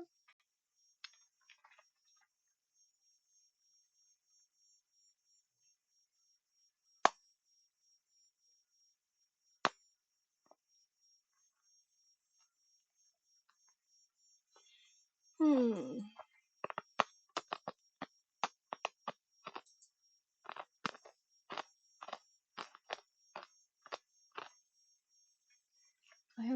idea what it was doing. Like this, maybe?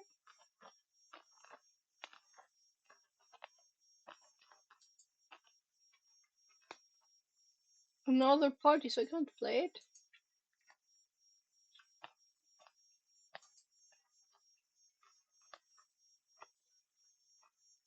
Tier goals for this adventure are... So 1,600, you couldn't get there when I played last. I don't think so. Well, maybe you could. Oh, let's do this one then. They just switched places.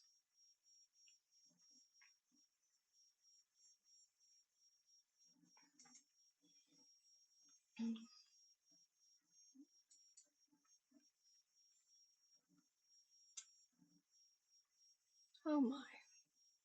And we have to have this dude.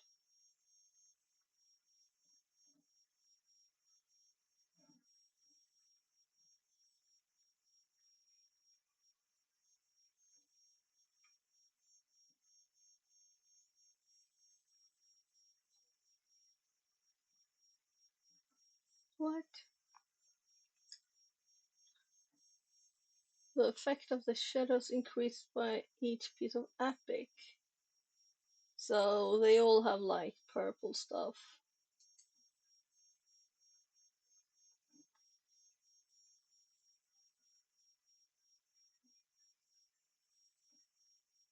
I don't know.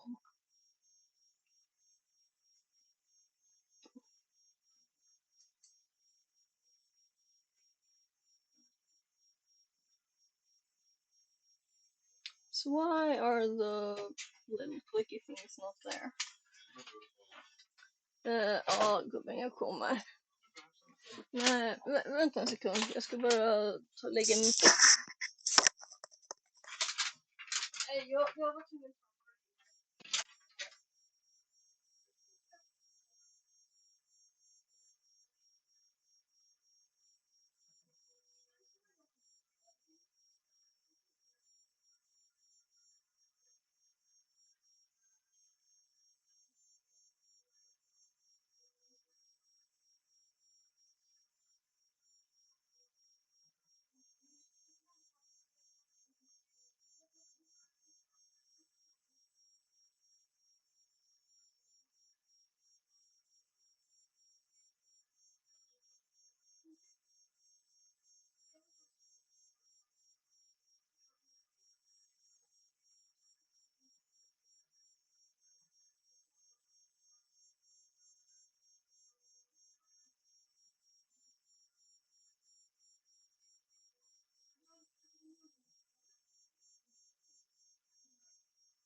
Ja, jag försökte väcka lampan.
enigt just nu, fattar du?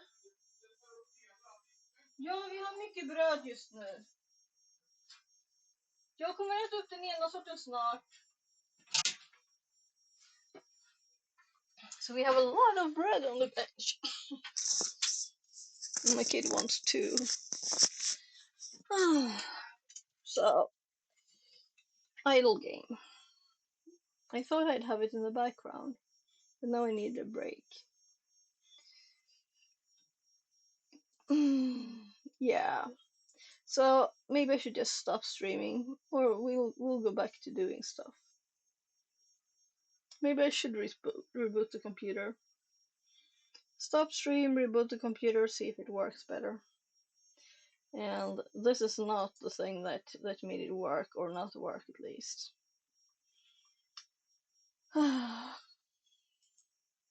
So we got a little tiny note. The VM is back on.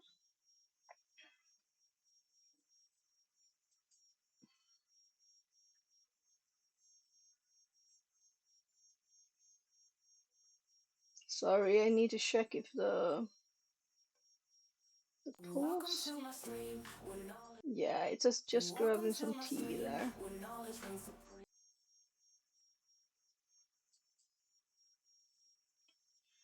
Okay. So let's fix stuff.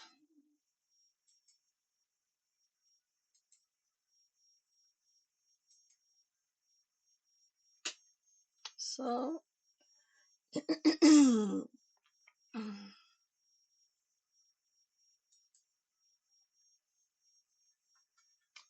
we have to get the VM back, meaning we had it started with this.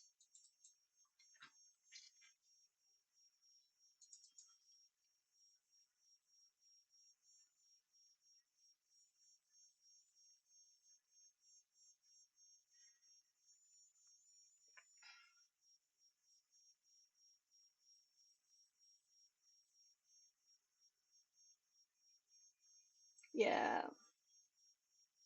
So since I added that little thing, maybe I shouldn't have it there. So I could see how many people. So it was 8 in here, and then my problem started, and now it was 1. Kinda.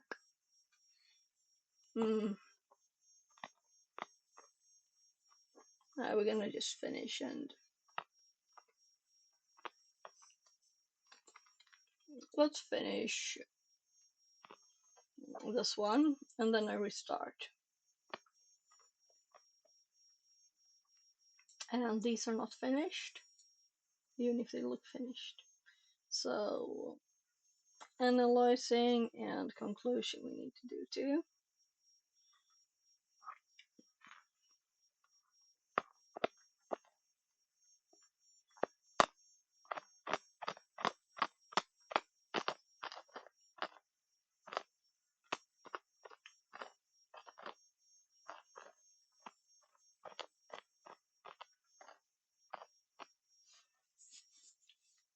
I'm just remembering everything here.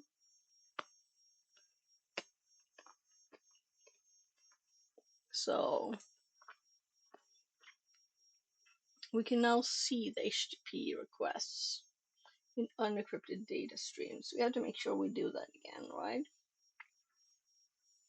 So I get 29. It is garbled.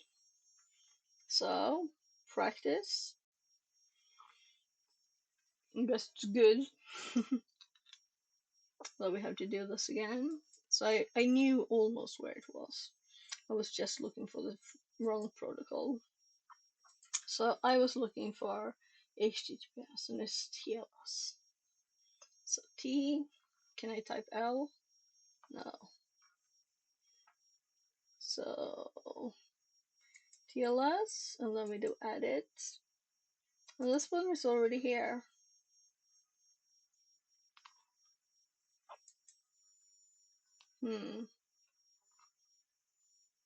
Apply. And last time, yeah.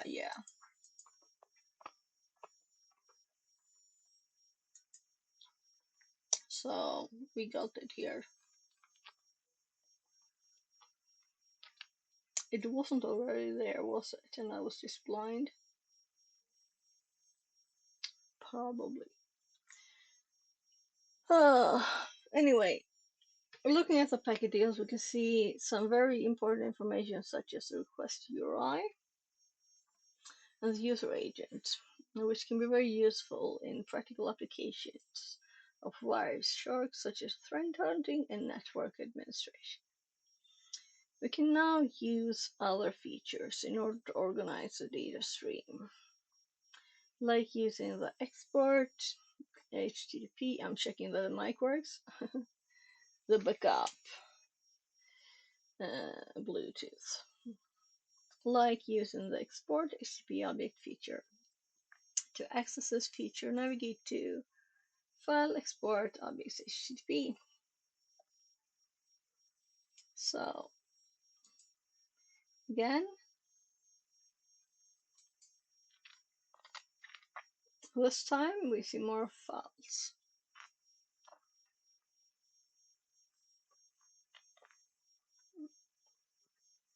So where are the questions?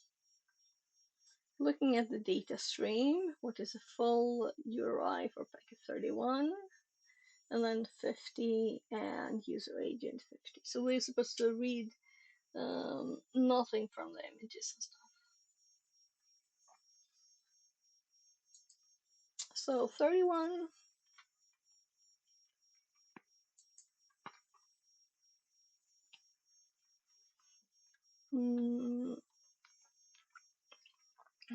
Full URI. Fixerbot says. Welcome in. New Thank you follower for the Dr. follow. Wolf03. Less than 3. So full localhost.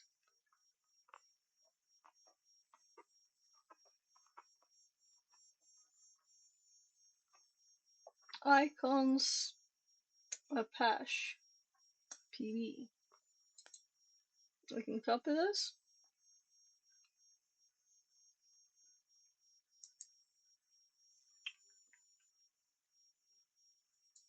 So it looks like this.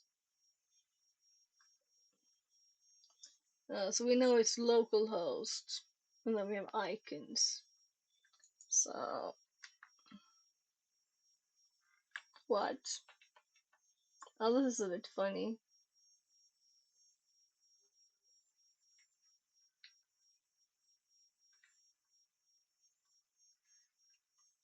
Okay, I give up. We have to use Notepad, we can't do that. It adds stuff in the middle.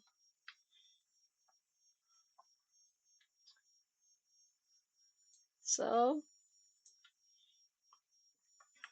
I think this is the start.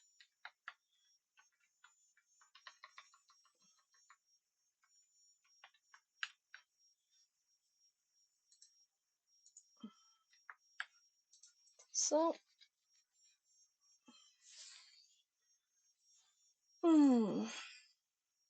looking at the data stream, full request URI for packet 50. Come on. So, packet 50.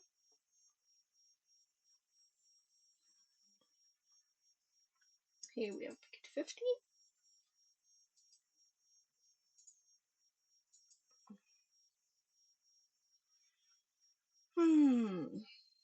So there's this path that was recently retired that we're doing. So, and also I think the rooms that were in there, they're old, but it's good, both basics like Wireshark,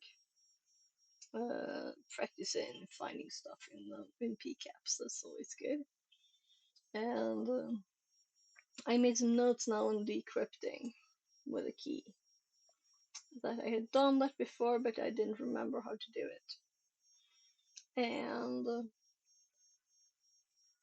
there are also rooms on like blue team tools that I have not used. And that's very good to know. Looking at the data stream, what is a full request URI? So looking at the data stream. So they say that, right?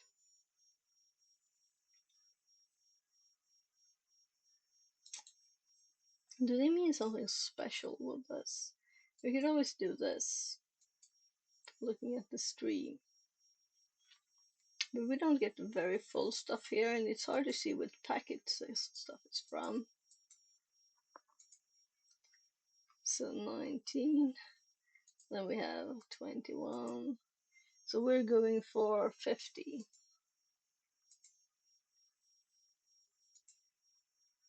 So here's 50. So icons back GIF. Localhost test 2.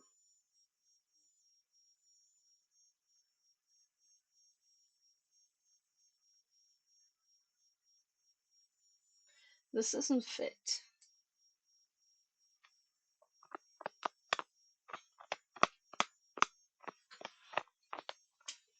So let's copy this and delete the last bit.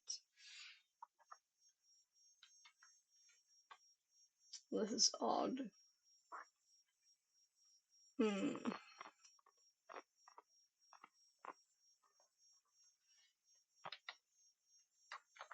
Back.gif.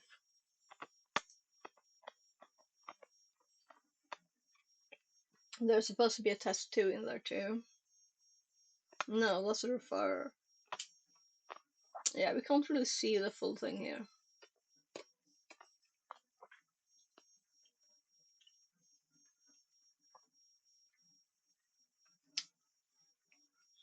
What's the user agent in the 50? So I don't think this is easy to read. I think this is much easier to read. So let's just copy this.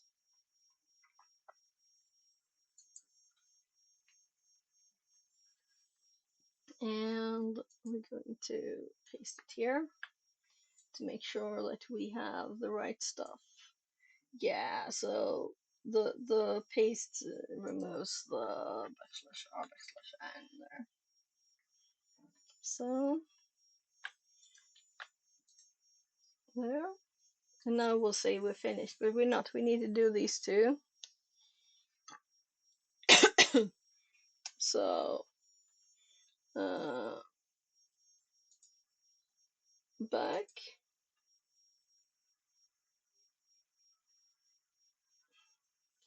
What?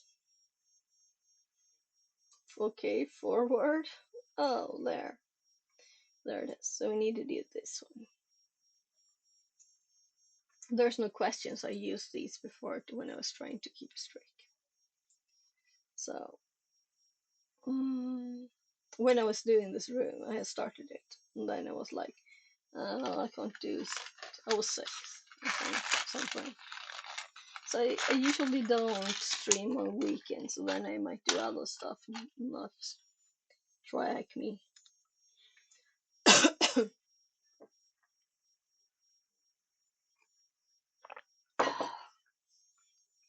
So, well, let's see the PCAP.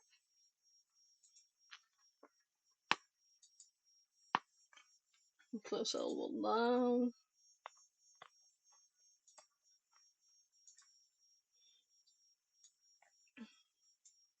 So we have quite a few files here now. I'll just delete these later. It's just because I drag them over. There we go, GUI. So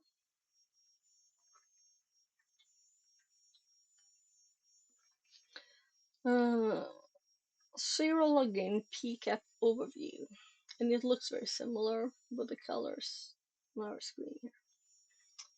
There. We have gathered PCAP files from a recent Windows Active Directory exploit called Zero Login, or CVE 2020. It's recent, 1472. The scenario within the PCAP file contains a Windows domain controller with a private IP of 192.168.106 and an attacker IP with, well, yeah. Let's walk through the steps of analyzing the PCAP and coming to a hypothesis of whence it happened. So identifying the attacker. Immediately when open the PCAP file, we see something that may be out of the ordinary. First, we see some normal traffic from OpenVPN, ARP, etc. We start to identify what would be known as unknown protocols. In this case, DSRPC and EPM, known as unknown. Looking at the packets, we see that 128 is sending all of the requests, so we assume that the device is the attacker. We continue looking at packets coming from this IP to narrow down our hunt. So that didn't tell me anything. I mean, the sentences. So let's look at it instead.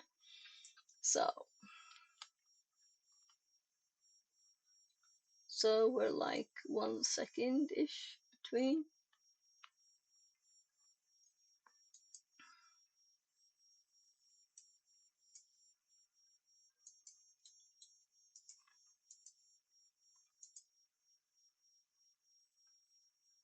So OpenVPN.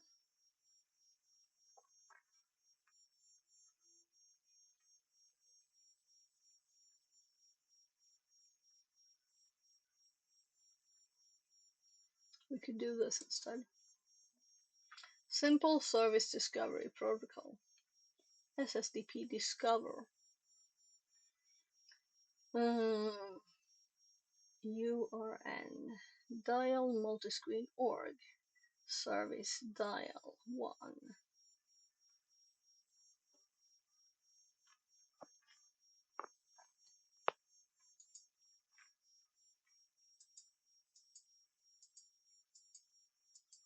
They look identical.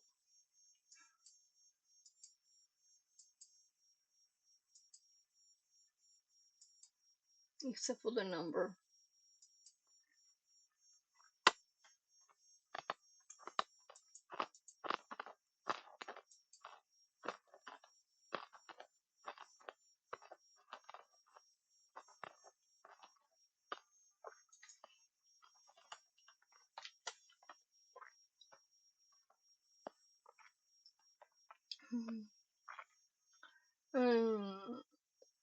Internet protocols used for advertisement and discovery of network services.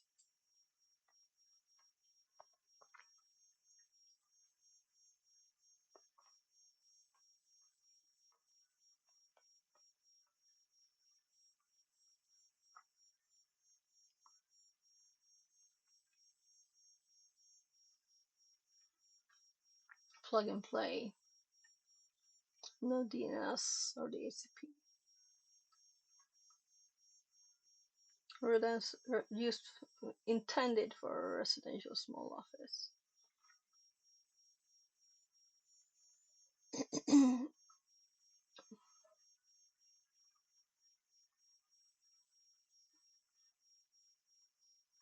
Text base.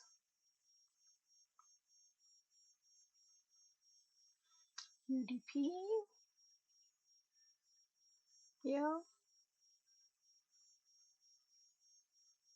Yeah. 1900 support.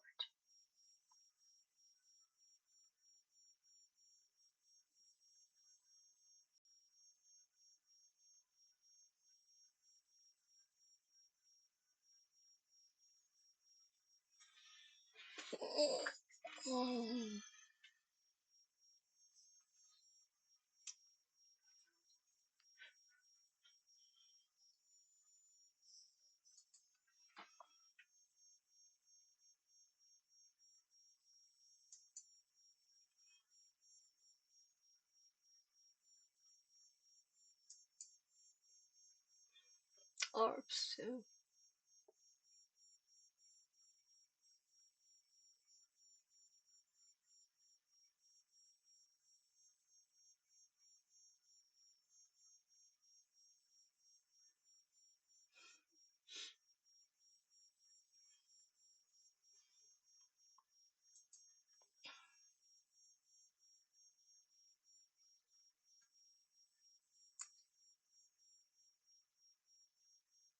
So this one is not 128, and they say that 128 is sending all of the things.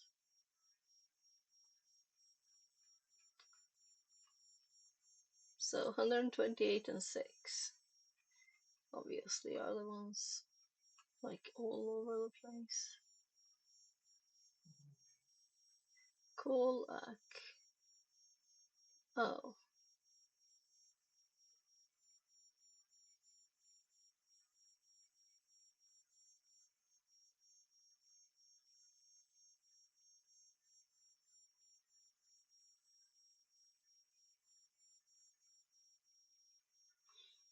I'm tired.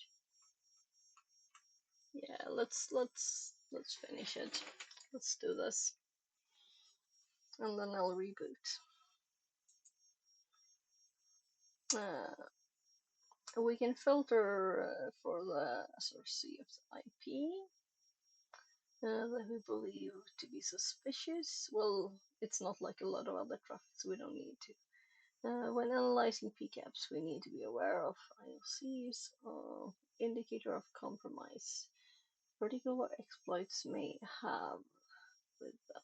This is known as threat intelligence, which is out of the scope of this room. That's always what they say when something sounds interesting, right? I recommend that after completing this room, if you're interested more, then do your own research on the topic. In this case, if we had background knowledge of the zero login exploit, we would know that it is what uses multiple RPC connections and DCERPC requests to change the machine account password, which would be verified with the PCAP. Sequence dump SMB analysis. Looking further at the PCAP, we can see the SMB23 traffic and the RSU API traffic. Again, with prior knowledge of the attack, we know that this uses secret stump to dump hashes. Secret stump uses SMB23 and the RSU API to do this. So we can assume that this traffic is secret stump. Okay. So if we see these two together, we're supposed to think secret stump.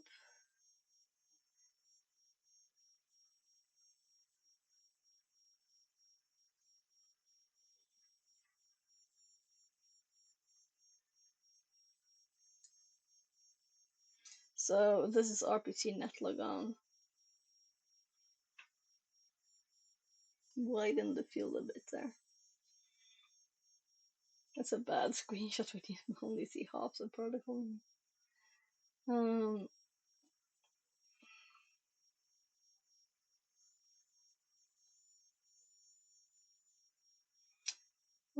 Each exploit and attack will come with its unique artifacts. In this case, it's clear what happened and the order of events that occurred. Once we have identified the attacker, we need to move on to other steps to identify and isolate, as well as report the incident. Yeah, so let's take a quick look at this and see exactly what attack this is. No, I don't think a lot of people will do that. Especially not as this was 5 years old now. So let's check the conclusion too. Want to learn more? Wireshark documentation. So I've already been in the Wireshark docs. Oh, they got his movies now. I think I started looking at one of them and was like, I'll give it another shot.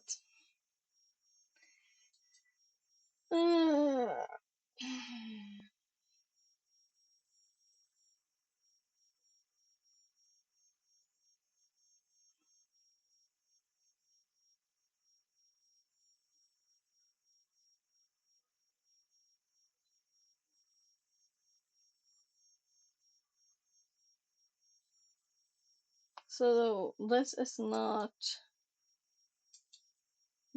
from here. This is not TryHack.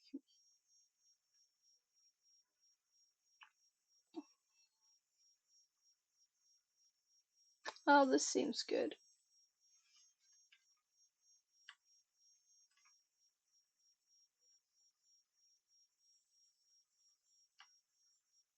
So I'm not gonna read this now.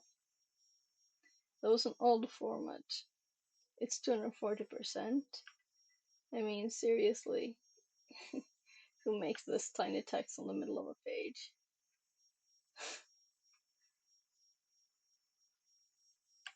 So 250, some stuff drop over the edge, I think. Let's see. Yeah, I think it keeps quite in the right place. Something like this.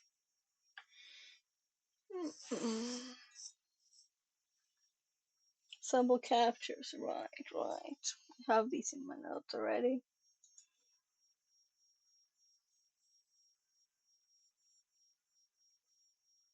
Yeah, I'll keep this one open. This is what we were supposed to be doing today.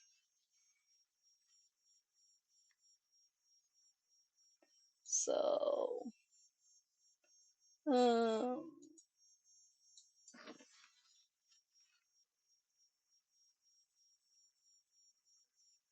so I just want to see if I'm visible today.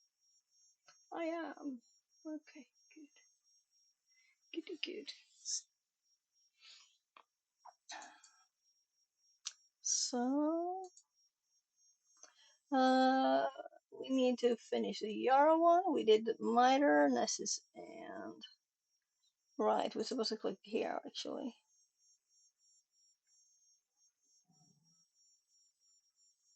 So if we go to the dashboard again now. Yeah, I thought so. So it hopped here. Now they're in the right order, not the order we looked at them before. So Nessus, Miter, and Yara. And then we have the zero login thing again. So Yara, we're supposed to look at Yara. So Nessus is installed on my machine now. So I should test more stuff for that. Which machine did we install it on though? Because we had problem with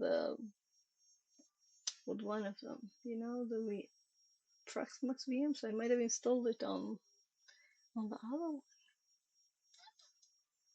which is kind of full. Let's actually just delete these files. So will be deleted into, yeah, I want to delete these. They're not put into trash or anything good. So in Windows I always shift delete stuff. I don't get why they have the trash thing, you know, if you didn't want to delete anything, don't delete it. So Nessus, Miter, Yara. So, and we started.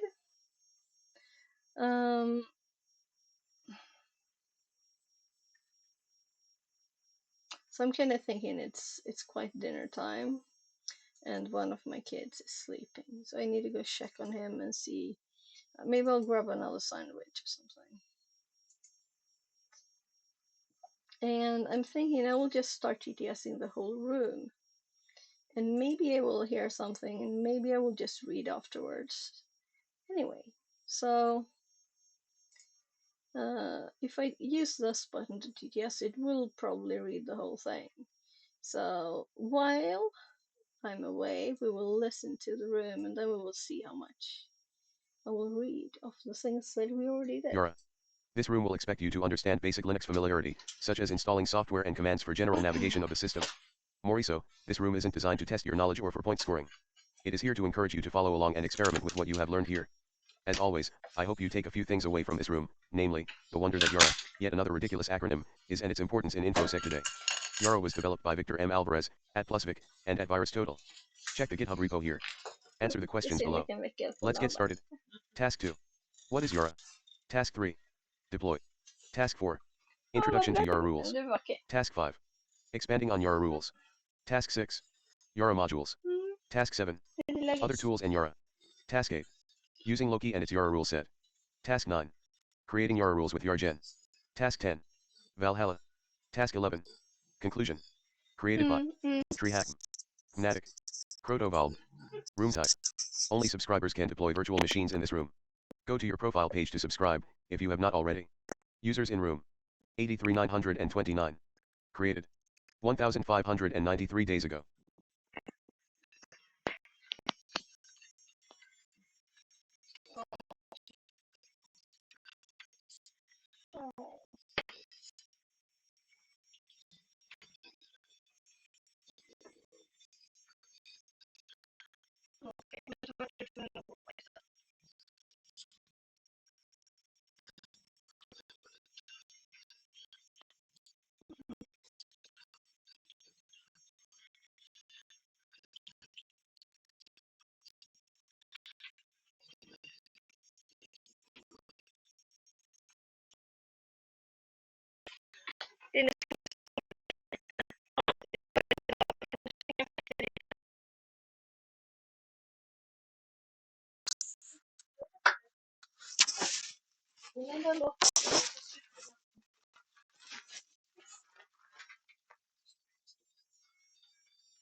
Yes, vi får fixa en nytt.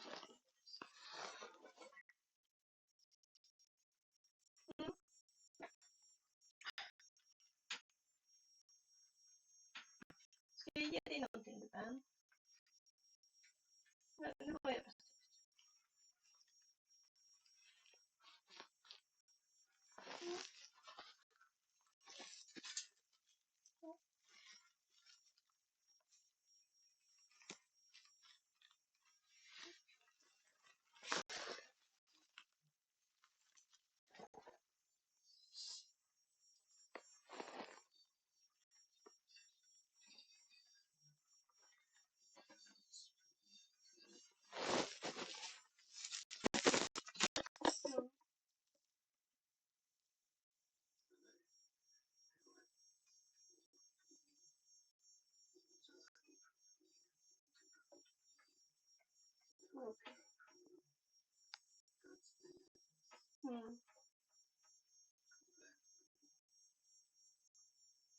Yes. Och sen gick pappa och jag till jobbet på morgonen.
Nej, det var 14.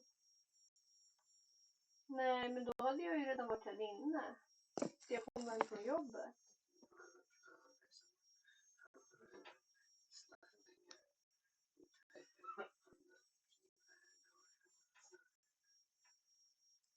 Ja. Okej.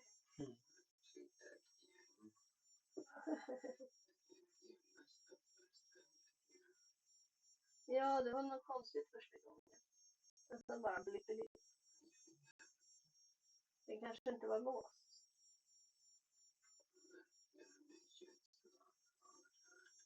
Mm.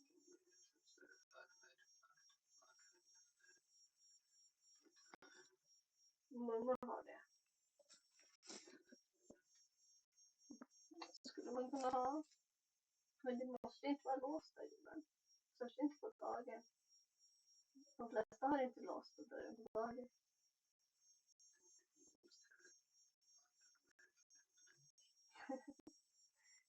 Kanske gubben. Vi får titta på det. Jag menar, vad skulle kunna hända bara för man har dörren öppen? Och upplåst. Yes. Ja, kanske det. Kanske man kan. Pappa har koll på det där programmet. Vi kan prata om det. Mm. Jag håller med om att det är bra att låsa dörren på natten.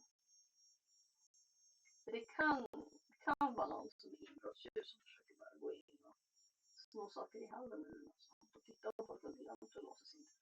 Eller inte låsa sin dörr. Så det kan vara svårt att göra.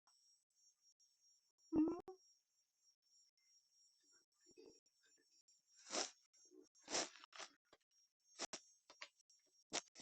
Labban, jag sitter och svinar borta också. Så de väntar på mig. Så det är det.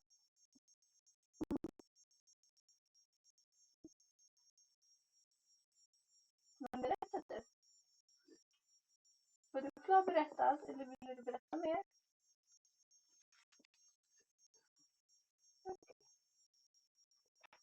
De här är i jätteordning. Söndag, lördag, fredag, tisdag, onsdag, torsdag, måndag. Måndag, tisdag, onsdag, torsdag, fredag, lördag, söndag. Och så sätter vi måndagen bort. För när jag tog bort måndag så blev det söndag.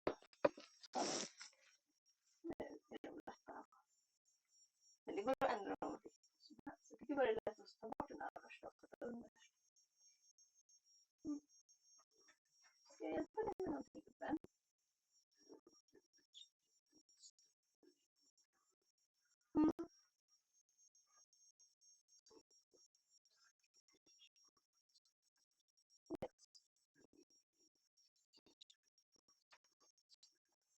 Ja, det var så konstiga tider.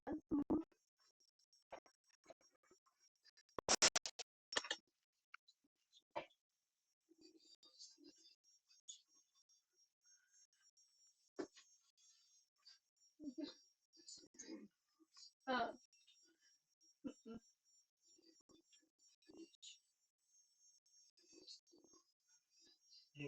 Mm.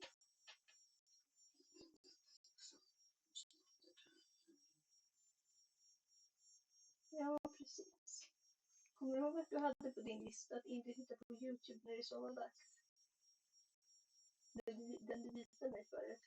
Så att du hade tänkt ut smarta saker. Du hade det på din lista att inte titta på YouTube när du ska sova. Ja. Du sa det för att du fastnar i YouTube när du ska sova då. Det var 1 eller 2 yngre grabbar som tänkte på det. Man kan göra annat när man ska somna just. Man kan rita något. Man kan göra någonting annat. Ha?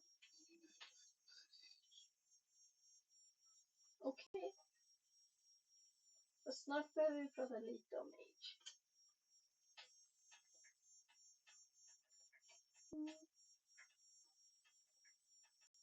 Labban, jag tänkte jag skulle gå ner och hämta en macka eller så till mig. Vill du ha någonting också?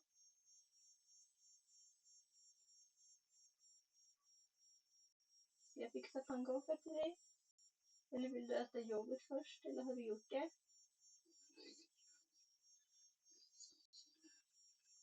Okej.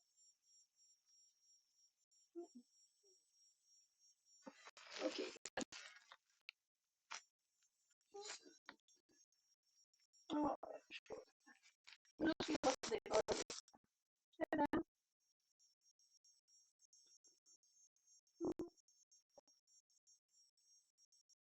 Om du vill prata med mig så är jag här.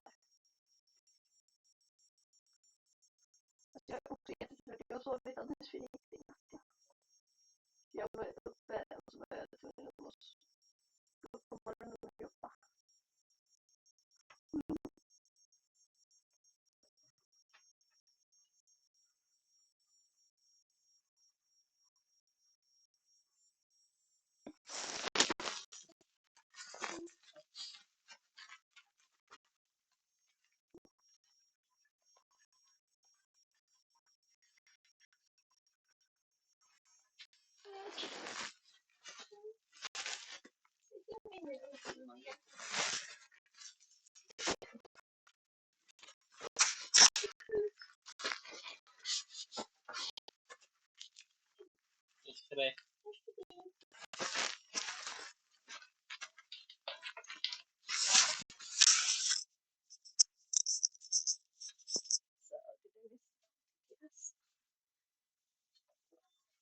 Kidsburg.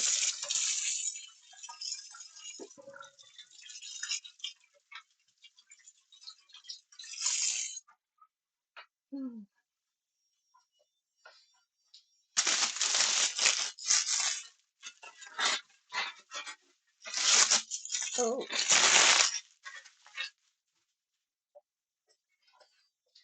Almost out of my bread.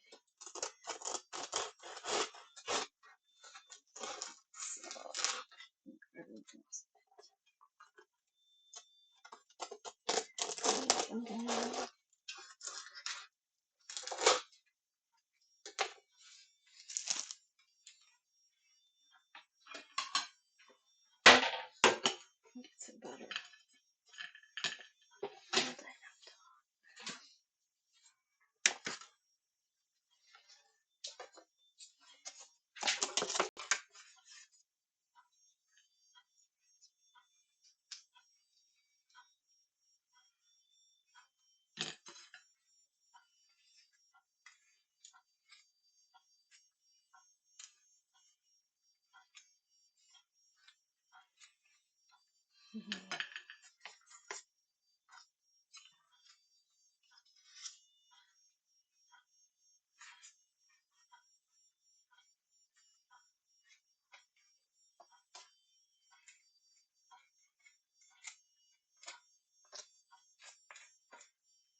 So.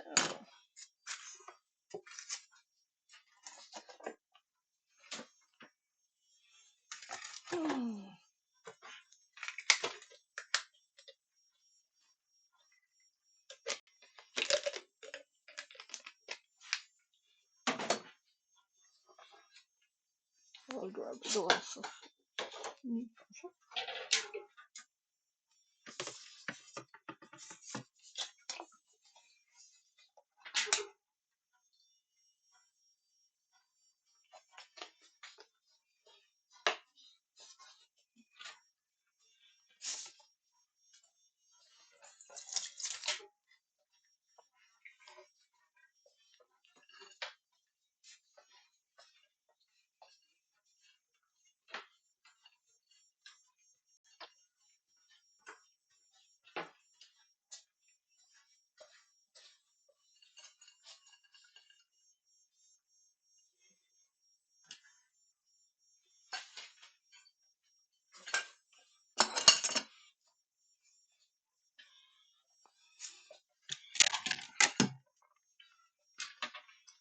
So there's a lot of connection here.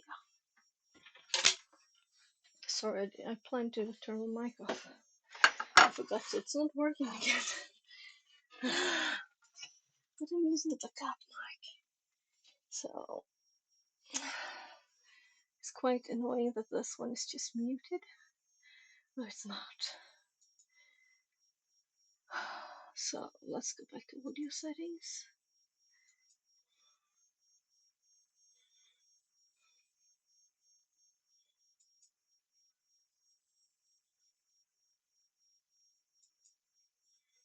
Oh, well, let's apply that and then go back to the explicitly the one I want. Why are these blinking like this? YouTube bugginess.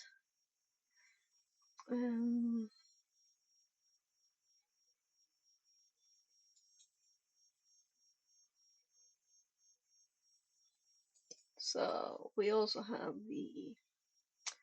the mute of one channel, which is the mono.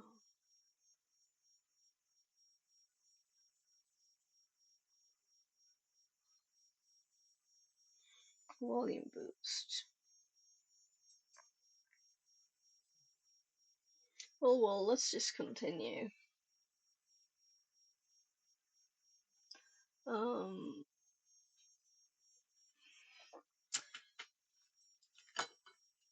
So I am very tired, but I'm thinking Yara is not the most brainy thing, and also I know that audio from me eating is noisy when I have this mic on, so I might mute and TTS because my throat is sore now. So I don't think I'm sick anymore. My throat is still not caught up really, and this allergy season. So that's why I'll mute me and gnaw on the bread because it's starting to get. So the big ones are still soft, but the edge is real hard. So I'm gonna TTS the ones that we already read, that I already read once, at least. And we'll see. So I will just see if this one works now. No, it doesn't. Good. Let's at least. It works a little better if it's not muting.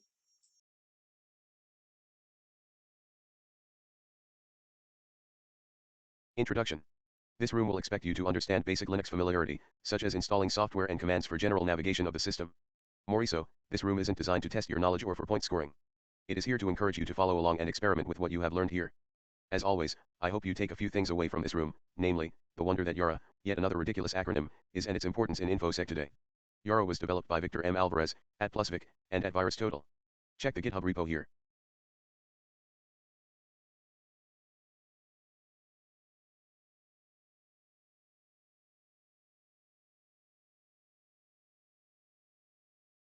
All about Yara. The pattern matching Swiss knife for malware researchers, and everyone else, VirusTotal, 2020. With such a fitting quote, Yara can identify information based on both binary and textual patterns, such as hexadecimal and strings contained within a file. Rules are used to label these patterns. For example, Yara rules are frequently written to determine if a file is malicious or not, based upon the features, or patterns, it presents. Strings are a fundamental component of programming languages. Applications use strings to store data such as text. For example, the code snippet below prints hello world in Python. The text hello world would be stored as a string.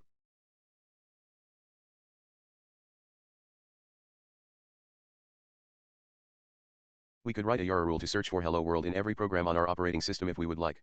Why does malware use strings? Malware, just like our hello world application, uses strings to store textual data. Here are a few examples of the data that various malware types store within strings.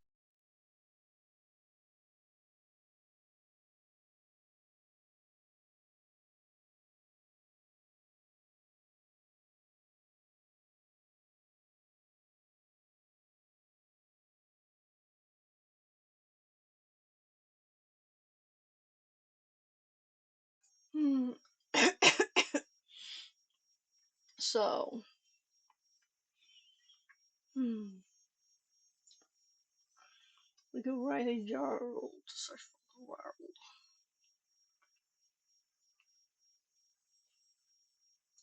Ransomware address. It's a link.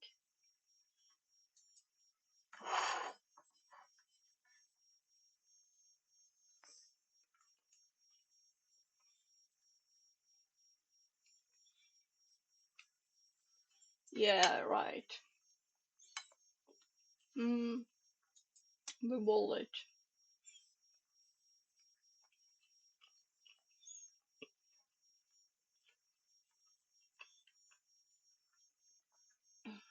So, Caveat, malware analysis. Explaining the functionality of malware is vastly out of scope for this room due to the sheer size of the topic. I have covered strings in much more detail in Task 12, Strings of My Mal, Introductory Room. In fact, I am creating a whole learning path for it.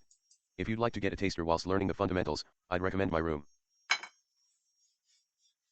so we'll have to do those. I think they're actually in the path, which is part of why I think it's, yeah, it's a bit sad that this is not there anymore. It's not actually active. It's retired, this path that we're doing. This room deploys an instance with the tools being showcased already installed for you. Press the Start Machine button and wait for an IP address to be displayed and connect in one of two ways. In browser, no VPN required. Deploy your own instance by pressing the green Start Machine button and scroll up to the top of the room and await the timer. The machine will start in a split screen view. In case the VM is not visible, use the blue Show Split View button at the top right of the page.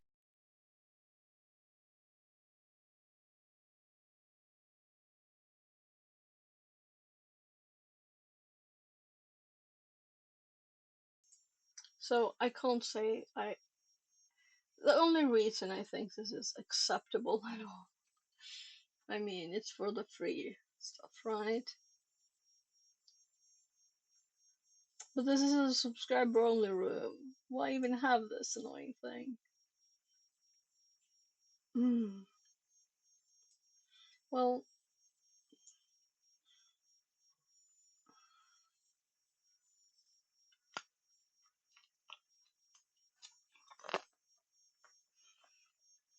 the player own instance.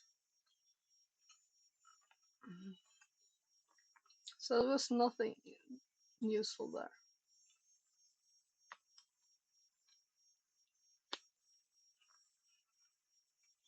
Sigmatic Tisham Jara.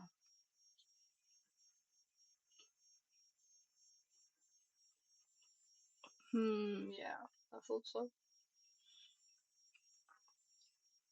So let's open the VPN. And we can SSH. So let's minus this.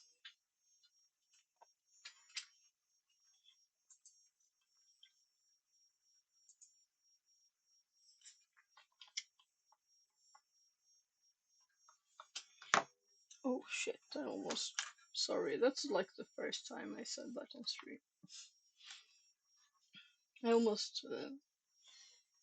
this glass almost fell over. Also on the USB stick, that would have been good. So let's put the liquids on that side. I have water, I have tea, and I have nyponsoppa. Rose lip soap. It sounds like this is soap when I say soap. Yeah, it does. You know.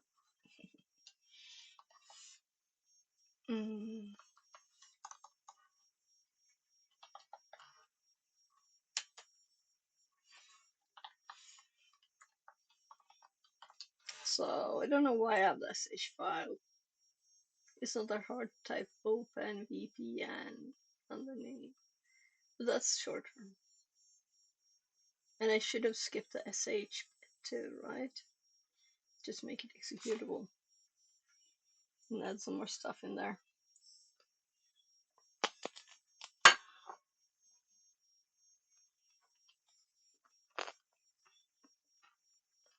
So I actually bought this yesterday, but it's starting to go so hard, so.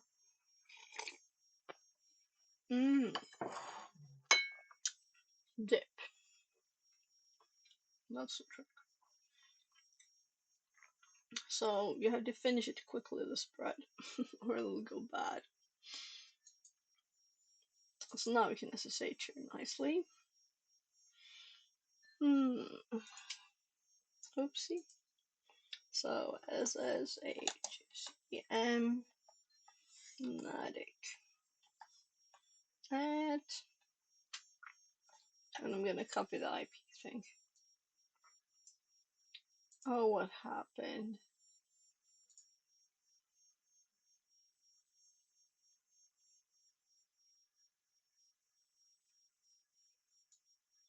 For some reason it just scrolled. I copied. So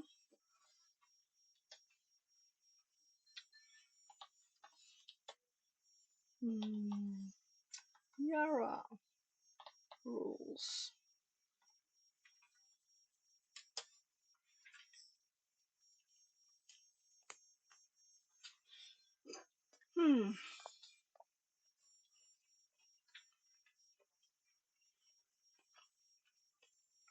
So now we have this, but on an actual machine. So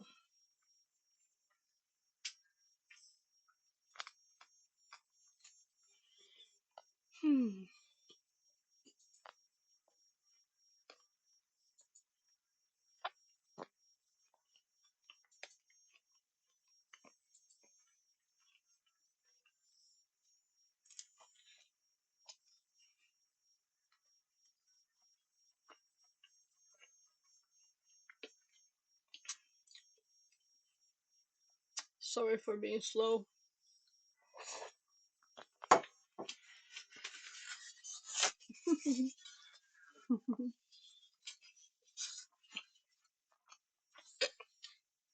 On the bottom of the glass, I poured honey, and I didn't really stir,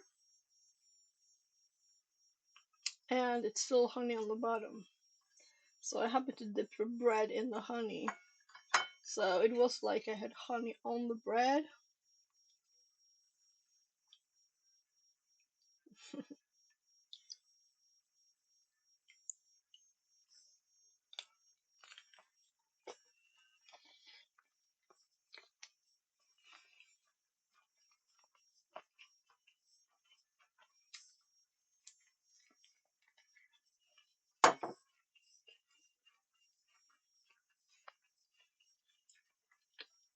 So the middle is very soft, but the edges are so hard.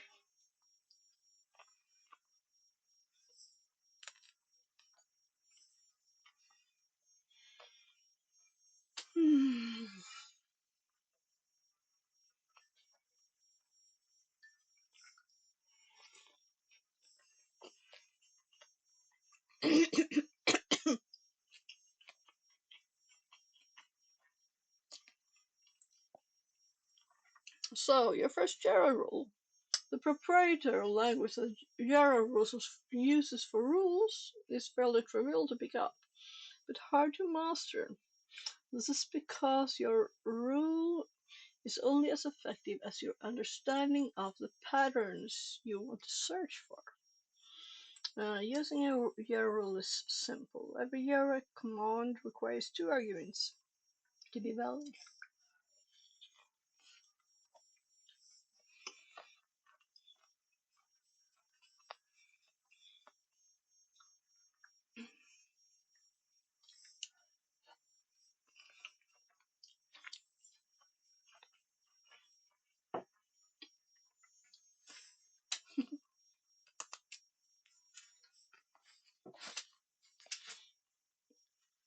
Interesting.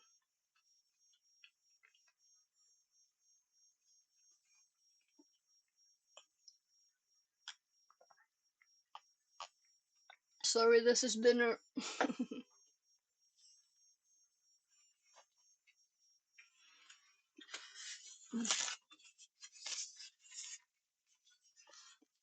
I thought I just ate it. I kinda did, but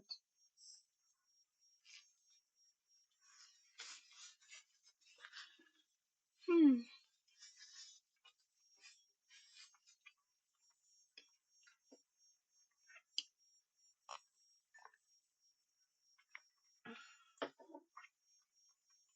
So, just testing that it's still not crashed. Just frozen. The VM.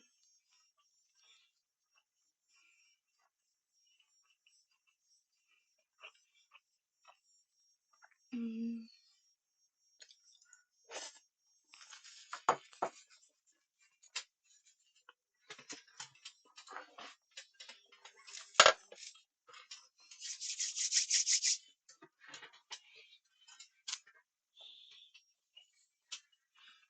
Mm.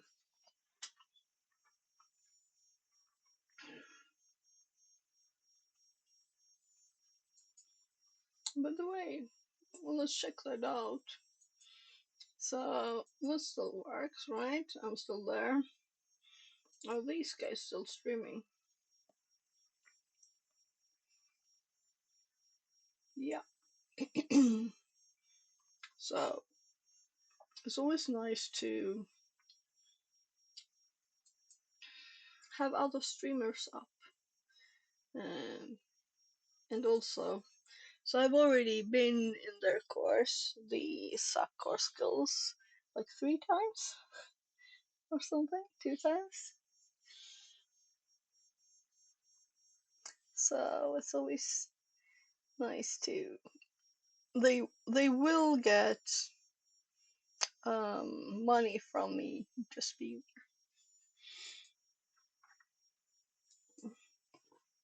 oh my. Mm. So what I know about GR rules I learned from Anti-Sci-Fi.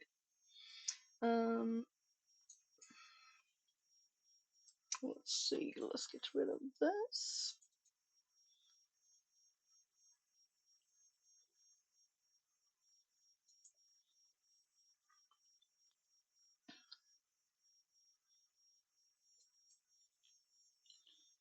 Hmm.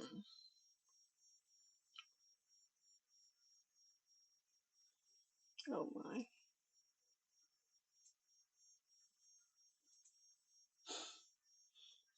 So this is Anti-Sci-Fi's chat. It's quite fun. They and also you can't see if I don't have mouse over, but all these are like animated. I don't like when they animate, so I turn it off. Um, so recommend in a lot of ways. They're nice people. So I'm actually going to do all their labs, and that includes Yara.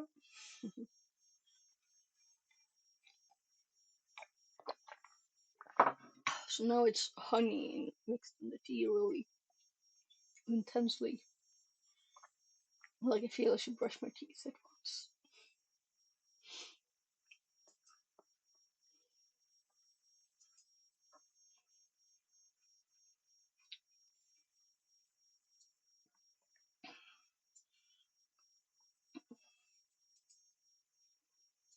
Mm-mm.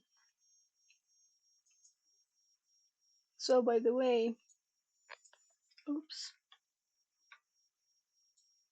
So don't forget to join the Discord channel. This is just announcements. There are like lots of channels there with different things. So dragging the right line there. Actually, it dragged me.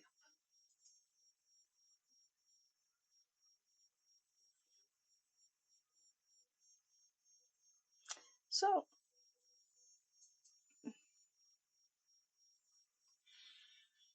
let's continue and actually do some useful notes for this one.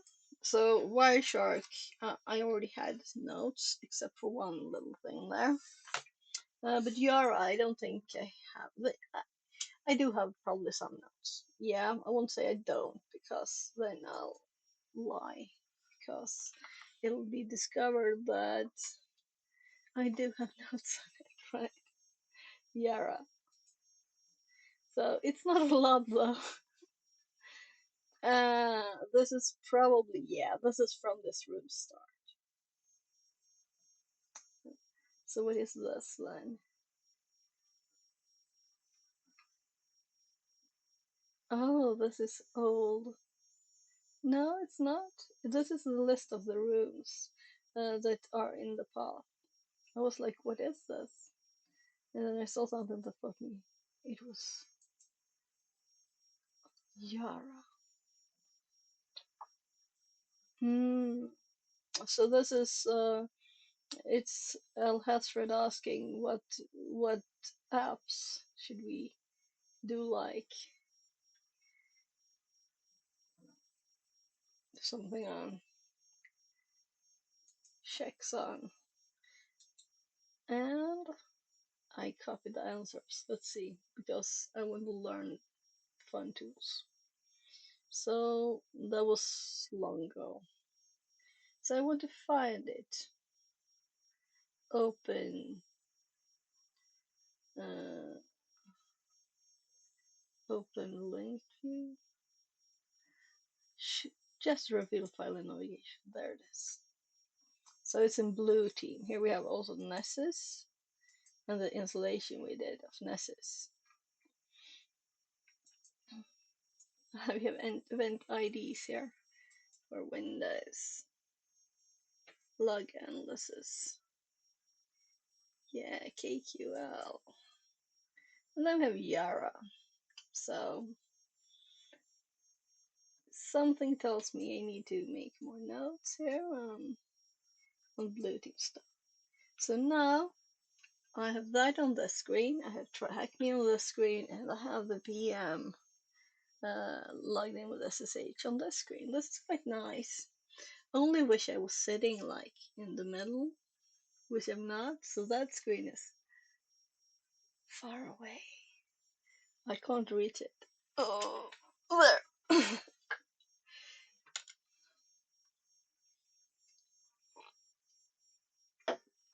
So let's actually update Yara. We're gonna have to add Yara to the thing,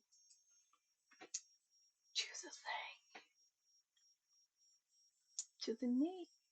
Yeah, the tabs have moved here. Wireshark Yara.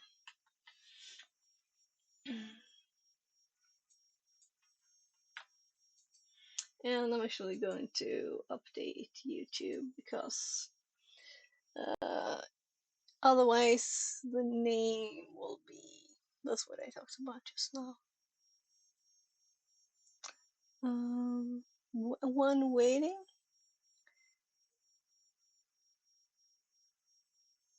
It's in several days. But let's click notify me. We want to see Neil's stuff. So we need to go into YouTube Studio to fix the title of the YouTube stream. So not that one, but live. Edit, and it says 80 hacking because that's what I thought I would do before I started and realized that the cyber defense was still my active path. So I'm going to finish it and not switch to the 81 that I was going to because cyber defense is no more, right? So now this will be there, saved forever. So I can find stuff and people can find stuff.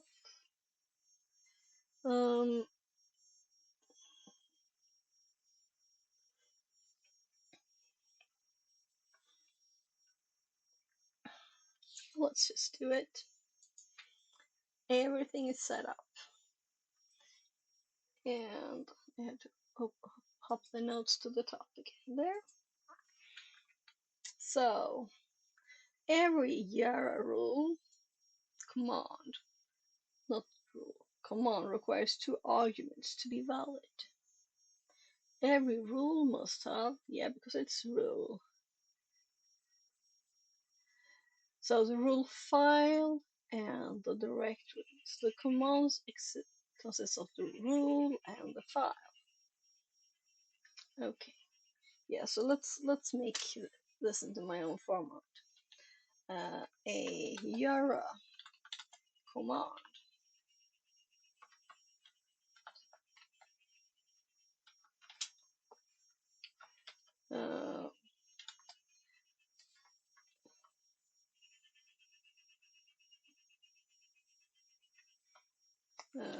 a Yara rule file, a file,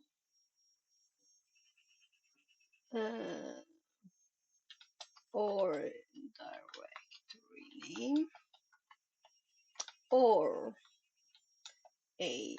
process ID.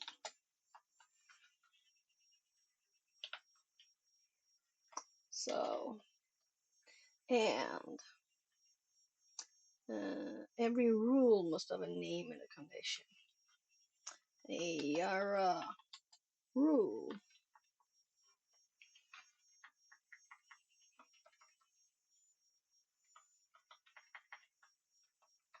I'm actually making it like, let's do bold.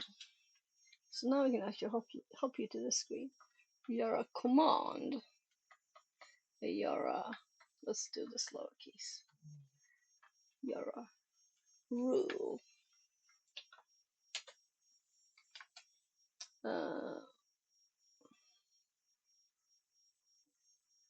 Name.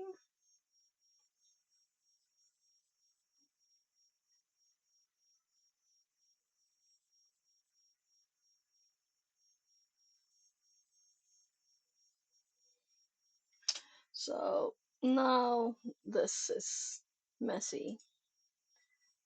If you wanted your rule on directories on right, we'd use a following command. Yeah, but give me more about the. We will make one, right? Rule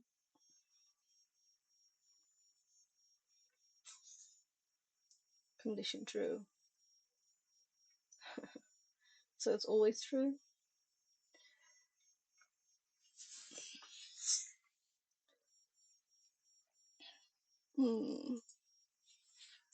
Let's say your rule, the rule in the file. So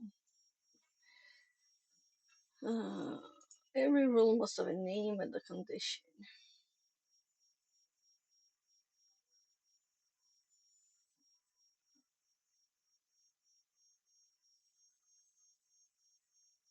Name and the condition.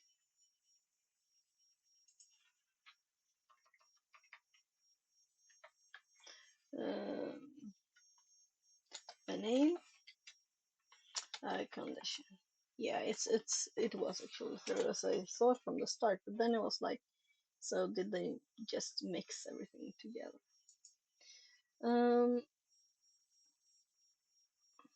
So as an example, we would use the following command. So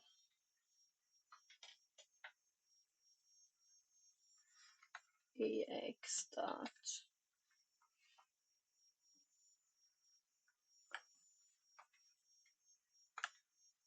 so I just pasted an example of that. And now we're going to make an example of a Yara rule here.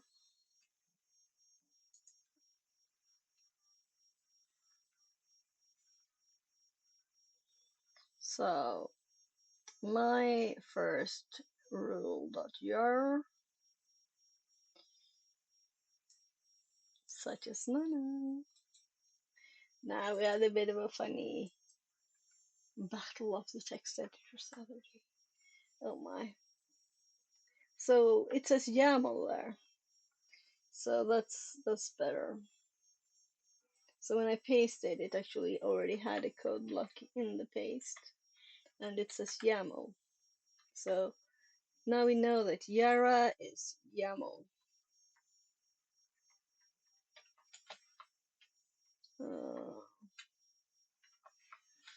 And YAML.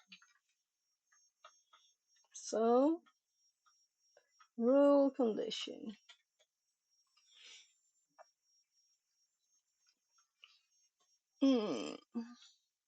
So let's make this.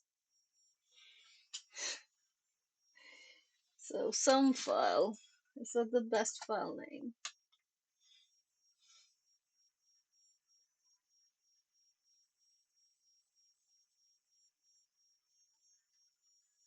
I'm just curious. Yeah. So there's also go. Go. So we will use go. cd Python.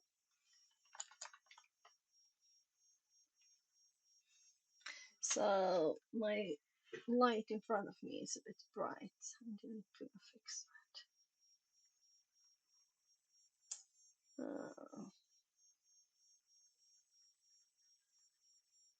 So it doesn't have to be so bright. When it's bright outside, it needs to be brighter, but not now.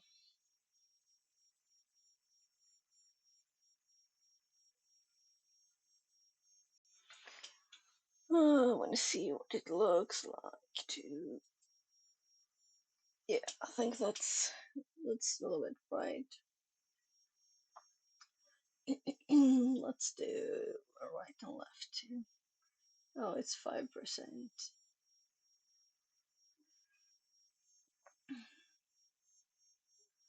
Actually 10%. That's 1%. RGBs. And the back is just 13.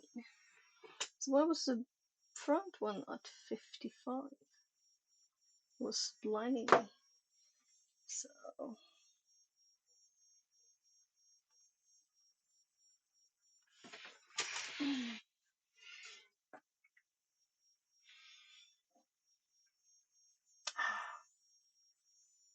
there.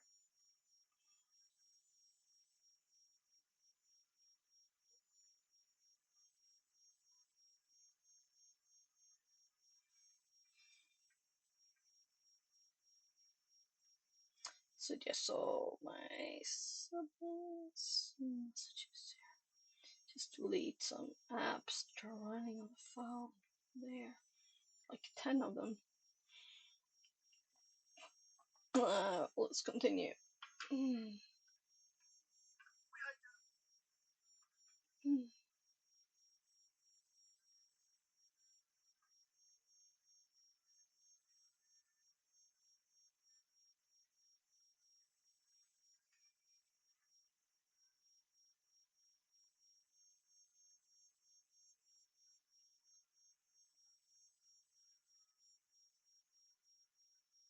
So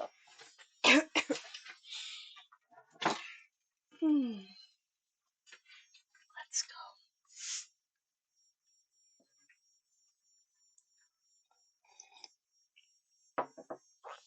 Very much honey in that tea now. Intense. Sweet. So let's let's make some file or something. We will check out the directory.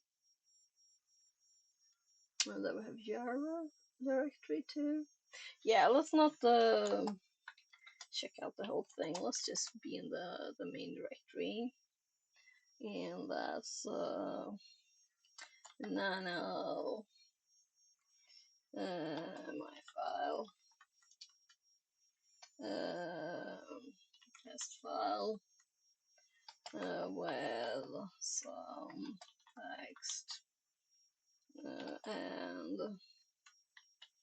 1 2 3 4 5 6 7 8 9. So I was thinking we could see if we can match something in here. Let's do that too. So we have some text in here, not just touch as they did. And let's nano my rule dot er. They have my first rule sounded a bit long, so I'm just gonna copy the rule again. So we have it here. Rule, example rule, condition true. Let's call it my rule. Kind of feels logical to have it in the same file, same name as a file name, right? But they don't do that. So, nano Oh yeah, they just put it in there. The name. Oh gosh, it's still doing it. I've turned off phone link so many times. No, this is it. I've said this several times, but come on, stop the darn notification. And I didn't want it to start. So it worked on my other one. It's not even started. It doesn't say it started.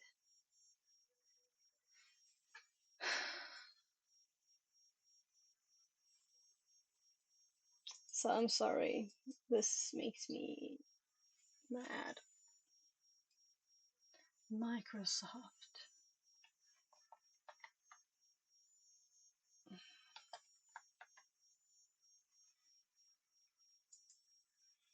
So allow the species to access your mobile. Off.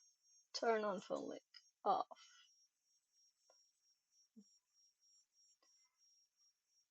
Off. So if it starts again now.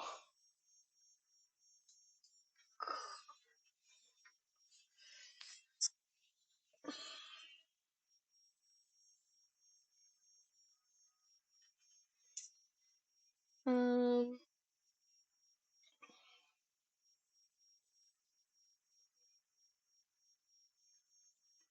sorry for the pause. The name of the rule in this snippet is example rule. There we have one condition. In this case, the condition is condition. So, as previously discussed, every rule requires both a name and a condition to be valid. The rule is satisfied with two requirements. Simply, the rule we have made checks to see if the file directory that we specify exists via condition true. If the file does not exist, then we are given the output of example rule. Let's give this a try on the file sum file that we made in step 1. So let's do Yara, and I'm typing somewhere else. Yara. Let's just try that first. Yara. My rule dot yar.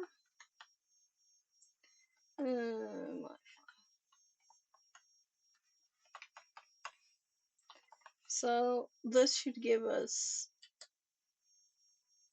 nothing then. But if we do a file that doesn't exist, just you say it could not find the file, which is logical, but if that's the only test in there.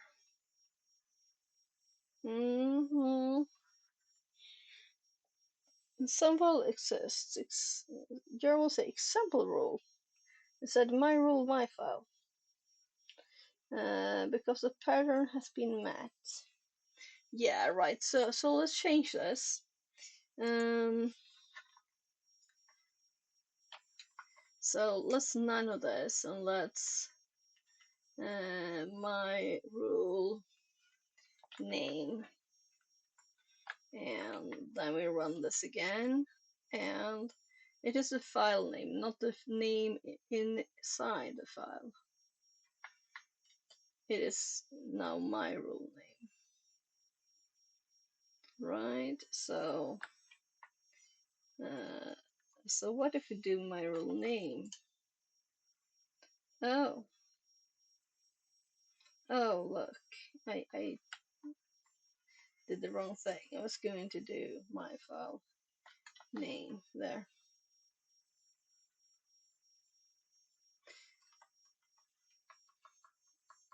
No.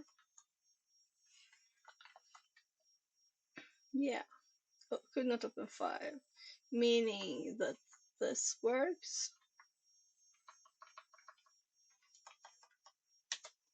to, because my rule file actually is called myrule.jar, but it doesn't have to be. It can be called anything. Yeah, of course. Okay, I think I got it.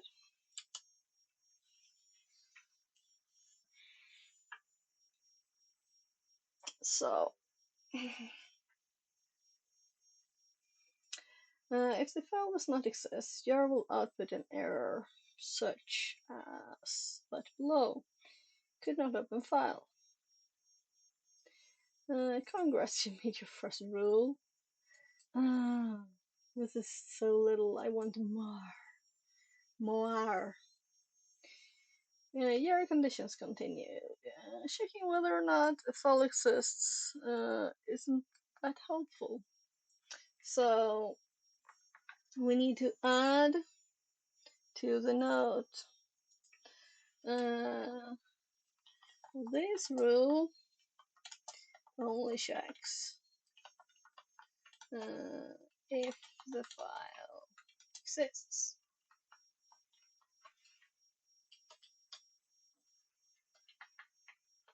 So this does not work, does it? Yeah, it does. It's under the line that you have to use HTML for. So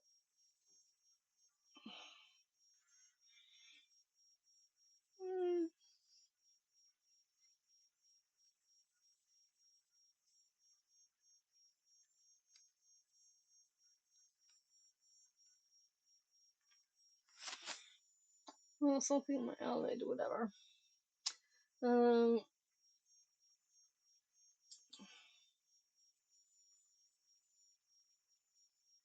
After all, we can configure that. We can figure that out for ourselves. Using much better tools for the job. Yara has a few conditions, which I encourage you to read here at your own leisure. However, I'll detail a few below and explain their purpose. So we have these.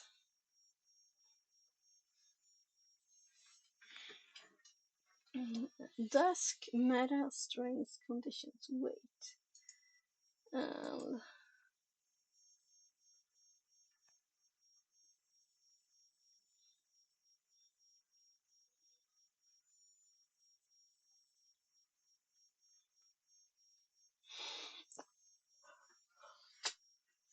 yeah.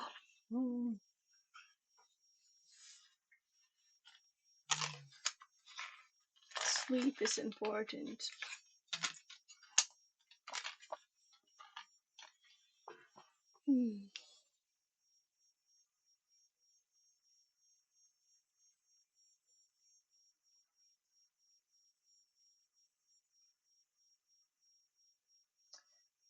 So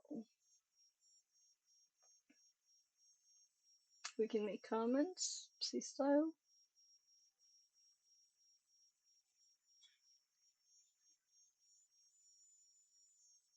Strings equals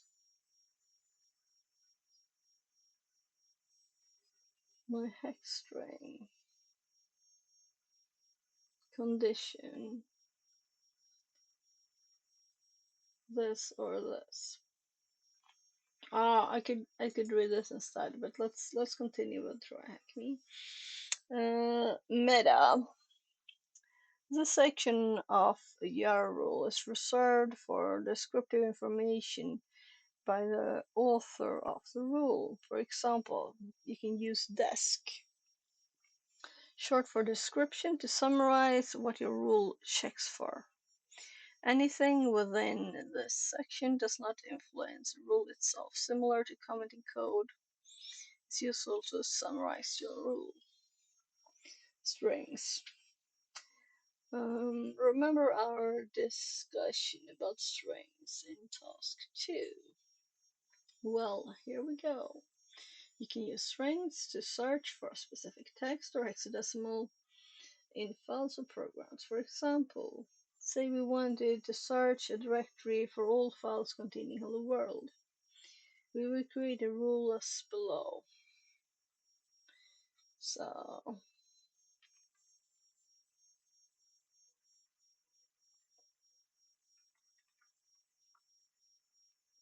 find files with the string in them. We define the keyword strings here, where the string that we want to search, i.e. hello world, is stored within the variable. Of course, we need a condition. Yeah, that's what I thought here to make it valid. For example, we need to use a variable name. In this case, hello world. So we set a variable name here, and then the condition is this.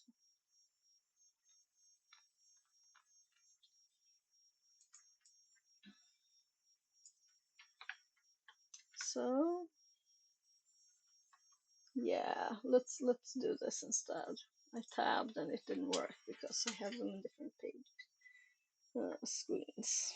So let's paste this one. Checks if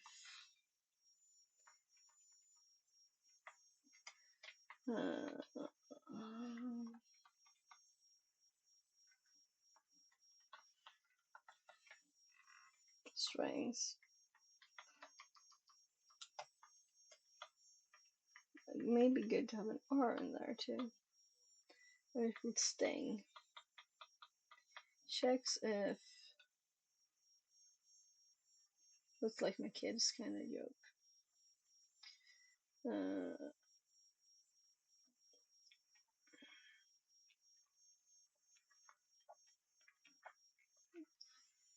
The text.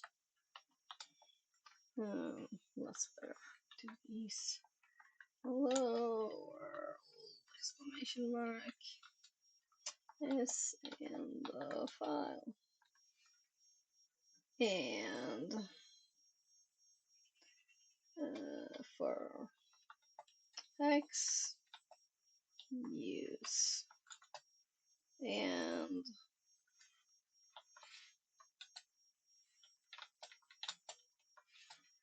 bad example, right?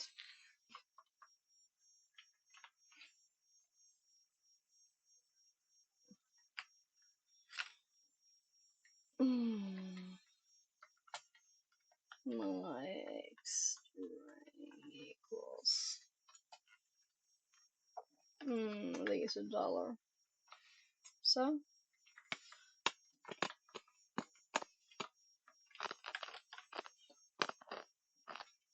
and this is what I happen to see here.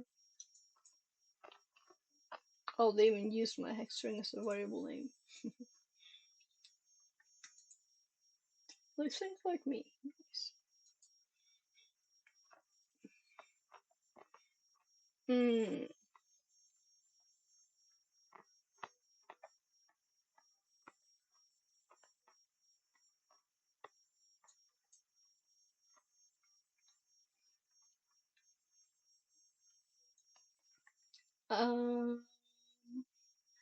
This is just so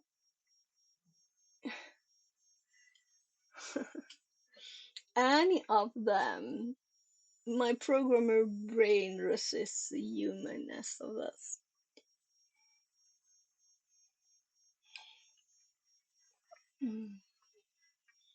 Essentially, if a file has a string, it will match. Not case sensitive. It's case sensitive.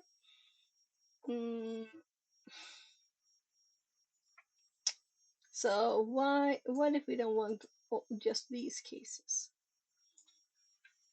But that any of them is cool. And it needs to go into the notes. So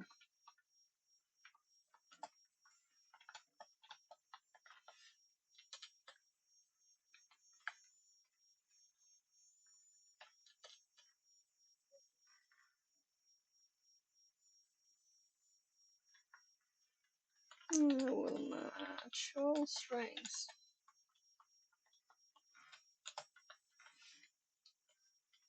That's might be the first time I had a smiley in my notes.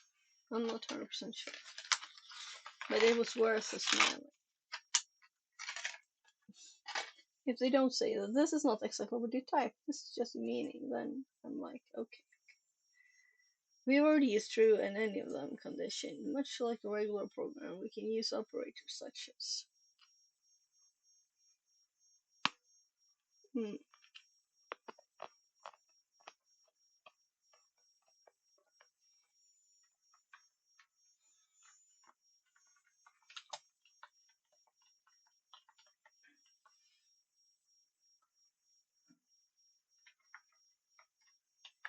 So conditions, of course, is, and this is then sub header to conditions, and we have true,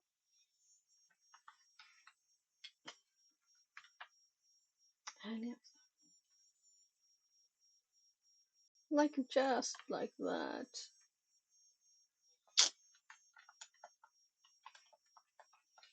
So several word with spaces in between condition.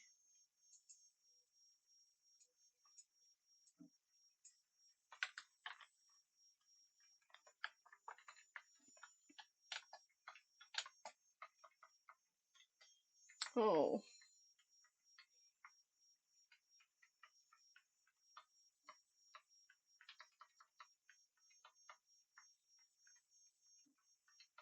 so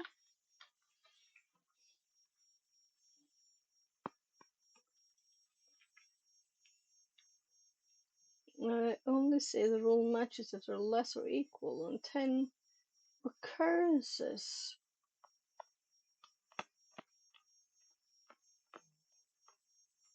Hmm.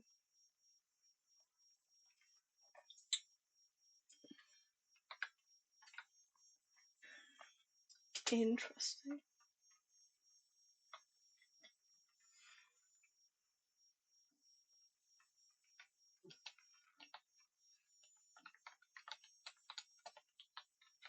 Number of matches.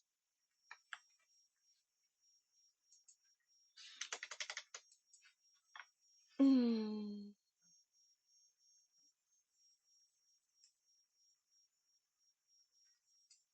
So,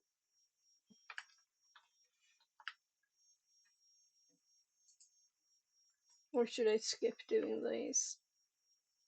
Well, then let's undo this one too.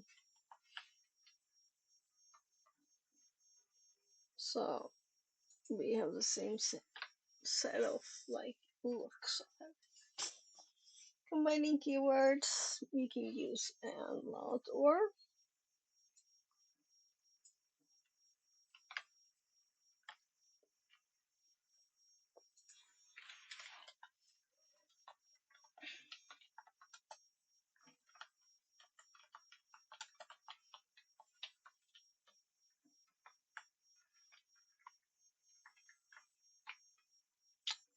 Totally the wrong word.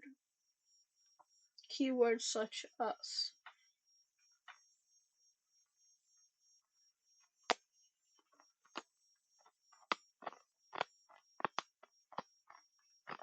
I was going to write combined conditions, not this.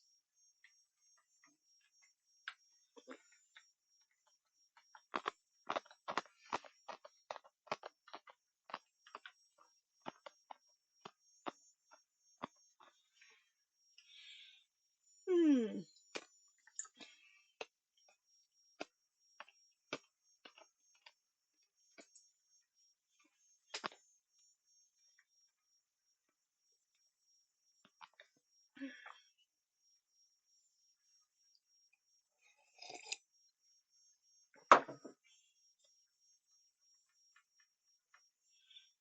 Hmm.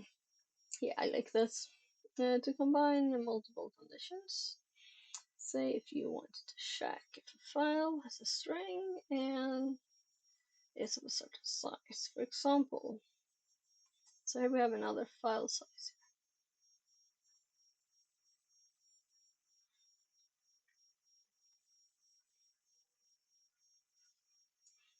So,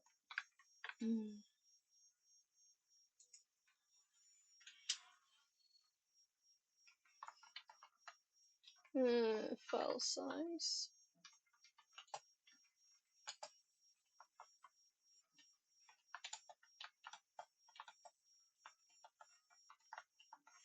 Let's skip that.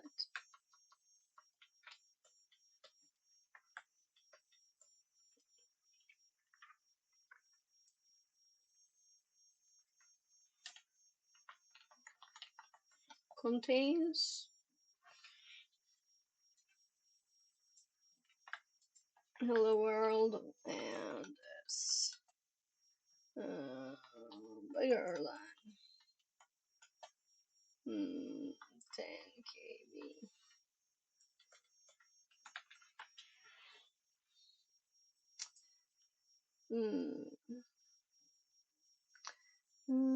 The rule will only match if both conditions are true, which is obvious. It's and.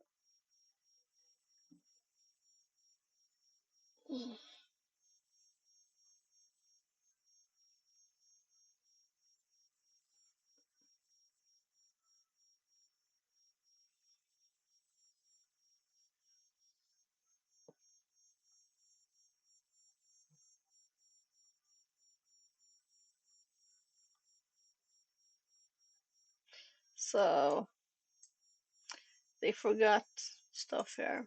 They should have been a command and then the intentionally output blank output afterwards. And rule and file name. So output format, we've seen that. Remember that the text within the red box is the name of the rule. Red box? Oh.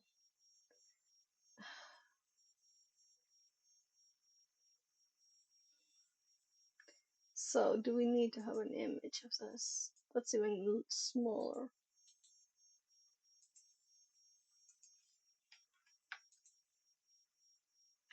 So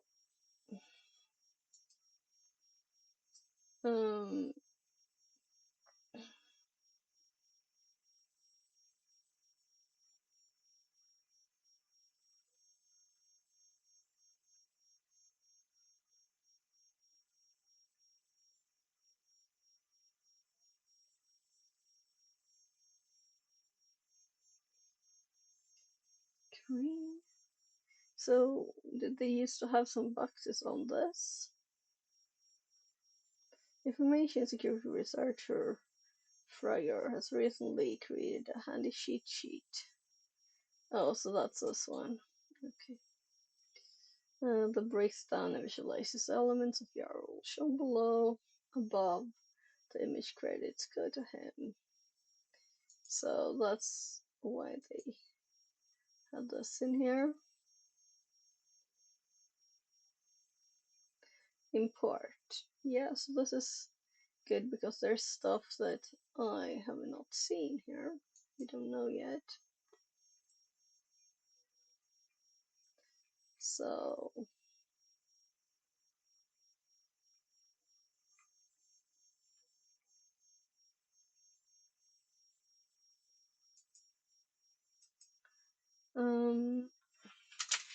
I'll just go shuffle my kids. This is getting late. I'll be right back. It's almost 21.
So, sorry, got some food for one of my kids and the other one.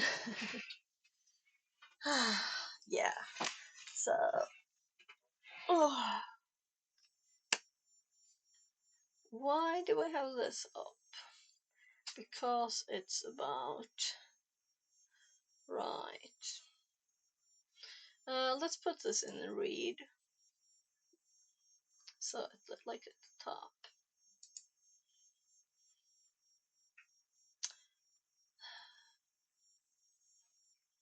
So this is cut from something. It feels old. And I know that it's like, it was supposed to be connected to that article. Because it's the same person.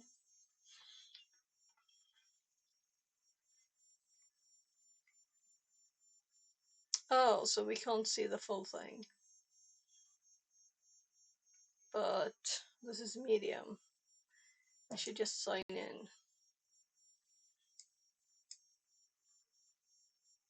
How did I sign in? Uh-huh. So, can I see the whole thing now? No, because I need to become a member. So maybe I shouldn't. I've been thinking of putting articles on Medium, but maybe I shouldn't because people can't see them. Or is there a special thing that you can only see some? There's some of them you can't see. So I don't want people not to see stuff if they don't pay. That's the worst kind of scenario. I should have also available ads, and then at the top, not at the bottom. Oh well. So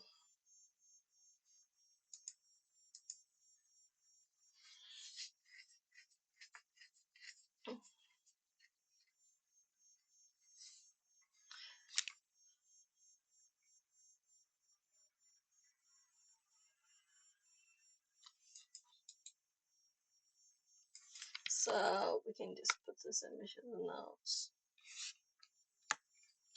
like at the bottom. It's also white. I don't like white. Get it out of the way. Away bright light.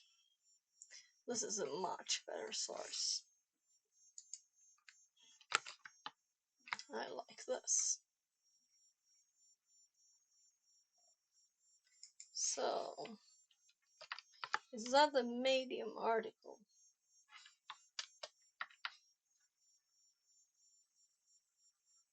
Beginner guide to... And here's the docs. And here's the GitHub and the YARA page. So, in the notes.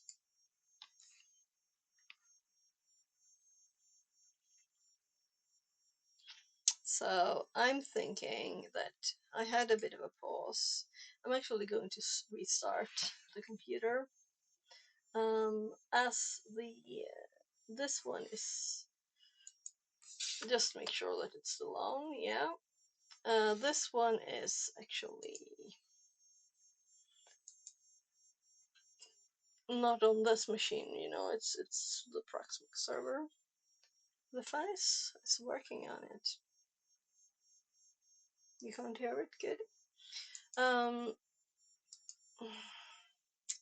So let's actually reboot and see if the mic works. That's the reason. So I'm going to close the connection to the Proxmox.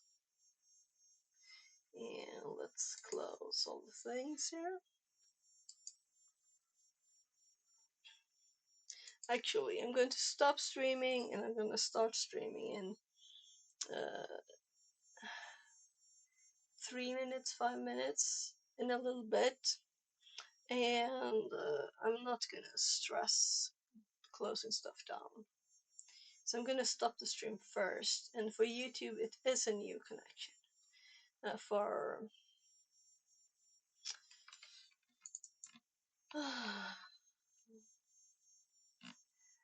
For Twitch it might be the same. It's definitely the same channel. So I'm gonna stop streaming, close OBS, restart the computer, and I'll be back.